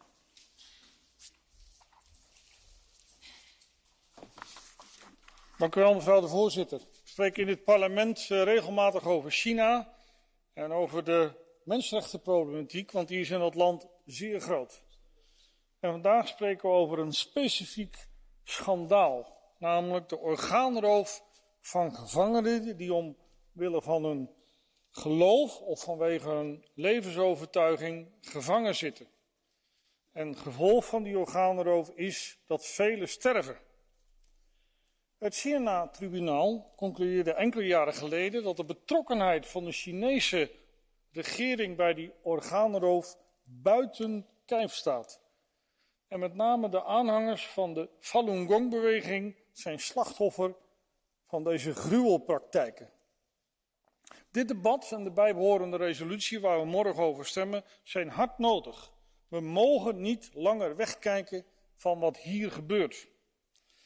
In de eerste plaats moeten de Europese Unie en de lidstaten alles in het werk stellen om China te doen stoppen met deze absurde mensenrechtenschendingen.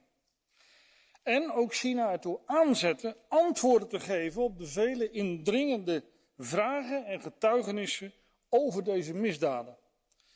Als China niets te verbergen heeft, dan hoeft men ook niet te zwijgen en kan men antwoorden en deze praktijken ten strengste veroordelen. Vervolgens moeten de medische sectoren in onze lidstaten niet betrokken raken bij deze orgaanroof. Samenwerking met de Chinese medische sector op het gebied van transplantatiegeneeskunde moet dus uiterst nauwkeurig gecheckt worden. En ook onze burgers, die moeten beschermd worden tegen malafide orgaantransplantaties. Laten de lidstaten een voorbeeld nemen aan de Britten. In Londen is recent een wet aangenomen die reizen naar het buitenland voor een commerciële orgaantransplantatie verbiedt. Een uitstekend voorbeeld dat gevolgd moet worden. Merci. Dank u wel. Nächste Rednerin ist die Kollegin Arena, 1 Minute 30. Merci Madame la Présidente, Madame la Commissaire. Chaque année dans le monde, on recense plus de 10 000 transplantations illégales d'organes. Et cela génère un bénéfice de 1 milliard d'euros par an. En Chine, le faible taux de donneurs volontaires, mais aussi l'autorisation du prélèvement non consentant et l'absence de mécanismes transparents garantissant la traçabilité et l'origine de ces organes pourtant demandés par l'OMS sont autant d'indices accablants sur les pratiques chinoises en matière de prélèvement forcé d'organes. À plusieurs reprises, les experts droits de l'homme des Nations Unies ont exprimé leurs préoccupations sur les prélèvements forcés d'organes en Chine et demandé au gouvernement chinois de se conformer aux exigences de l'OMS et de ses conventions contre la torture que la Chine a signées. Tout cela est resté sans réponse jusqu'à présent. Et en 2021, le tribunal international indépendant pour le prélèvement des organes forcés en Chine concluait « En Chine, des pratiques de prélèvement forcé d'organes ont bien eu lieu, continuent d'avoir lieu, et particulièrement sur des communautés telles que les Falun Gong ». Rappelons ici que le prélèvement forcé d'organes est une violation grave des droits de l'homme. Rappelons aussi que la relation UE-Chine doit être basée sur le respect de ses valeurs et des conventions internationales auxquelles nous sommes partis. C'est pourquoi nous demandons que la Chine respecte les exigences de l'OMS et la Convention contre la torture. Nous demandons aussi d'autoriser la mise en place d'un monitoring de ces pratiques de prélèvement par des experts internationaux indépendants, mais aussi d'abolir la loi qui permet le prélèvement sans consentement des organes des prisonniers exécutés. Nous demandons que l'Union européenne et les États membres condamnent publiquement ces pratiques, prennent les mesures qui empêchent le tourisme d'organes, mais aussi garantir que nos institutions de recherche et de transplantation ne collaborent pas avec les organismes chinois aujourd'hui qui sont susceptibles de pratiquer ces transplantations forcées. Merci. Merci beaucoup. Nächste Rednerin ist die Kollegin Vautmans, 1 Minute 30. Alsjeblieft. Dear colleagues, in Europe, you have to wait very long for an organ donation. But in China, you're helped within a couple of weeks. How is that possible? A real sign of progress, an ignorant observer would say. But it seems that China is harvesting organs of prisoners, notably from Falun Gong, and that on a significant scale. We all hoped that these kinds of atrocities would be a dark memory of the past. But more than 70 years after the Second World War, a leading country is committing crimes that amount to crimes against humanity and gets away with it. It gets away with it, colleagues, because the international community is closing its eyes. With this resolution, the Parliament makes clear that it will no longer tolerate this. A united Parliament will make the difference. We have initiated sanctions before and have put the investment agreement in the freezer. We will not move an inch unless China proves us wrong on human rights. We call on China to respond to the allegations, to allow, very important, an independent investigation, and to increase transparency and traceability in organ procurement.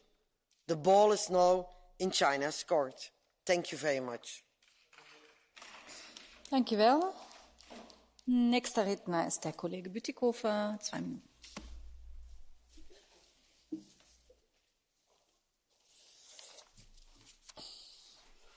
Frau Präsidentin, Frau Kommissarin, Kolleginnen und Kollegen! Zwangsweise Organentnahme ist eine böse Menschenrechtsverletzung. Solche Organentnahmen hat es in der Vergangenheit in China in großer Zahl gegeben. Und auch heute gibt es Hinweise darauf, dass China sich nicht strikt an die Vorgaben der WHO zur Transplantationsmedizin hält. Deswegen haben Experten der Vereinten Nationen Besorgnis formuliert darüber, dass weiterhin der Vorwurf erhoben wird, dass es in China zu solchen zwangsweisen Organentnahmen, insbesondere bei hingerichteten Gefangenen, gäbe. Mir sind keine Fakten bekannt, die belegen würden, dass das tatsächlich seit 2015 stattgefunden hat. Ein Experte der WHO, der verschiedene chinesische Krankenhäuser, die mit Transplantationsmedizin befasst sind, bereist hat, erklärte, er habe Hinweise darauf nicht gefunden, könne aber nicht ausschließen, dass es diese nach wie vor gäbe, insbesondere weil, wie Kollegin Arena gesagt hat, diese Transplantationsmedizin natürlich ein außerordentlich lukratives Geschäft ist. Deswegen wenden wir uns an die chinesischen Behörden und verlangen Klarheit, Transparenz und das Ende jeder solchen Praxis, auch in entlegenen Gebieten, auch wo keiner hinguckt. Ich glaube, wir müssen da ganz deutlich machen, da muss China eine verlässliche Grenze ziehen. Dankeschön. Dankeschön. Nächster Redner ist der Kollege Weimers, 1 Minute 30.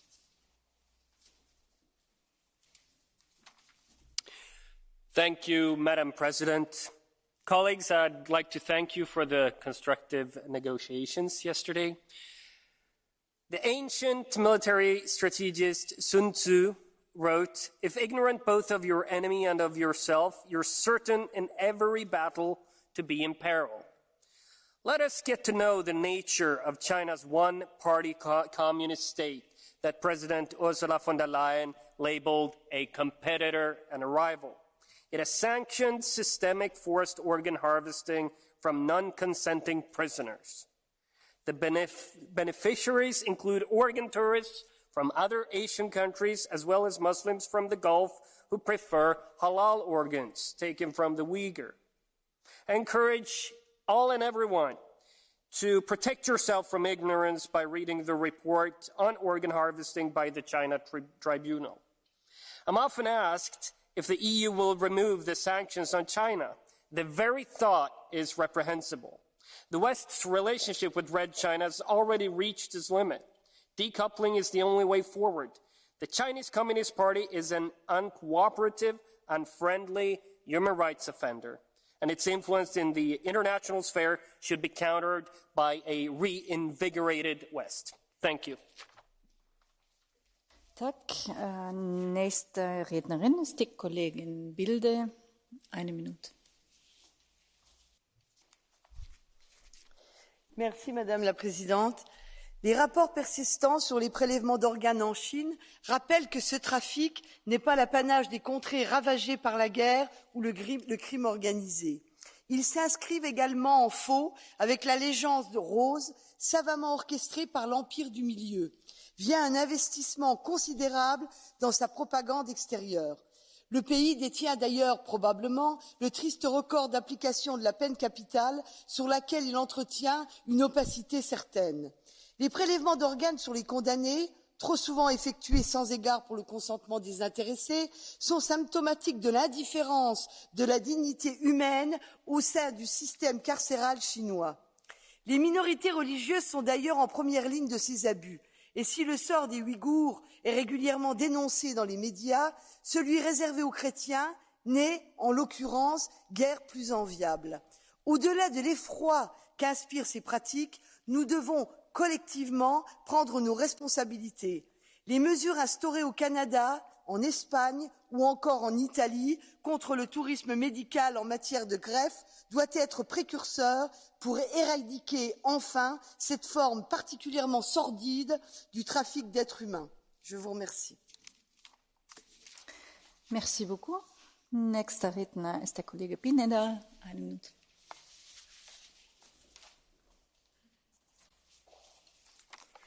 Gracias, Presidenta. Que una persona sufra la extracción de partes de su propio cuerpo en contra de su voluntad es una de las peores violaciones de derechos humanos que podamos imaginar. Pero seamos serios, no existen pruebas de que esto suceda en China. Lo que sí sabemos es que el gobierno chino ha invitado a la alta comisionada de la ONU, Bachelet, a que vea si hay algo de cierto en estas denuncias. De lo que sí hay evidencia, por ejemplo, es de la extracción forzada de órganos en presos palestinos por parte de Israel. Pero este régimen no permite la entrada de la ONU para documentar estos hechos, denunciados desde 2015. ¿Por qué ponemos el foco en algo sobre lo que no hay evidencia, mientras silenciamos aquello en lo que sí la hay? Aquí mi opinión. La Directiva de Seguridad Nacional de Estados Unidos señala como enemigos sistémicos a China y a Rusia. Y aquí nos vemos una vez más asumiendo en el Parlamento Europeo la agenda que nos impone Estados Unidos. Muchas gracias. Muchas gracias. Wir kommen jetzt zu den Rednerinnen und Rednern für die politischen Gruppen und es beginnt für die EVP-Fraktion die Kollegin Lexmann. 1 Minute. Thank you, Chair. Dear colleagues, the totalitarian apparatus of the Chinese Communist Party continues to suppress and destroy human freedom and dignity. In the case of organ harvesting, as with forced labour, they even make profit from their crimes against humanity. Let me thank the Independent Tribunal into Forced Organ Harvesting for their important work. It is thanks to their efforts that the evidence and truth is today indisputable. Today, the CCP is using forced organ harvesting to target dissidents to their regime, ethnic, religious or other minorities such as the Uyghurs, Tibetans, Muslims, Christians, political prisoners or the Falun Gong practitioners. It is part of a wide-scale system of oppression in China. Nobody in China is safe. For too long, we remained silent about the CCP's wide-scale crimes. Today, why it's time for the ICC to investigate these crimes and for us to do all in our power to stop this abhorrent business and hold the CCP responsible for all its crimes against humanity. Thank you. Thank you. Nächster Redner ist der Kollege Glucksmann für die S&D-Fraktion. 1 Minute. Merci. Chers collègues, halal organs. La première fois que j'ai entendu cette expression dans la bouche d'un médecin ouïghour, contraint de participer à des prélèvements forcés d'organes sur des fusillés, je n'ai pas compris. Il m'a dit « Les riches clients du Golfe demandent des organes halal. Ils sont ensuite prélevés sur les déportés musulmans. C'est la loi de l'offre et de la demande. » C'était en 2020. Je lui ai demandé de répéter 10 fois cette phrase, tant l'horreur paraît inconcevable. Et pourtant, les témoignages, les enquêtes mettent en cause un système de trafic d'organes. Les prélèvements forcés ont d'abord visé les Falun Gong, puis les prisonniers de conscience, et ce sont maintenant les Ouïghours qui en sont victimes. Tout s'achète et tout se vend au pays du Parti communiste chinois. Les acheteurs, eux, viendraient d'Amérique du Nord, du Moyen-Orient et d'Europe. Ce crime contre l'humanité, il nous faut le mettre en lumière. Nous exigeons donc la transparence totale des autorités chinoises. Nous exigeons de mettre fin au tourisme de transplantation, de réévaluer toute coopération hospitalière avec les établissements chinois et de sanctionner les responsables impliqués dans ce trafic. Devant de tels crimes, chacun doit choisir son camp. Le mien sera toujours celui des prisonniers de conscience et des déportés ouïghours. Merci beaucoup. Nächster Redner ist der Kollege Eroglu, eine Minute. Für die Renew-Fraktion. Sehr geehrte Frau Präsidentin Bali, sehr geehrte Damen und Herren, liebe Kolleginnen und Kollegen. Als wäre alles noch nicht schlimm genug, müssen wir heute ein wirklich schlimmes Thema besprechen, und das ist der Organhandel bzw. die zwangsweise Entnahme von Organen von Menschen, die in China leben. In China gibt es Menschen erster und weiterer Klassen. Wie viele Klassen, das will ich gar nicht wissen. Die chinesische Diktatur hat es sich zur Aufgabe gemacht, die Menschen erster Klasse sozusagen besser darzustellen, und deswegen werden Menschen weiterer Klassen Organe zwangsentnommen. Dazu leider vor allem wieder die Uiguren, die schon unter dem Genozid leiden, hier eine weitere Gräueltat. Es mehren sich die Anzeichen, und es gibt auch schon Beweise, dass es internationalen Tourismus gibt nach China, Menschen aus der ganzen Welt, die in China billig Organe sich transplantieren lassen. Das müssen wir heute hier besprechen und müssen ganz klar ein Zeichen setzen, dass das nicht die Wertewelt sein kann, in der wir leben wollen. Und hier müssen wir China sozusagen klar aufzeigen, dass es so nicht weitergehen darf. Vielen Dank.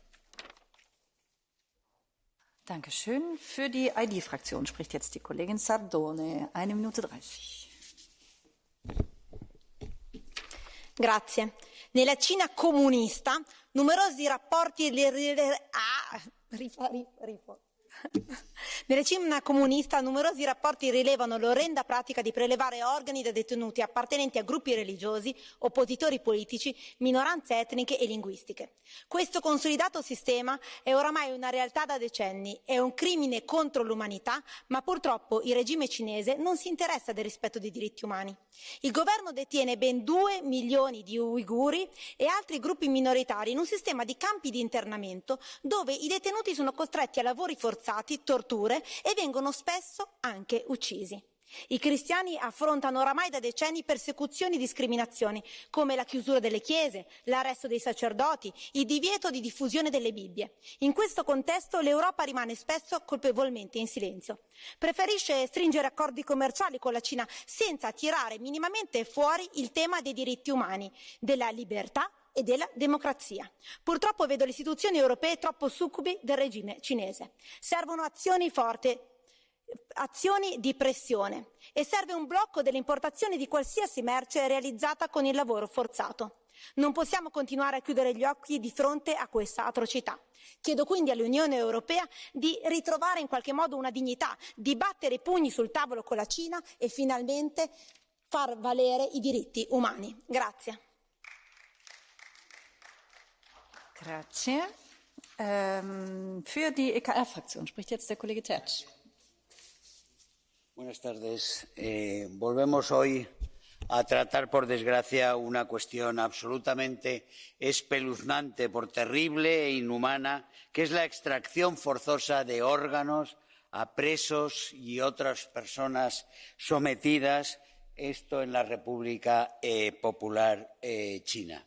Es una monstruosidad que se practica desde hace décadas, que no ha dejado de practicarse y que ahora en el régimen de Xi Jinping, con un agravamiento masivo de todas las medidas represivas, creemos que puede estar otra vez en aumento. Los doctores contra la cosecha forzosa de órganos han denunciado en su reciente congreso que esto es así, que esta práctica está en aumento. Sin embargo, nosotros en nuestra resolución no hacemos más que pedirle a China, le estamos pidiendo favores a China, sin algún tipo de mecanismo frente a China, tanto a los médicos como a sus estructuras sanitarias. Sin eso no vamos a avanzar nada en esta terrible cuestión. Muchas gracias. Muchas gracias. Nächster Redner ist der Kollege Castaldo als fraktionsloser Abgeordneter. Bitte schön. Thank you very much, Madam Chair, Madam Commissioner. It is beyond reasonable doubt that in China, forced organ harvesting from prisoners of conscience has been practiced. This is the conclusion of the China Tribunal. From persons not clinically dead, adds a recent study by the Australian National University. The targets are well known: Falun Gong, Tibetans, Muslims, Christians and Uyghurs, people treated like livestock, subject to compulsory health checks just to be sure their organs can be harvested. Dear colleagues, this is one of the worst atrocities committed in modern times and without a doubt an outstanding crime against humanity. Despite our helplessness in affecting Beijing policies, as seen yet again at the recent EU-China summit, we can't stop trying to use all our pressure to finally achieve some concrete steps. For this reason, I call for a full and transparent international investigation to shed light on these appalling violations, as well as for additional strong targeted sanctions for those who are responsible for that. We need to use all means at our disposal, including commercial tools, so that Beijing faces up to its responsibilities. More than anything, as EU representatives, and even more as human beings, we need to keep being the voice of those who do not have one, loudly denouncing a situation which is just unacceptable. Because if we don't do that, no one will. Thank you. Thank you. Als nächstes spricht der Kollege Kelly. Eine Minute.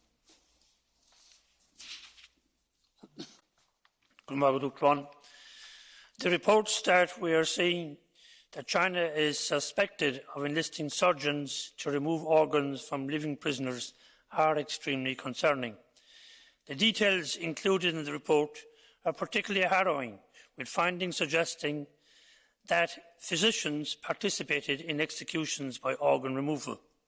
It does not seem to be a coincidence that such practices target minority groups, such as the Falun Gong, the Uyghurs, Tibetans and others, and form part of the wider persecution of marginalised groups in the country. China's alleged organ transplant system clearly does not adhere to the international norms set down by the World Health Organization, yet the Chinese government has repeatedly failed to clarify sources of excess organs. Concerns particularly centre around detention camps, where minority groups are often held. The numbers do not stack up, and questions are mounting. China must explain why they are doing far more transplants than they have cadaver organ donors. Thank you very much. Nächste Rednerin ist die Kollegin Santos. Eine Minute. Desafortunadamente, é impossível falar da China sem tornar presente uma longa lista de violações de direitos humanos. A recolha forçada de órgãos de forma sistemática e com fins comerciais constitui mais uma atrocidade em relação à qual se vão acumulando evidências e cujas vítimas são generalizadamente presos no corredor da morte e presos de consciência que acabam muitas vezes por sucumbir durante a operação de extração de órgãos. Um crime contra a humanidade a que são sujeitos membros do movimento Falun Gong, tibetanos, uigures, muçulmanos e cristãos, alimentando o turismo de transplantes. A União Europeia não pode compactuar com estas práticas, tem o dever de as combater. Devemos exigir a investigação independente destes crimes e destas práticas e a atuação transparente por parte da China. Mas é preciso que também façamos o trabalho de casa e que a União Europeia e os Estados-membros tomem medidas forçosas de combate deste tipo de comércio de órgãos verdadeiramente ilícito e uma atrocidade que nos envergonha a todos. Obrigada. Nächste Rednerin ist die Kollegin Jenbu für 1 Minute. Merci, Madame la Présidente. Le synopsis de ce thriller parlerait de crimes, de marché noir, de trafic, de demandes et d'offres, de pénurie d'organes. Les acteurs principaux seraient des courtiers d'un genre très particulier, des prisonniers politiques, des riches étrangers cyniques, l'État chinois, des minorités ouïghours et tibétaines. Attendez, ne sortez pas tout de suite. Le pop-corn et les boissons fraîches, ce n'est ni une nouvelle série, ni le dernier thriller au box-office. C'est la réalité. C'est dans notre monde et c'est aujourd'hui. Un seul chiffre effroyable contient toute la réalité et l'ampleur du trafic d'organes en Chine. En 2000, la Chine déclarait 10 000 donateurs pour 60 à 90 000 greffes par an. Beaucoup plus de greffes que de donateurs, comment est-ce possible? La durée moyenne pour recevoir des dons d'organes est mystérieusement de seulement quelques jours ou semaines, alors qu'en Occident, elle est de plusieurs années. L'Europe, main dans la main avec l'ONU, doit intensifier sa lutte contre les trafics d'organes et continuer à mettre la pression sur Pékin pour aller bien plus loin que la simple interdiction officielle. Ces pratiques horribles et indignes doivent cesser. Ne détournons pas le regard, nous sommes déjà comptables car nous savons aujourd'hui. Merci. Merci beaucoup. Nächster Redner ist der Kollege Reuschen. 1 Minute.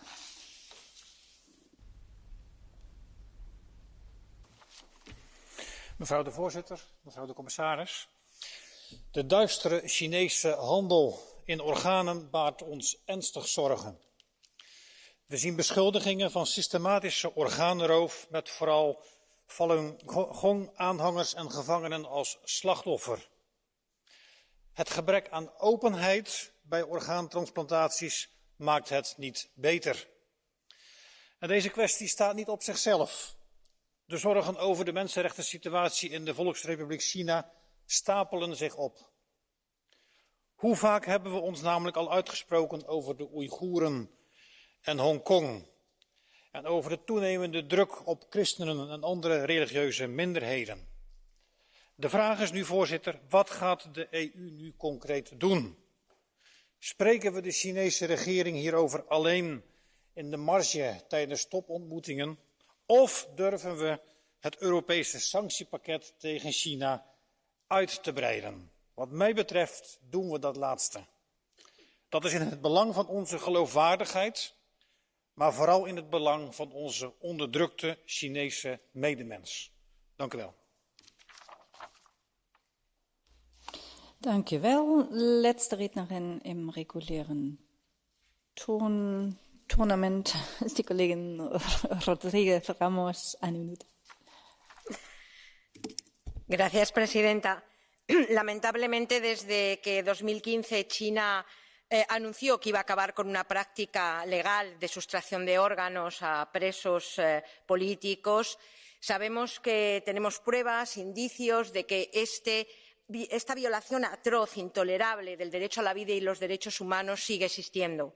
Tenemos que ser también conscientes que para acabar con la impunidad en China tenemos que acabar con este delito que conlleva también la demanda por parte de terceros países. Más de 1.000 millones al año genera el tráfico ilícito de órganos. Y en todo el mundo, especialmente se ha dicho también aquí en la región del Golfo, donde la demanda de estos órganos ha hecho que China cree un mercado de órganos halal de uigures y minorías musulmanas.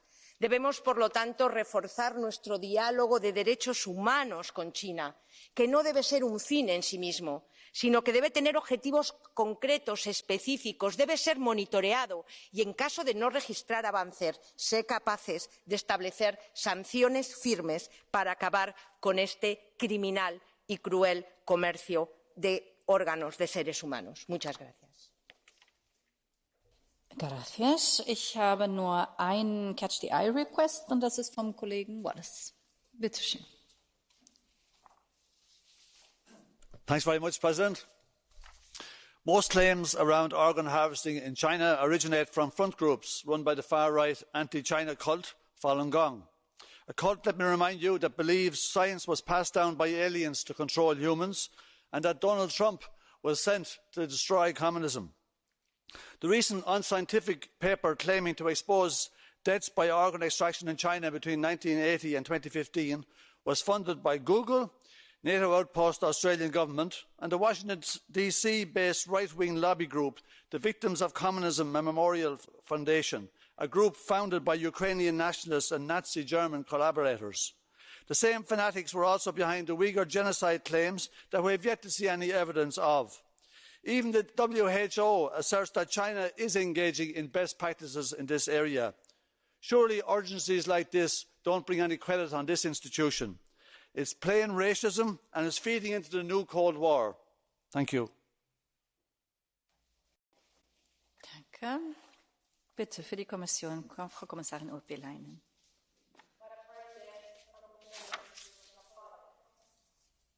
Human rights is one of the most divisive issues in the EU-China relations. Let me just refer to the sanctions imposed under the EU Global Human Rights Sanction Regime last year and China's countermeasures targeting members of this parliament and to our efforts so far in vain to hold an EU-China human rights dialogue which has not met since April 2019. The EU continues, nevertheless, to seize every opportunity, including at the highest political level, to raise its serious concerns about the human rights situation in China. Doing so is becoming even more important as multiple reports continue to provide very credible evidence of organ harvesting in China. The EU condemns in the strongest possible terms the criminal, inhuman and unethical practice of forced organ harvesting, often from persons belonging to ethnic, linguistic or religious minorities and other persons in vulnerable situations. Respect for human rights is not an option, but a requirement in all areas, including in the challenging medical and ethical area of organ donation and transplantation. We have repeatedly expressed our concerns over the secrecy that surrounds both death penalty and organ transplant statistics in China. We have highlighted numerous disturbing reports on continuing organ harvesting from executed prisoners.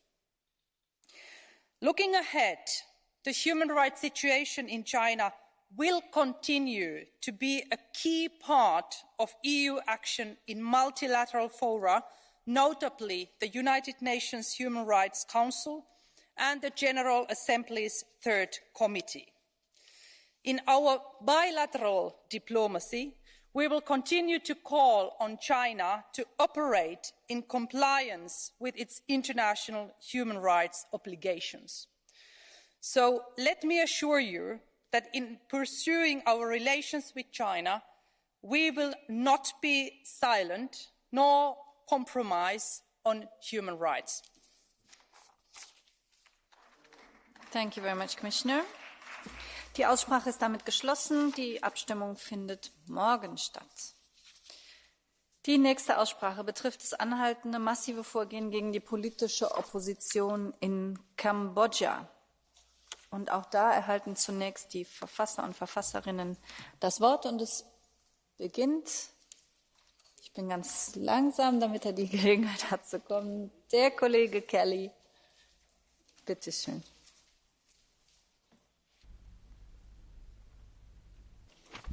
Thank you, President. Kelly is here. So, firstly, I'd like to thank my fellow authors for the excellent cooperation in framing this resolution.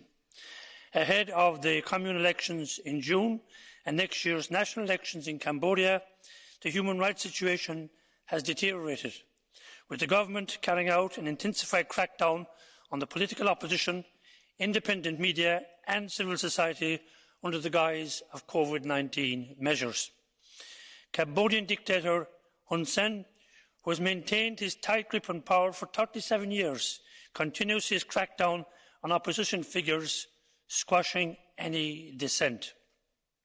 The government is harassing opposition parties aiming to run in the upcoming elections, and the authorities have stepped up online surveillance laws that threaten free expression and the right to privacy. I strongly condemn the intimidation and the continued oppression of the Cambodia National Rescue Party leaders and members, whom we met last week. As Cambodia's main opposition party, the Cambodia National Rescue Party was arbitrarily dissolved in 2017. Now, a relatively old party founded in 1998, the Candlelight Party, is gaining momentum as an opposition. It must not suffer the same fate as the CNRP.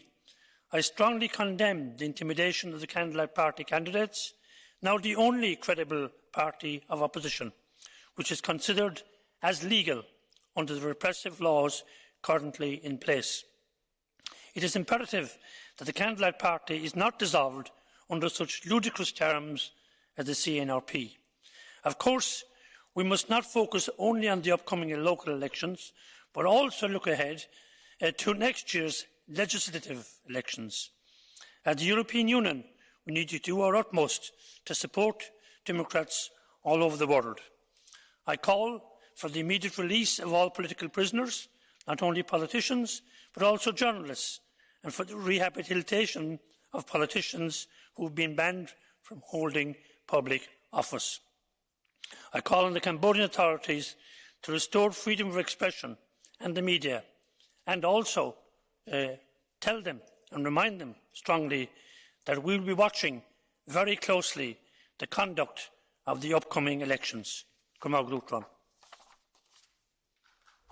Thank you very much. Die nächste Verfasserin ist die Kollegin Insir, 1 Minute 30. Thank you very much. I also want to start up with thanking my colleagues for a very productive negotiation, especially the rapporteur. We continue to need your support. This was what the Cambodian opposition leader Sam Rainsy told me when we met recently to discuss the enormous crackdowns on democracy in Cambodia. Mr. Rainsy has been sentenced in his absence to 25 years in jail. This is one of the many examples of how oppositional leaders are systematically targeted by Hun Sen government. Only in March 2022, 19 opposition members were convicted and sentenced to up to 10 years in jail. The situation for democracy in Cambodia is deteriorating fast, and the democratic forces in the country continues to need our support. In 5th of June this year, Cambodia will be holding communal elections. The communal elections will also be decisive for what to expect in the next year's national elections. It is unacceptable that over 100 candidates of the opposition Candlelight Party has been removed from the list by Cambodia's National Election Committee to prevent them to run in the local elections. What is right now happening is a repeat of the national elections of 2018. The crackdown on the opposition through jailing them and with the aim of closing down the Candlelight Party, as they did with the Cambodia National Rescue Party and their members. The EU and the EAS must closely monitor the situation and put pressure on the Cambodian government to ensure free and fair elections, and the government must immediately release all political prisoners. It is enough. We can just stand aside and watch while political opposition, trade unionists and many others are killed in the hands of Hun Sen regime. Thank you. Nächste Rednerin ist die Kollegin Al-Shahlani, 1 Minute 30.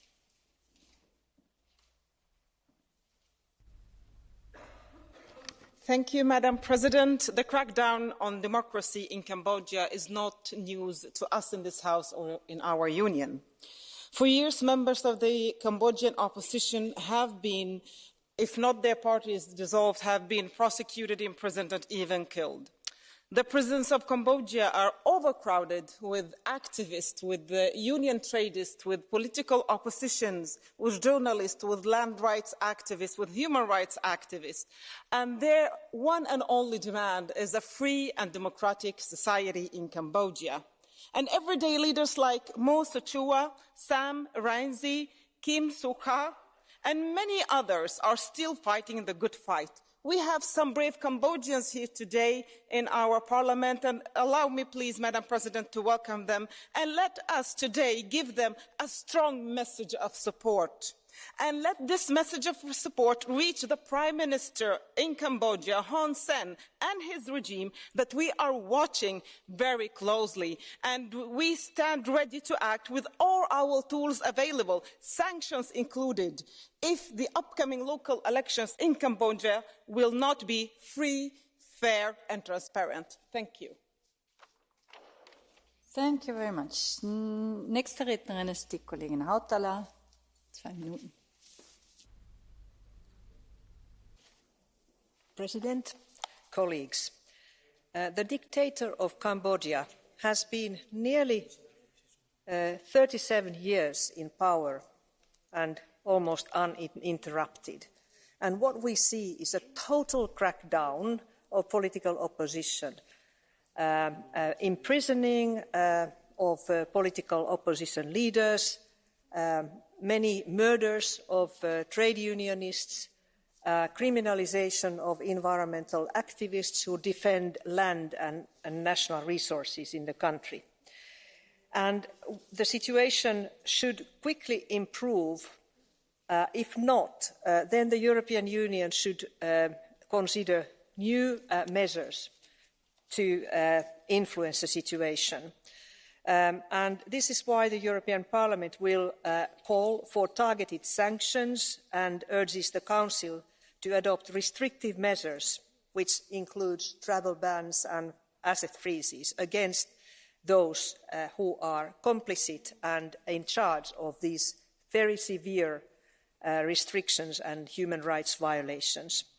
The European Union has already the Commission has partially suspended the EBA, everything but arms benefits, last year, and it is not excluded that the Commission should consider complete suspension of those trade benefits. I would like very much to emphasise that any European companies dealing with Cambodia, doing business there, should do their due diligence with utmost care, because the situation is extremely difficult and the risks of conducting business in the country are extremely big for being complicit in the human rights violations, but also for reputation of companies. Thank you.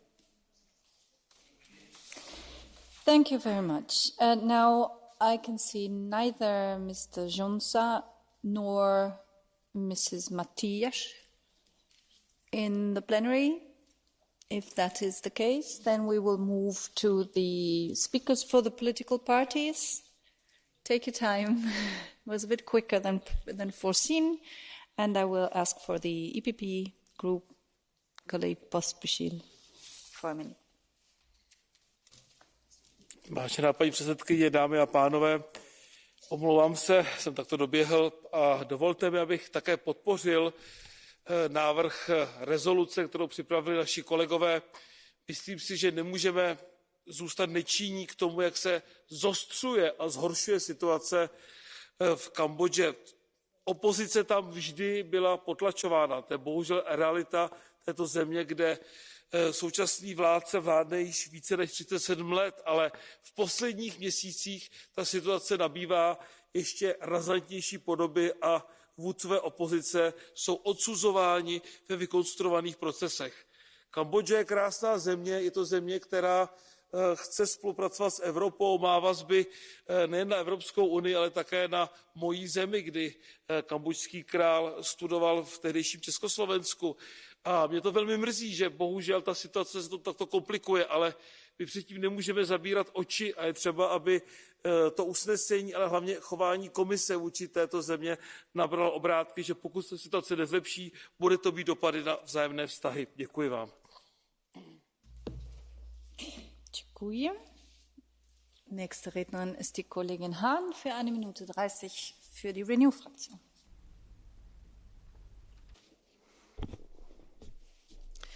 The Hun Sen regime has dismantled democracy in Cambodia with the opposition in exile or in prison. And now they're cracking down freedom of speech with the Chinese model of censorship of the internet. But the flame of democracy can never be stomped out. Democracy in Cambodia can be restored. The opposition and civil society are not giving up. They're running in June's local elections. The EU and the Commission need to closely monitor these elections and let the warning to Hun Sen be loud and clear. If these elections will be unfair, the EU will not look away.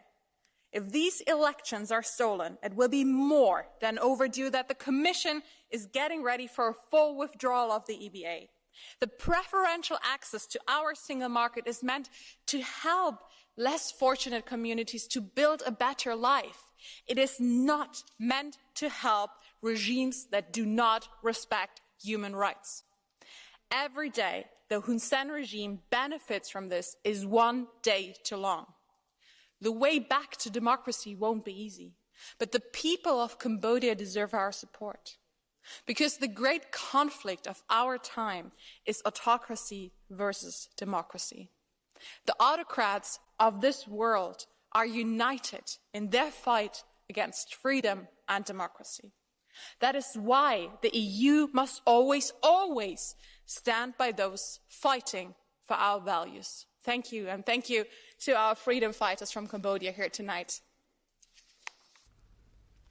Thank you. Nächster Redner ist der Kollege Mariani für die ID-Fraktion. 1,30. Le Cambodge entretient un lien particulier avec notre continent. C'est sans doute le pays d'Asie du Sud-Est qui a conservé le plus de relations, notamment avec la France. Il serait donc tout à fait normal que l'Union européenne entretienne de bonnes relations avec Phnom Penh.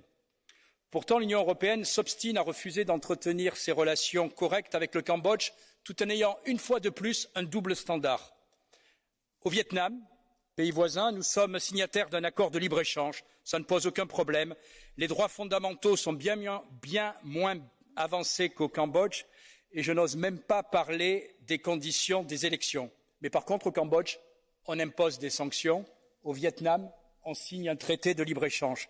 Une fois de plus, double standard. Évidemment, le Cambodge a beau jeu de démontrer les 2 poids 2 mesures de l'Union européenne dans cette question. On peut même se demander si une partie de la gauche européenne n'essaye pas d'effacer son amitié passée pour les Khmers rouges en s'en prenant au Cambodge. Le Cambodge a de véritables défis devant lui, notamment celui de la normalisation du rapport entre l'État et les partis d'opposition. Ce n'est pas en l'accablant de sanctions que nous soutiendrons ces progrès. D'ailleurs, si le Comité des droits de l'homme des Nations unies a rendu un rapport périodique critique du pays en mars dernier, force est de constater qu'au moins il travaille avec le pouvoir politique de ce pays. Plan national contre les violences faites aux femmes, campagne pour améliorer l'accès à l'identité administrative, continuation des procès contre les mecs rouges, réforme de la justice des mineurs, établissement d'un comité contre la torture. Tout n'est pas excellent dans le respect des droits humains au Cambodge, mais les réformes sont au moins sur la bonne voie. Essayons plutôt de les encourager au lieu de les blâmer et d'être, une fois de plus dans cette région comme ailleurs, dans une politique de double standard. Merci. Et si vous vous dépêchez, if you hurry, then we will ask for colleague Bielan to take the floor for the ECR.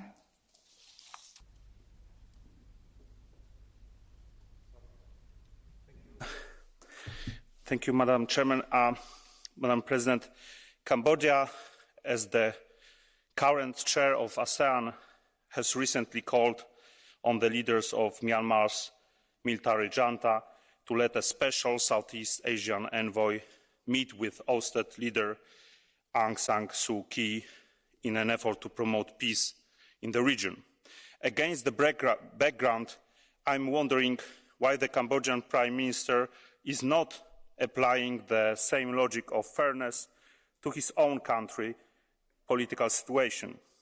Indeed, under the false pretext of shielding the population from the COVID-19 pandemic, the Cambodian government has been drastically limiting civil society and human rights from harassing political opposition and criminalising free speech to forbidding peaceful assembly throughout the country. In this context, I call on Cambodian authorities to take action to restore political freedoms in the country and to work towards strengthening democracy and the respect of fundamental freedoms. Thank you.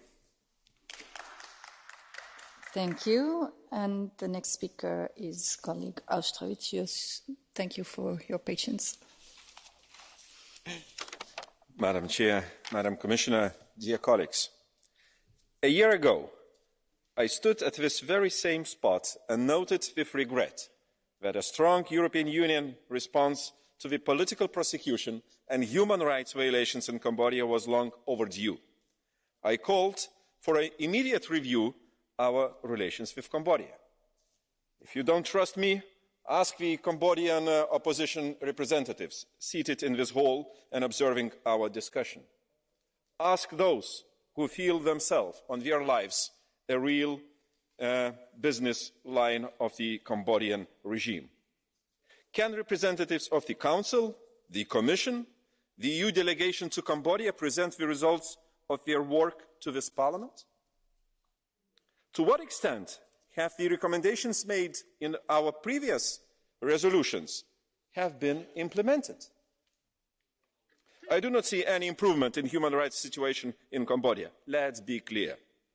The opposition parties will not participate on equal footing in the communal elections in June.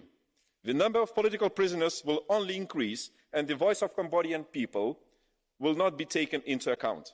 The EU must use all its tools at its disposal, such as preferential trade agreement and the EU Magnitsky Act, to send a clear message to the ruling Cambodian so-called People's Party. Our solidarity and support is for the Cambodian people and should be directed accordingly. Thank you for your attention. Thank you. Next Rednerin ist die Kollegin Karlsbro.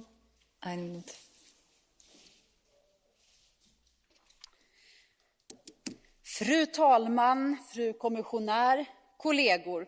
Situationen i Kambodja är mörk. Men det hade kunnat vara annorlunda. Landet hade kunnat vara en demokrati med ljusa framtidsutsikter, med en ekonomi byggd på handelsrelationer och tillväxt. Kambodja har sedan början av 2000-talet haft en överenskommelse med EU om förmånliga handelsvillkor inom ramen för programmet Everything But Arms, riktat till några av världens fattigaste länder för att just underlätta handel och samarbete och för att stödja hållbar utveckling.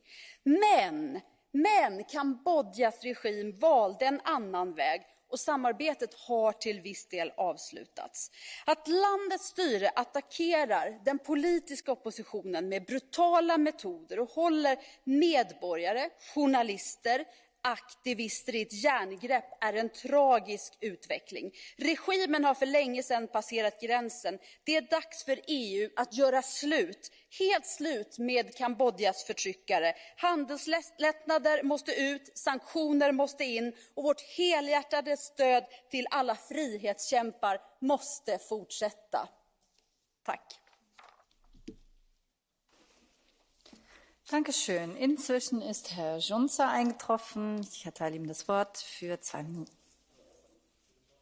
Komisarz, wszyscy wiemy, że ograniczanie działalności niezależnych mediów, blokady wolności słowa czy zakaz pokojowych zgromadzeń nie mogą mieć miejsca w demokratycznym świecie, który powinien być oparty o wartości chrześcijańskie. Co więcej, śledząc minione wydarzenia w Kambodży, których konsekwencje burzą porządek podstawowych praw człowieka, wzywamy władze Kambodży do uchylenia wyroków skazujących wobec przywódców opozycji, które opierały się na zarzutach motywowanych politycznie. Domagamy się przywrócenia im praw, tak aby mogli mieć szansę walczyć o dobro wspólne dla swojego kraju. Chcemy natychmiastowego i bezwarunkowego uwolnienia wszystkich osób uwięzionych z powodów politycznych. Wzywamy do wycofania wszystkich stawianych im zarzutów o podłożu politycznym. Tak jak podkreśliliśmy w naszej rezolucji, wszystkim Kambodżanom, niezależnie od ich przynależności politycznej, należy zagwarantować prawo do sprawiedliwego procesu sądowego. Ma to być zgodne z międzynarodowymi standardami oraz zasadami zapisanymi w konstytucji Kambodży. Zachęcam władze Kambodży do wzmocnienia demokracji oraz praworządności podczas podejmowania decyzji w tym kraju. Przepisy konstytucyjne dotyczące wolności zrzeszania się czy też wypowiedzi muszą po prostu być zagwarantowane. Dziękuję bardzo. Dziękuję. Ich sehe immer noch nicht die Kollegin Matthias. Nein, dann haben wir auch kein Catch the Eye. Dann darf ich jetzt Frau Kommissarin Urpilainen das Wort wieder erteilen. Madam President, honourable members of the Parliament, the European Union has always maintained a clear stance on the crackdown against the opposition in Cambodia. Since the dissolution of the main opposition party, the Cambodian National Rescue Party, we have worked with all relevant stakeholders, including politicians, civil society and the authorities, to encourage the reopening of the country's political and civil space. Due to the lack of progress, despite our enhanced engagement, the European Commission decided in 2020 to withdraw some tariff preferences granted to Cambodia under the Everything But Arms arrangement. We have continued to raise our voice against the shrinking of the democratic space, including at the Human Rights Council, where the EU has also co-sponsored resolutions on this issue. The European Union has made clear that the Cambodian authorities must respect the rule of law and due process. At the end of 2021, several human rights defenders and activists were released from prison under court supervision, and some new opposition parties have been allowed to register for the local elections next month. The EU never stopped engaging with the government to discuss the political and economic aspects of our bilateral relations, ASEAN and regional issues. In March, we held the first joint committee after the withdrawal of EBA preferences. The EU confirmed its openness to re-engage in Cambodia and to discuss the EBA regime if there is a substantial improvement on the issues of concern. In view of the upcoming elections, Cambodia should take immediate action to reopen the political space in the country and allow the participation of a credible opposition. In particular, Cambodia should provide a resolution of the judicial case against Kem Sokha while he continues to be denied justice and political rights. The EU reiterates its call on the Cambodian authorities to take all measures to ensure democratic elections and initiate a process of national reconciliation through inclusive dialogue. We strongly believe that democratic inclusion and dialogue, including with civil society, is key to lasting peace and stability. Thank you very much, Madam Commissioner. Die Aussprache ist damit geschlossen. Die Abstimmung findet morgen statt. Und als nächster Punkt der Tagesordnung folgen die Erklärungen des Rates und der Kommission, Bedrohungen für die Stabilität, die Sicherheit und die Demokratie in Westafrika und im Sahel. Und dort hat Als erstes die Frau Kommissarin Urpilainen das Wort. Madam President, honourable members of the European Parliament. This debate is particularly timely given the challenges West Africa, which I visited last month, is currently facing. Several countries in the region are characterised by structural fragility and political instability, as illustrated by the coup d'etat that have occurred in recent years, Mali, Guinea, Burkina Faso, as well as the attempted coups in Guinea-Bissau and Niger. Meanwhile, the terrorist threat is constantly growing in the Central Sahel, the Lake Chad region, and even now more and more in some coastal countries in Africa. As President Moussa Faki recently said, the scourge of terrorism on the African continent has reached an unprecedented scale. This instability has many causes, in the forefront of which the terrorist armed groups and their supporters, but also organised crime and trafficking. However, the insecurity is also based, particularly in the certain regions, on the lack of governance, lack of development, or even prospects for the very young population. The Sahel is and remains a priority for the European Union, as we recalled at the last Foreign Affairs Council. I would like to reaffirm our will to support the people of these countries who are facing political instability, insecurity, and a catastrophic humanitarian situation and growing food insecurity, also due to the war in Ukraine. Early April, we co-organised with Commissioner Lenarchis a pledging conference to address the rising food insecurity. Team Europe pledged close to €1 billion. However, we can only work with those who want to work with us.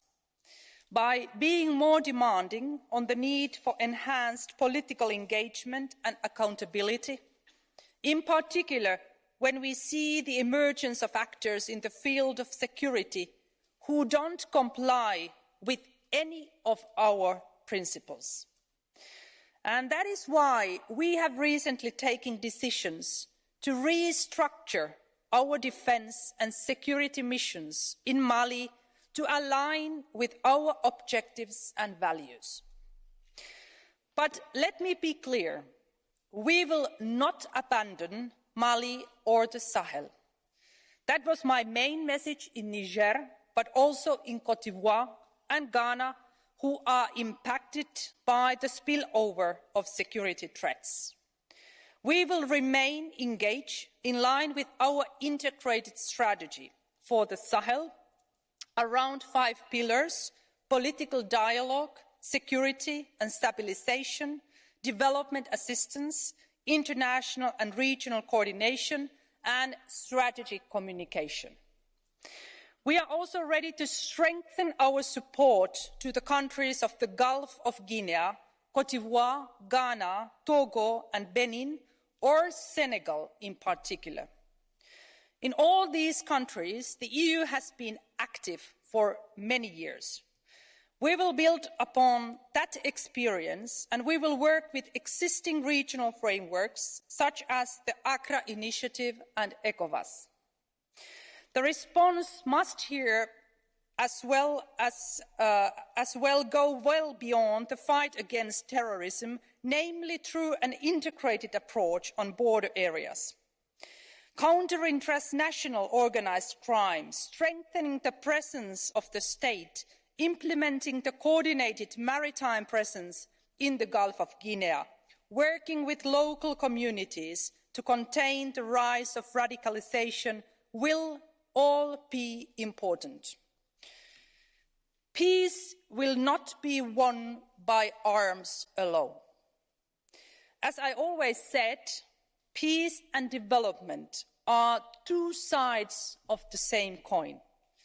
Our military and security commitments must go hand in hand with a civil and political awakening and with finding ways to involve the vibrant Sahelian youth.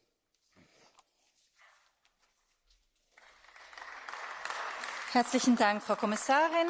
Wir starten nun die Runde der Sprecher und Sprecherinnen für die Fraktionen und es beginnt für die EVP-Fraktion der Kollege Gahler für 2 Minuten.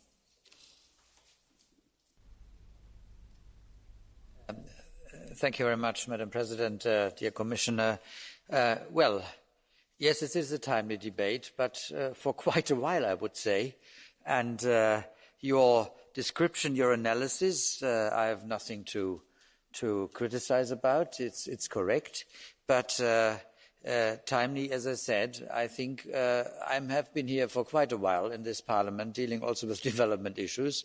And I recall, for instance, a 2011 Sahel strategy that was written by the Commission. So we have had it already more than 10 years ago. And the structural deficits, the fragility of states, political instability, and I would go so far as to say the lack of statehood perhaps behind the capital shield or the plate of the capital city in many countries, that is indeed a situation that we have been faced with for quite a while. So I dare to doubt when you say, yes, Sahel remains a priority. It should have been allegedly so for quite long. So I support all pillars that you have enumerated: political dialogue, security issues, stabilization, development assistance, international regional cooperation, all that.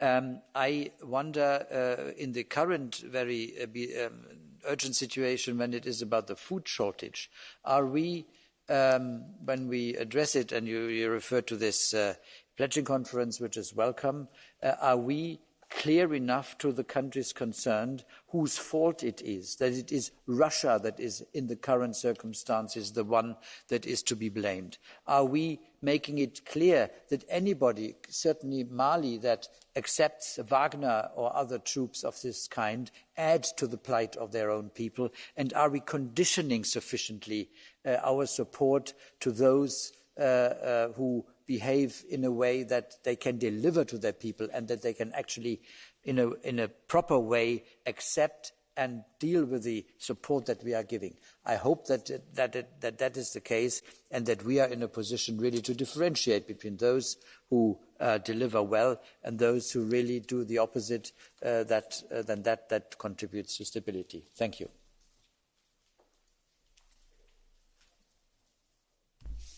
Dankeschön. Nächster Redner für die SND-Fraktion ist der Kollege Marques für 1 Minute. Muito obrigado, Presidente, Comissária. Nos últimos anos, a região do Sahel tem visto agravar-se a insegurança, a instabilidade política e a violência, ameaçando a estabilidade regional e internacional. As principais vítimas são as populações. Sofrem violência e violações de direitos humanos de organizações como o Boko Haram ou a Al-Qaeda, mas também de grupos mercenários como o Grupo Wagner. A crescente presença do Grupo Wagner não é acidental, corresponde a uma estratégia deliberada que o Kremlin desenvolve há vários anos para desestabilizar as várias vizinhanças da União Europeia, o que inclui também o Sahel. A União Europeia não pode continuar a assistir a isto passivamente, não só por causa da agressão na Ucrânia, mas por tudo o que se passa nas nossas vizinhanças. Precisamos de uma política de vizinhança assertiva, que visa a pacificação, a estabilização e o desenvolvimento destes países, destas regiões. Está em causa a nossa segurança, a dos nossos vizinhos e a de milhões de pessoas que sofrem bem aqui nas nossas fronteiras. Muito obrigado. Obrigado. Nächster Redner ist für die Renew-Fraktion der Kollege Oetjen für 2 Minuten. Vielen Dank, Frau Präsidentin, Frau Kommissarin, verehrte Kolleginnen und Kollegen. Seit dem Sturz des Gaddafi-Regimes in Libyen in 2011 ist die Lage in der Sahelregion höchst instabil. Der Kollege Gahler hat gerade schon darauf hingewiesen. Denn als Folge davon zirkulieren Waffen, Söldner verdingen sich in verschiedenen Ländern, organisierte Kriminalität macht sich breit. 2012 wurden in diversen internationalen Missionen Tausende von Soldaten in Friedensmissionen in der Region eingesetzt. Und ich bedanke mich an dieser Stelle mal bei allen Soldaten, die das getan haben, und gedenke denen, die gefallen sind, und denke an ihre Familien.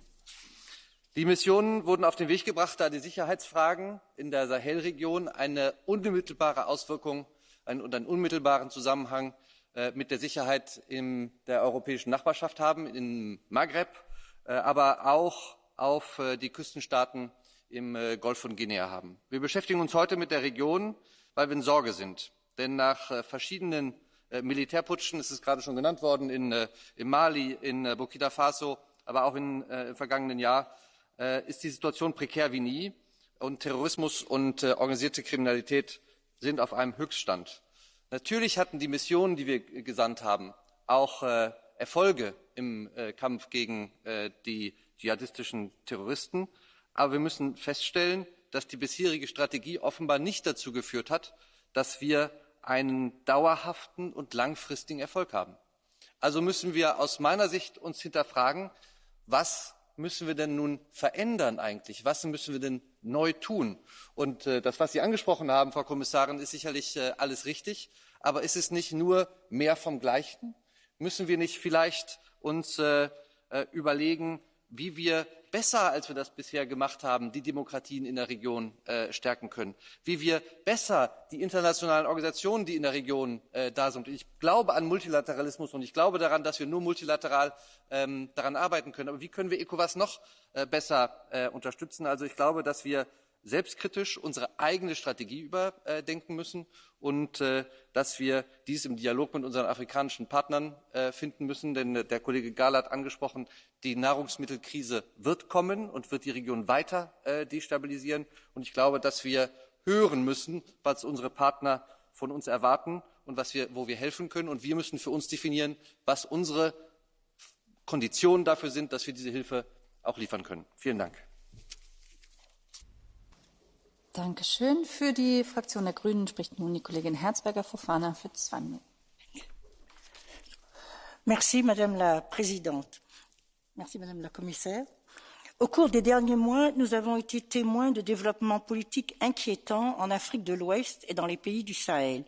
En effet, plusieurs pays sont tombés de facto sous le contrôle des militaires, ce qui devrait nous amener à une réflexion approfondie sur notre approche de la paix et de la résolution des conflits. La situation sécuritaire en Afrique de l'Ouest et dans la région du Sahel nous préoccupe beaucoup. Déjà lors de l'Assemblée parlementaire paritaire ACP-UE au début du mois d'avril, nous avons donc évoqué tous ces problèmes-là afin de pouvoir sortir de la crise actuelle. Dans ce contexte, il est donc important de rappeler que la gouvernance démocratique dépend du respect de la Constitution par l'exécutif au pouvoir et d'élections multipartites libres, alors que les citoyens de l'Afrique de l'Ouest et du Sahel soutiennent la démocratie et recherchent une participation équitable au processus démocratique. Il est donc absolument nécessaire de comprendre et de refléter la complexité des conflits dans cette région et d'examiner minutieusement comment nous pouvons atténuer la situation, y compris, si c'est nécessaire, en dénonçant aussi des crimes perpétrés aussi bien par les militaires du pays concerné que par les forces militaires étrangères chargées en principe de contribuer à maintenir la paix dans ces régions. Les pays du Sahel nécessitent une coordination entre les politiques de sécurité, de climat et de développement, et c'est l'un des grands défis auxquels ces pays sont confrontés. Notre réponse doit correspondre à une approche globale et faire justice à une grande complexité des conflits et des liens entre la pauvreté, le manque d'accès aux services sociaux de base, le changement climatique, le terrorisme, la violence intercommunautaire, la sécurité alimentaire et la violence basée sur le genre et le déplacement des personnes. Merci. Merci beaucoup. Nächster Redner ist der Kollege Mariani für die ID-Fraktion 1:30. L'Union européenne a longtemps laissé la France seule au Sahel. Cet abandon a été une absurdité stratégique et, comme l'a dit M. Galler, pour une fois je suis d'accord avec lui, ce débat aurait dû arriver depuis longtemps. Alors que les soldats français mouraient pour combattre l'islamisme au Sahel et dans les pays voisins, Bruxelles, pendant des années, regardait ailleurs. Comme à l'habitude, les excuses étaient toujours trouvées. Il fallait favoriser l'action européenne intégrée, il ne fallait pas privilégier la France, il fallait favoriser les ambitions de l'OTAN. Sans surprise, la France a donc failli par se lasser de cette mission généreuse qu'elle menait dans l'isolement quasi complet, même si les dernières années, soyons honnêtes, il y a une participation minoritaire européenne. Demain, le peuple français sera d'ailleurs lassé d'être le seul à accepter des compromis pour asseoir l'idée d'autonomie stratégique en Europe, quand d'autres ont déjà remis leur destinée dans les bras de l'OTAN. La junte au Mali ne veut plus de l'action de la France et de ses soldats. C'est malheureux, mais c'est son droit. En 5 ans, la France d'Emmanuel Macron aura fait reculer l'influence de la France en Afrique, dans les pays même où nous avions des alliés historiques. Ce recul doit aussi nous interroger sur la capacité d'influence des Européens dans le continent africain. Alors que la Chine, la Russie, la Turquie et le monde arabe renforcent leur influence sur le continent africain et jusqu'au Sahel, l'Europe, Madame le Commissaire, ne sait plus comment agir. Les répercussions de la guerre en Ukraine sur les économies africaines vont être terribles et je veux bien, comme je l'ai entendu maintenant, que le nouveau responsable soit les milices Wagner, mais je pense que la déstabilisation de la Libye a été bien plus importante dans l'enchaînement fatal pour l'Afrique. Pression migratoire, radicalisation sur fond de paupérisation, risque de famine, l'Union européenne aujourd'hui perd ses outils d'influence au moment où les crises s'annoncent. Oui, il faut une nouvelle politique, mais il faut une nouvelle politique de manière urgente. Merci. Nächste Rednerin ist die Kollegin Fotyga, 1 Minute 30 für die EKR-Fraktion. Thank you, President. Commissioner, I commend your analysis of the situation, very accurate. Unfortunately, since announcement of the integrated EU-Africa strategy, all characteristics that are there and all pillars show even deterioration of the situation, and we have to step up surely our efforts in all areas, using all instruments available in order to face this challenge. We can name all areas, but let me focus on one issue.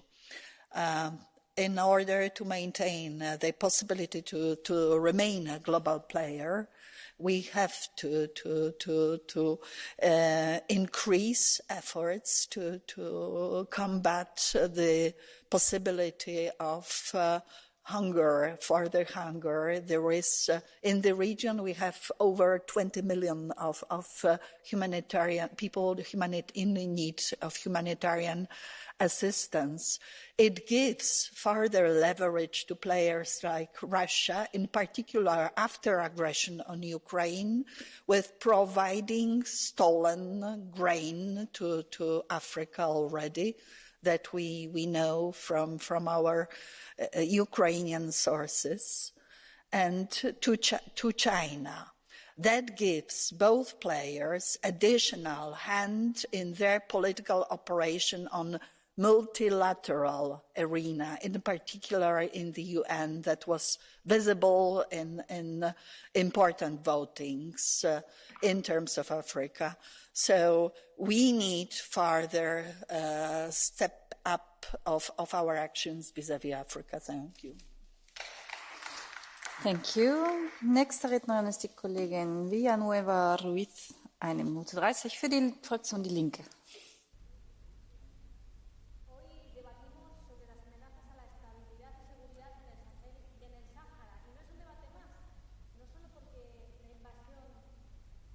Please start again, because it was not translated, because the micro didn't work.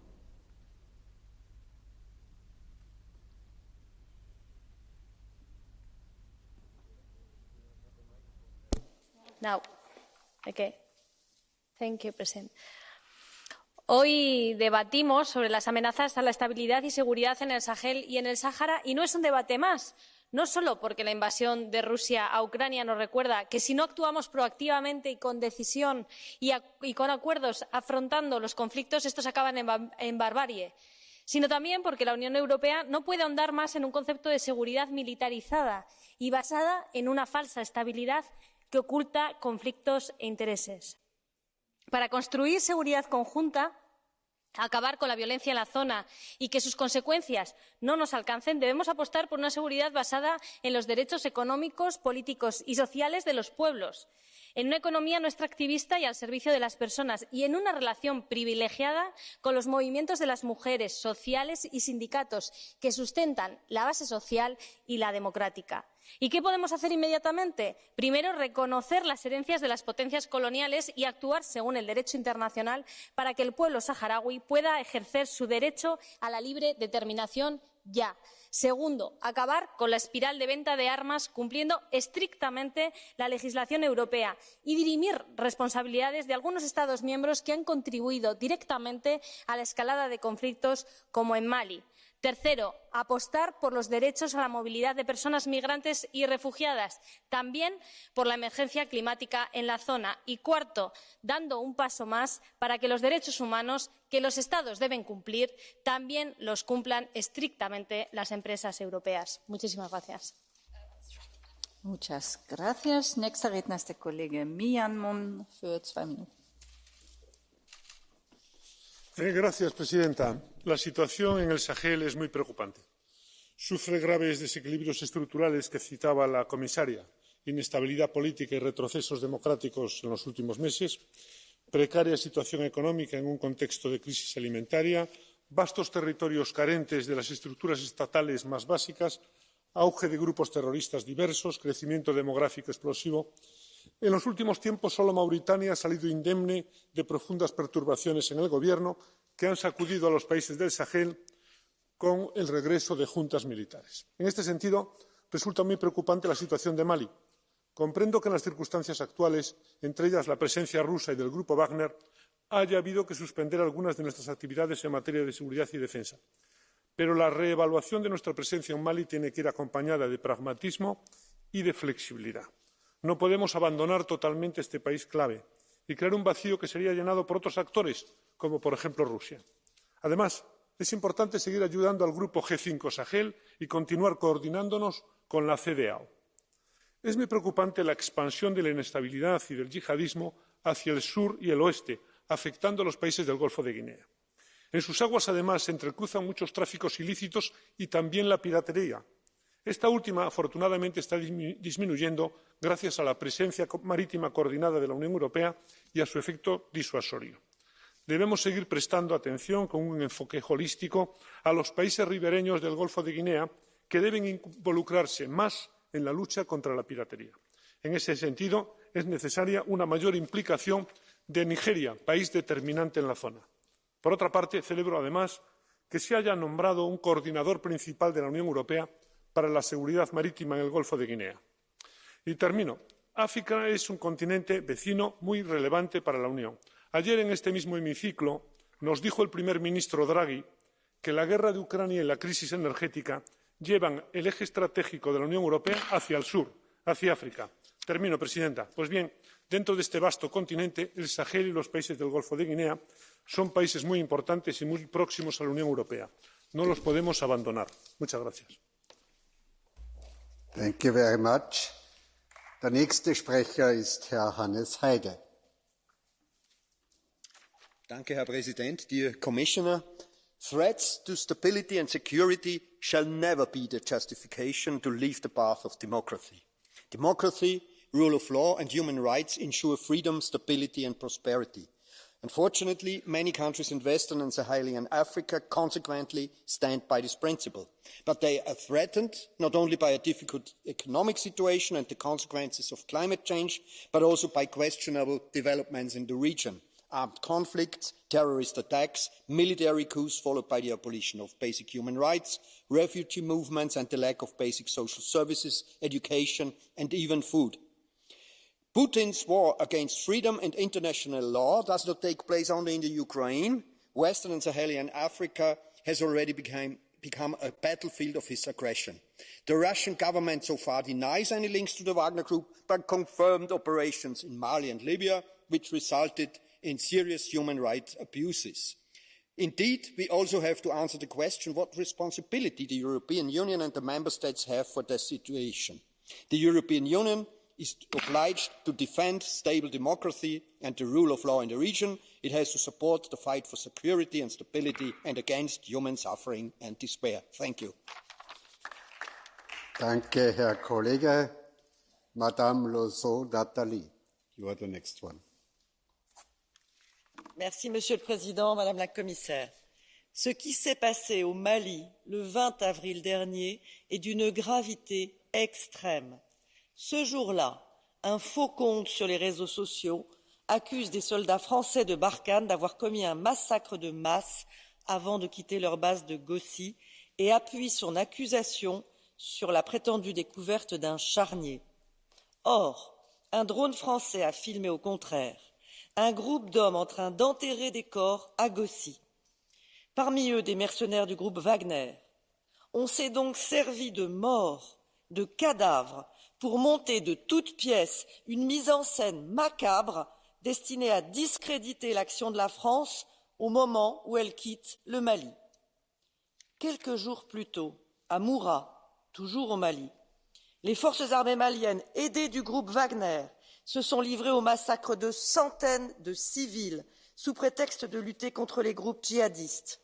Des civils assassinés, des cadavres manipulés, c'est cela Wagner au Mali. L'Union européenne ne peut pas continuer à former au Mali des soldats qui sont employés à commettre de telles atrocités. Si la junte malienne choisit de s'associer à des mercenaires barbares, si elle refuse des enquêtes indépendantes sur les crimes commis, alors nous n'avons rien à faire là. Nous continuerons ailleurs, là où nous sommes les bienvenus. Le peuple malien saura un jour, j'en suis convaincue, comprendre notre choix. Schön. Unser nächster Redner ist Herr Lacapelle, Charlie.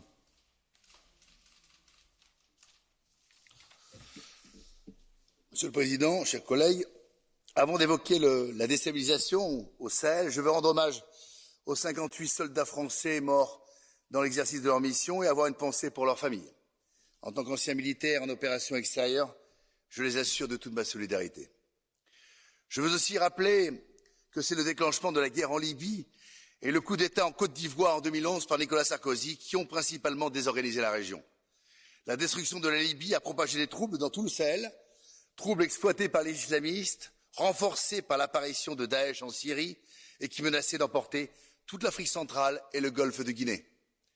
Cependant, il y avait un rempart qui maintenait la stabilité et la sécurité dans la région. Ce rempart, c'était la France. Intervenue en 2013 à la demande du Mali, la France a combattu les islamistes et empêché le Sahel de s'effondrer. Elle a agi toute seule, ou presque, car l'Union européenne, notamment l'Allemagne d'Angela Merkel, a obstinément refusé de l'appuyer, seuls quelques contingents nationaux ayant rejoint la force Takuba. Elle n'a bénéficié d'aucun soutien stratégique et diplomatique européen et a défendu seule la stabilité et la démocratie dans l'Union européenne, dont l'Union européenne raffole dans les mots, mais qu'elle ignore totalement dans les actes, tant en Europe qu'en dehors. Aujourd'hui, la France doit, après la Centrafrique, quitter le Mali, qui annonçait hier rompre tous ses accords de défense avec notre pays. C'est donc par une humiliation diplomatique que se termine cette mission où l'action française s'est montrée efficace, mais où la France a été trop souvent isolée. Il est temps que la France retrouve sa place diplomatique dans cette partie du monde où son influence s'est totalement éteinte. Je vous remercie. Danke, Herr Kollege. Das Wort hat Herr Lukas Mandl gebeten. Ja, lieber Herr Vizepräsident Othmar Karas, Frau Kommissarin, liebe Kolleginnen und Kollegen. Ich denke, die Migrationskrise ab 2015 hat uns gezeigt, dass es uns nicht egal sein kann, was in anderen Teilen der Welt passiert, dass es uns vielmehr ganz unmittelbar betrifft. Ich denke, die Pandemie zeigt uns, dass die Welt ein Dorf ist, wo wir voneinander ganz unmittelbar abhängen. Ja, und der Krieg gegen die Ukraine zeigt uns, dass wenn wir Freiheit und Frieden nicht verteidigen, dann werden Freiheit und Frieden angegriffen und zerstört. Und das alles muss uns doch zu denken geben, wenn es um Westafrika und die Sahelzone geht, weil die Region, besonders Mali, von unglaublichen Spannungen gekennzeichnet ist und Menschen unglaublich leiden dort. Ich sehe es kritisch, dass wir uns schrittweise zurückziehen von unserer EU-Mission in Mali. Ich verstehe die Gründe. Ich verstehe, dass wir seitens der Regierung nicht mehr so willkommen sind. Ich verstehe, dass die Wagner-Gruppe, die in Wahrheit eine Kreml-Gruppe ist, die daher Freiheit und Frieden auf dieser Welt bedroht, dass die uns auch wegdrängt. Aber gerade deshalb stelle ich die Frage, ist es klug, dass wir uns so verdrängen lassen? Müssen nicht die Lehren aus den 3 genannten Krisen und in Wahrheit auch schon viel, viel früheren Entwicklungen und auch die Vernunft und Einsicht in die Perspektiven für die Zukunft dazu führen, dass wir uns mehr engagieren und präsent sind im Sinne von Demokratie, Rechtsstaatlichkeit, Menschenwürde und Freiheitsrechten? Das gilt es zu bedenken. Ich drücke großen Respekt aus für die 72 österreichischen Soldatinnen und Soldaten, die dort tätig sind, für die rund 1000 Soldatinnen und Soldaten aus 22 Mitgliedstaaten, um Training zu ermöglichen. Wenn eine Hungersnot kommt im Herbst, Winter, wie das prognostiziert wird, dann wird diese Region besonders betroffen sein und unsere Präsenz besonders wichtig sein. Danke, Herr Kollege. Am Wort ist Herr Zorinho Carlos.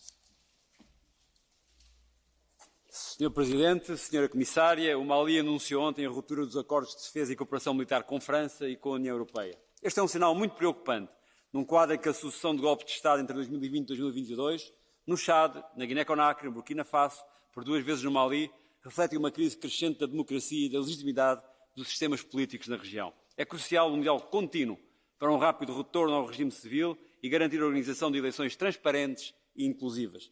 Temos que garantir o acesso à ajuda humanitária e o direito dos cidadãos da região a viver em paz e verem respeitados os direitos humanos num quadro de Estado de Direito. E não podemos deixar de denunciar, por um lado, a presença cada vez mais acentuada de vários grupos terroristas na região e, por outro lado, a presença do grupo Wagner, sabendo que o Ministério da Defesa russo está implicado no financiamento, recrutamento, formação e proteção dos seus agentes. A segurança, a estabilidade e a prosperidade da região é um pré-requisito para a segurança global, respeitando o direito internacional. A União Europeia deve trabalhar nesse sentido com a União Africana, com a CEDEAO e os países da região, respeitando os princípios e os valores da cooperação multilateral. Muito obrigado. Thank you. Ich darf Herrn Charles Goerens das Wort erteilen. Merci, Monsieur le Président. Nous assistons actuellement à une détérioration de nos rapports avec nombre de partenaires africains. Le Mali ne semble plus enclin à coopérer avec des forces proches de l'envahisseur russe en Ukraine. Si d'aucuns recommandent de renoncer à ce stade à rompre avec des pays qui ont été par le passé des partenaires de tout premier plan, nous devons être conscients que la façon dont l'Union européenne est humiliée ne peut pas rester neutre sur nos relations futures avec certains États sahéliens. La stratégie de l'Union européenne, du moins on l'avait espéré, allait devenir un facilitateur dans notre coopération avec les pays tiers, un meilleur instrument, quoi. Cependant, elle ne permet pas ou plus d'obtenir des résultats satisfaisants tant qu'il n'y a pas une volonté politique réelle, notamment de la part du Mali. Le Mali et bien d'autres n'ont pas ou plus cette volonté, ce qui doit nous préoccuper au plus haut degré. C'est pourquoi je me rallie à ceux qui, dans ce débat, proposent de repenser notre stratégie pour la région sahélienne. Merci. Madame Bilde Dominique. Merci, Monsieur le Président, Madame la Commissaire. En dépit de l'ingratitude de la junte malienne à l'égard des 59 soldats français tombés au Sahel, notre retrait total de cette région n'est pas concevable. D'une part, parce que d'autres acteurs auront tôt fait de suppléer le départ des Occidentaux, la Turquie muscle déjà sa présence militaire et diplomatique quand elle ne joue pas, du reste, la carte religieuse. D'autre part, Parce que toute avancée des terroristes islamistes affecterait inévitablement l'Europe sur le plan sécuritaire comme migratoire, c'est d'autant plus vrai à l'heure où le conflit en Ukraine fait planer le spectre d'une famine sur une Afrique dépendante de ses importations de blé. Or, au lendemain de la fin de l'opération Barkhane et de son pendant européen Takuba, la détérioration du rapport de force sur le terrain est flagrante. En témoigne l'aveu glaçant du président nigérien en décembre quant à la supériorité des djihadistes sur certaines armées nationales africaines. La progression du terrorisme vers le golfe de Guinée, annoncée de longue date, est désormais avérée. Avec sa nouvelle facilité pour la paix, on peut espérer que l'Union européenne aborde enfin, de façon réaliste et lucide, la coopération militaire avec l'Afrique. En parallèle, les Européens demeureront vraisemblablement les premiers pourvoyeurs d'aide au développement. Mais notre engagement considérable doit enfin être payé de retour. Il est intolérable qu'au sacrifice de soldats français réponde une haine obsessionnelle envers notre pays. Je vous remercie. Merci. Zu Wort gemeldet hat sich unsere Kollegin Zovko-Schellener. Dear President, Madam Commissioner, in recent years, the security and humanitarian situation in the Sahel and Western Africa has declined sharply. Terrorist groups have increased their presence. Democratic principles are being further undermined. People are suffering from food insecurity and inter-community violence, and over land and resources is rising. The severity of the situation was highlighted by the departure of the French troops 2 months ago. After years of active involvement to restore stability in the region, the relations between Paris and the authorities in Mali reached its deepest point. The EU has also announced that it will halt military training missions in Mali. These developments are extremely worrisome. The security in Europe and Africa are closely interlinked. It is of utmost importance for us to remain active on the ground and to help our partners to foster institution building and deliver on a good governance. Therefore, I welcome the reaffirmed commitment of the Council for a solid and long-term partnership between the EU and the Sahel. Together with our partners such as the G5, the African Union and ECOWAS, the European Union has the power to make the difference in the region, to protect and defend democracy and stability, and to take significant steps towards sustainable peace, because that's our security as well. Thank you. Danke, Frau Kollegin. Das Wort gebeten hat Frau Maria Arena. Sie hat Merci, Monsieur le Président, Madame la Commissaire. Le G5 Sahel, comme vous l'avez dit, Mauritanie, Burkina, Mali, Tchad, Niger, mais auquel on peut ajouter Nigeria ou Côte d'Ivoire ou encore d'autres pays, ont bien sûr des réalités communes, mais aussi leurs spécificités. À mon avis, résumer le Sahel, la politique que nous devons mener au Sahel à la lutte contre le djihadisme n'est sans doute pas suffisant et on l'a vu, notre présence pendant 9 ans dans la région a montré ses limites par rapport à la lutte contre le djihadisme. Les réalités communes de ces pays sont importantes et demandent des réponses communes, comme par exemple les régions sahéliennes qui sont touchées par les changements climatiques et les sécheresses importantes qui augmentent les pressions sur les ressources, moins de terres pour les agriculteurs, moins de pâturage pour les éleveurs, moins d'eau pour tout le monde. Cela aboutit à des conflits intercommunautaires, s'ils ne sont pas gérés correctement, aboutissent justement aussi grâce aux armes qui sont arrivées particulièrement de Libye, à des massacres intercommunautaires. Une meilleure gestion de ces phénomènes aboutit aussi à désamorcer ces violences aujourd'hui dans la région. Je pense que c'est par le développement et par votre action, Madame la Commissaire, qu'on pourra régler le problème du Sahel. Merci. Danke. Ich bitte Frau Insia Ewin zum Rednerpult. Colleagues, my friends in Burkina Faso recently saw their democratically elected president, Rochmar Christian Kabore, toppled in a military coup. One example of the many recent coups. The urgent security situation needs to be addressed with full power because the people are suffering killed, and young people are being deprived of their future. Lack of economic development and opportunities makes it easy for terrorist organizations to recruit and radicalize young unemployed. Where possible, we must reach out to governments in the region to intensify our support for economic and democratic development and to combat terrorist organizations and military juntas through pulling the rug under their feet. Terrorist organizations, including Boko Haram and Al-Qaeda, have committed horrendous crimes against the population of the region, at the same time as military junta have deprived the people their freedom. In our struggle in defense of the people falling victims of the horrific situation in Western and Sahelian Africa, it is utmost important that the UN Security Council 2250 and 1325 on including youth and women in peace and security is implemented, and that we step up our efforts to reach the UN Agenda 2030. Danke. Am Wort ist nun Herr López Aguilar. The floor is yours.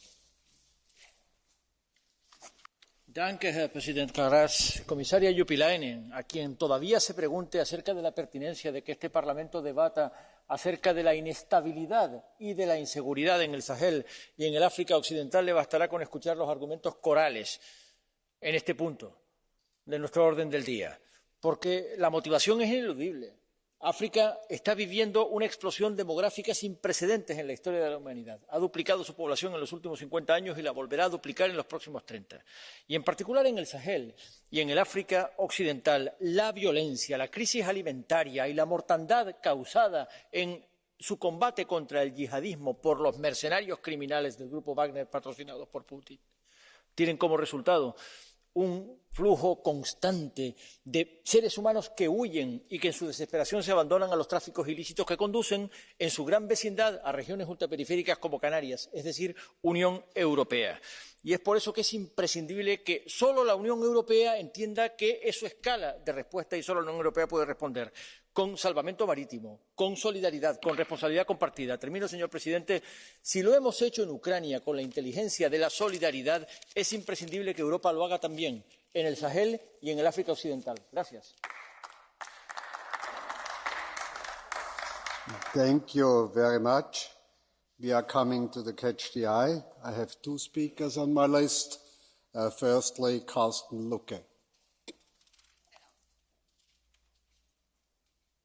Herr Präsident, vielen Dank. Es ist sicherlich eine Binsenweisheit, dass Politik nicht schwarz und weiß ist. Es gibt viele verschiedene Grautöne, von mir aus auch Farbtöne, aber wir müssen alles berücksichtigen. Deswegen ist es auch natürlich wichtig, dass wir in Mali und im Sahel genauer hinschauen und keine voreiligen Schlüsse ziehen, auch wenn das Engagement schon länger dauert. Und die Kommissarin hat es angedeutet, eine ganz hohe Komplexität in dieser Region vorhanden ist. Aber eine Aufgabe eines europäischen Engagements ist sicherlich kein Lösungsweg. Und ich sage das gerade jetzt, wo sich die globale Sicherheitsarchitektur neu definiert. Die europäische Abwesenheit wäre sicherlich ein ganz, ganz falsches Signal. Der Sahel liegt vor unserer Haustür und die Stabilität des Sahel hat unmittelbare Auswirkungen auf Europa. Das muss uns bewusst sein. Und deswegen müssen wir auch die sehr spezifischen Voraussetzungen im Sahel im Blick haben. Das ist sicherlich alles kein Wunschkonzert, aber am Ende brauchen wir ein attraktives Angebot, einen attraktiven Politikmix für lokale Eigenverantwortung, aber eben auch für Verantwortlichkeiten der Staaten vor Ort. Und dieses Engagement lohnt sich auf jeden Fall weiterzugehen. Herzlichen Dank. Next one is Mr. Bruczynski, Joachim Stanisław. Bardzo dziękuję, panie przewodniczący. Szanowni państwo, mówimy o regionie Afryki, który niesie ze sobą jeszcze jedno zagrożenie z punktu widzenia bezpieczeństwa całej wspólnoty europejskiej. Mówię tutaj o sytuacji demograficznej. Dzisiaj populacja mieszkańców państw grupy Sahel liczy bez mało 80 milionów ludzi. Perspektywy demograficzne mówią, że do 2030 roku wzrost będzie do 120 milionów, a w 2050 będzie podwojony, 250 milionów ludzi, którzy wskutek zdestabilizowanej sytuacji w ich państwach poprzez pustynnienie, wojny, konflikty, grupy islamskie ruszą na północ, ruszą do Europy. Musimy mieć tego świadomość. Chciałbym zwrócić też uwagę na inne zagrożenie, nie tylko to płynące z tych czynników, o których już mówiłem, czyli wojny, konflikty, grupy islamskie, a mianowicie pojawienie się w tych państwach Rosji. ta militarna jaczejka Putina, jaką jest grupa Wagnera, przeszła od Syrii przez państwa takie jak Mali, Czad, Burkina Faso, dzisiaj destabilizują sytuację w tych państwach. Pamiętajmy, że również walczą na Ukrainie. Wagnerowcy dostali zadanie zamordowania prezydenta Zełenskiego. Putin destabilizuje Sahel po to, żeby destabilizować Europę. Dziękuję uprzejmie. Danke. Noch hinzugekommen ist Herr Mick Wallace. Thanks very much, President. The foundation of the situation in Sahel is European colonialism. In Sahel, this primarily means French colonialism. Today, the principal aggravating feature is financial imperialism. The economic straitjacket of the French colonial franc, sanctions, and the structural economic violence of the IMF and other Western development banks. The other aggravating feature is the endless militarisation of the region. Hillary Clinton's emails showed us that France wanted Gaddafi gone when they saw him as a threat to the colonial franc. And in the process of bombing Libya back to the Stone Age, NATO empowered military extremist forces that have gone on to contribute to the problem we're discussing here today. The EU's short-sighted response has been to go to war all over the Sahel and to set up dubious training missions whose graduates keep overthrowing civilian governments and committing more war crimes than the supposed enemy. Until France gives up leeching from its former colonies, until the Sahel stands together against the imperialists, the security situation will continue to deteriorate. Thank you, President. Thank you very much. Last but not least darf ich Frau Kommissarin Urpilainen-Jutta das Wort erteilen. Thank you, Mr. President, honourable members of the European Parliament. I want to thank you for this debate, and I also want to thank you for your support to our position not to abandon Sahelian region and countries. The EU definitely remains committed to support peace, security, democracy and development in West Africa. Actually, no other partner provides the same level of support as the European Union does.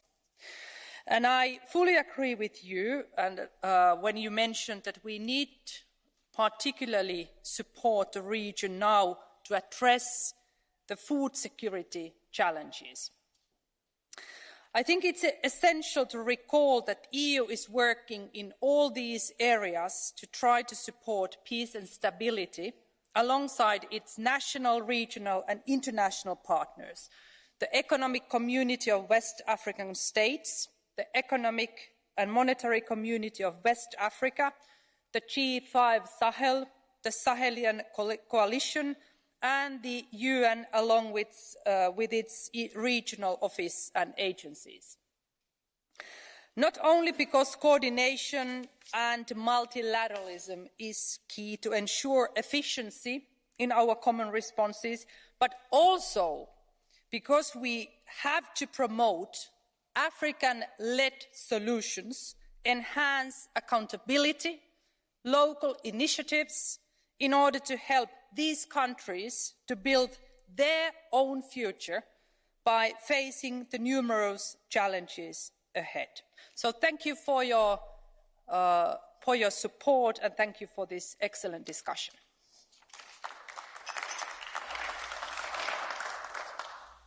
Herzlichen Dank, Frau Kommissarin. Zum Abschluss der Aussprache wurden 6 Entschließungsanträge eingereicht. Darf ich Sie informieren, die Aussprache ist damit geschlossen. Die Abstimmung zu diesem Punkt findet morgen statt. Bevor wir zum nächsten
I never imagined during my mother's lifetime that the European Parliament would create a prize in her name.